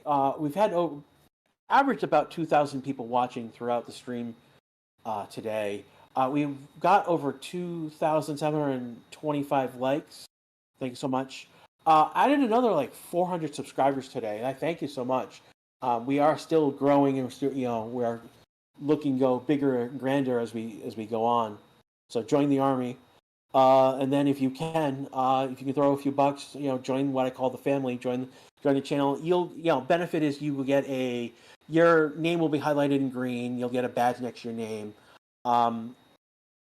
Mine would be green if I wasn't a mod, but I have a badge as well. I don't know if I'm the first or the second person on the channel to have joined. I'm close. It's either one or two. But ultimately, one of the benefits is that you get a array of specialized emojis for this channel, and you also get a super chat for a milestone. It's called a milestone chat, but it's a free super chat every month for being part of the channel.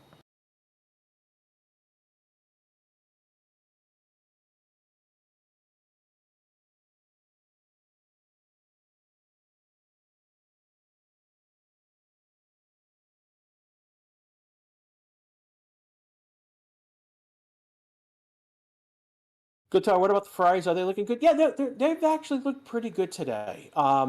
Nothing to be of concern.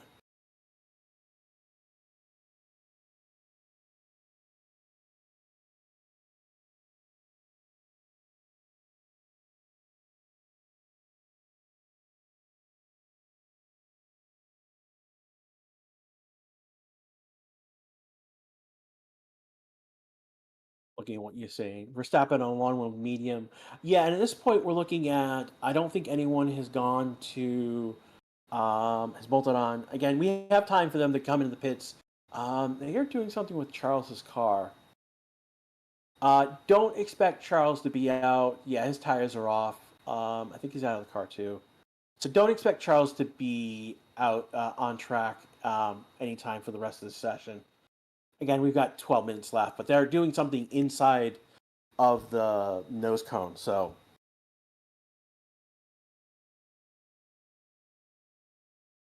you guys are talking about sandbagging. I mean, everyone. I'm gonna put those emojis that I just mentioned. But yeah, no. The big thing is right now, everyone is testing, and they're not pushing the car to its max right now. And so,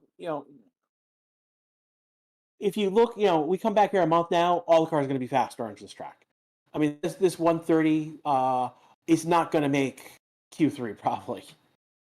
That's what we're talking about. We'll see a sub 130, 129s in quali when we come back in a month. But everyone is in that mode, and so it's not like anyone is objectively really sandbagging their car. I mean, if Aston Martin all of a sudden in Australia is top of the board, then yeah, then we can come back and be like, yeah, they were really sandbagging. But I don't know. Haas has done 81.72. So they've done race runs essentially. How much? So it's while Haas is at the bottom of the board, the one thing that we can take from their it's not a disastrous test session because they've done a full race run on in both of their cars. It's Aston Martin. It's the kick where they have not done that in both of their cars. Yeah, I mean, looking at, Stroll has only done 34 laps, and he's just coming out of the pits now. That's a not, between them, they're just around 100 laps between both of the cars. That's just enough, but it's not. You really want like 120 laps, and he's not going to get 20 laps in the next 9 minutes. Yeah, imagine Haas P1, P2 in Australia. That would be mind blowing crazy if Haas was P1, P2. But that means Haas found something with their engine that Ferrari probably didn't intend for them.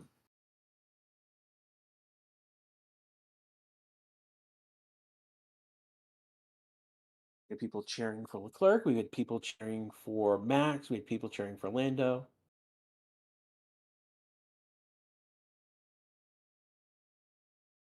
We are under 10 minutes now in this.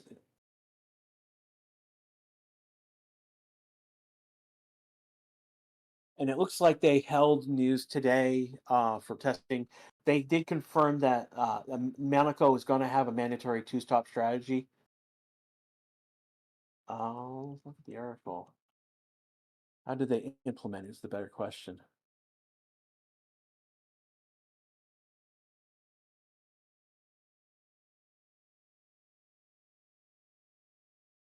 Drivers were required to use at least 3 sets of tires in the race with a minimum of 2 different tire compounds to be used if conditions are right. Okay, so one of the things that was being floated around is that they had to use every single wet dry compound. That's not the case. They've got to use. It's just basically the same rule as got to use 2 different compounds, but now they've got to use 3 sets of tires during that race, and that will bring more strategy to Monaco because basically time is won and lost in the pit lane. You got Bortolo, North Star seeing that Behrman with the first win. That would be. He's good, but he's not. He's still a rookie. Who's the best pace? I'm gonna put it. It's a tie between Mercedes and Red Bull. I know that I would. I'm not sure where to put uh, Ferrari and McLaren as of yet. I think we'll have a better idea tomorrow. Kyle Waikiki, did it rain? Yes, it did rain, but it's not. It was a spittering of rain. It was a small drizzle. It didn't really affect the track that much. It didn't affect the rubbering in the track. It's more, oops, I dropped my cup of water than anything else. It did hit pit lane for a little bit, but it was you know not. It didn't cover the track, so it didn't really. They didn't. No one went to any intermediate tires, and they are cleaning down Oscar's car. They had used so they put a lot of Flowbiz paint on that car. Put a lot of Flowbiz paint on that car, and they're washing it down right now. I doubt that he will be back out on track now that they're washing the car down. He's done he'll be done. There's only 6 minutes left. But they're washing Flowviz paint off of Oscar's car now that they've done that work. Again, Flowviz is the idea is that we're going to throw this paint onto the car. We saw Williams use red paint for the first time. That's interesting. We've seen orange paint. But typically in neon green. The idea is that we put the paint on the car, and we let it spread and move across the surface of the car, so we can see how the aerodynamics are working. The other way to do this is use to get that data for aerodynamics is to use an aero rake, and we saw that at the beginning of the session. We'll see that probably tomorrow at the very beginning of tomorrow's session. Teams putting on aero rakes to test the car, and they go out on it. They do a couple laps. They come in. They don't need to do a lot of laps. They need only like 3-4 laps tops to get their data, and then they're in the garage taking the aero rake off the car. And when the air rake's on the car, we're not talking about them going quality level speed. That would probably rip the air rake off the car.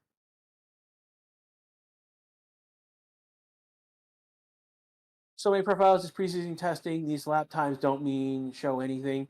No, that's wrong. They do there is things we can see who is got their act together and who doesn't have their act together. Again, we've looked. We've got Borrello just moved up to 12th. That's a good showing. It's a good sign. But like, what's Aston Martin doing? And it's not necessarily the lap times. It's more the laps themselves. It's the number of laps completed. And Aston Martin is just again just getting over. Oh wait, I miscounted. They have done about 85 laps. So they're not going to get to 100 laps. So that's not a good sign. I mean, they're going to get they're going to get a race between both their cars, but most of the other teams were getting full race runs. I mean, like Oscar's got into 66. Burrell is going to do 55. Lawson did 58. Yeah, I mean Stroll doing 37 on Alonso. That is so it's considerably much lower than is what is to be expected. So there it's yes, it is preseason testing. Yes, it is practice, but it's the same thing with free practice 1, free practice 2, practice 3. It's a sign more a sign who has their together, who doesn't.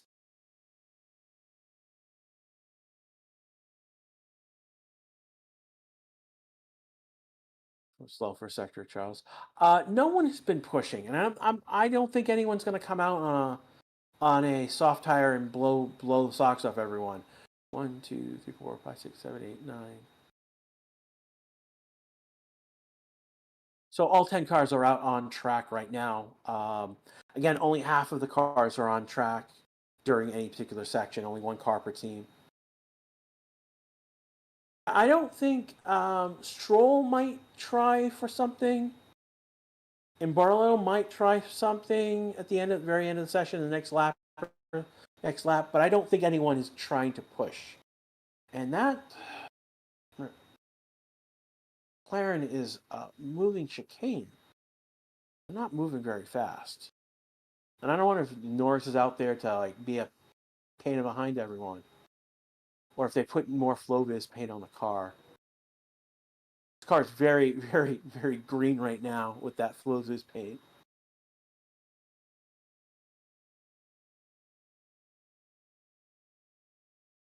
Why is Gasly? That's a good question. It could be pit stop practice in some way. It could be for him to get the practice coming into the pits for whatever reason.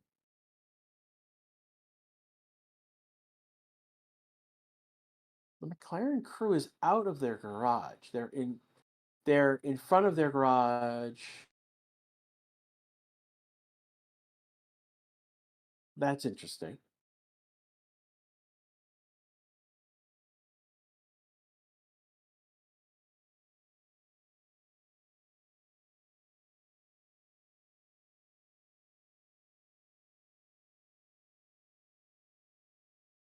And Norris is coming into the garage.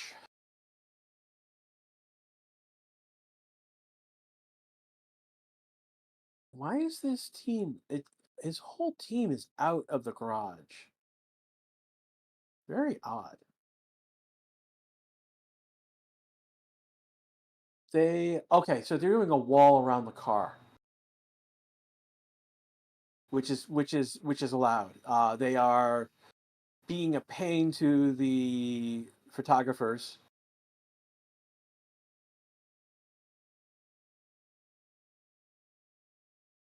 So that's why they wanted to mess with the photographers to prevent from them taking pictures.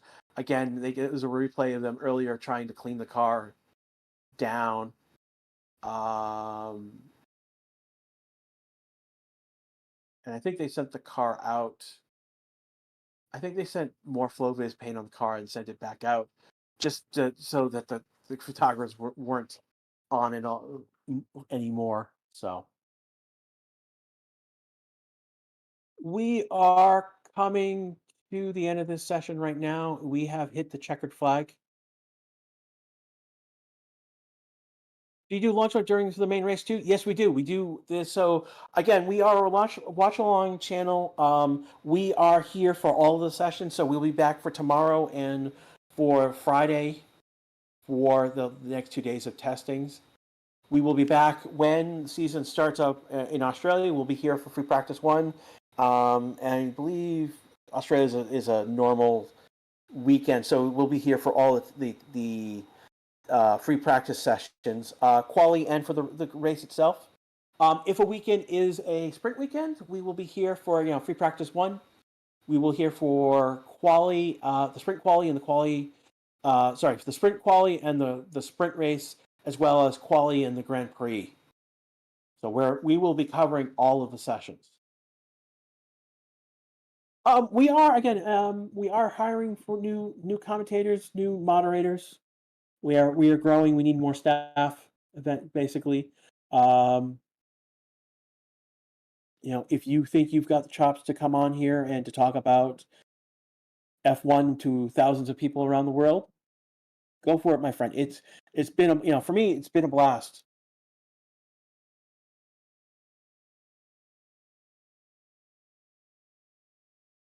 Again, I want to thank everyone here. Again, we got we averaged about 2,000 people watching throughout the morning and the afternoon. We've hit another 500 people subscribers, so 1,413. Sorry, 134,502 subscribers. Again, we're growing still. We got 2,771 likes as almost 2,800 likes. That's really cool. That helps us with the logarithm. Again, for the Race Institute chat, this is Brash. When this stream ends, you'll be taken to day 2 preseason testing. If you can give a like before you go, that will help us with the YouTube algorithm as well.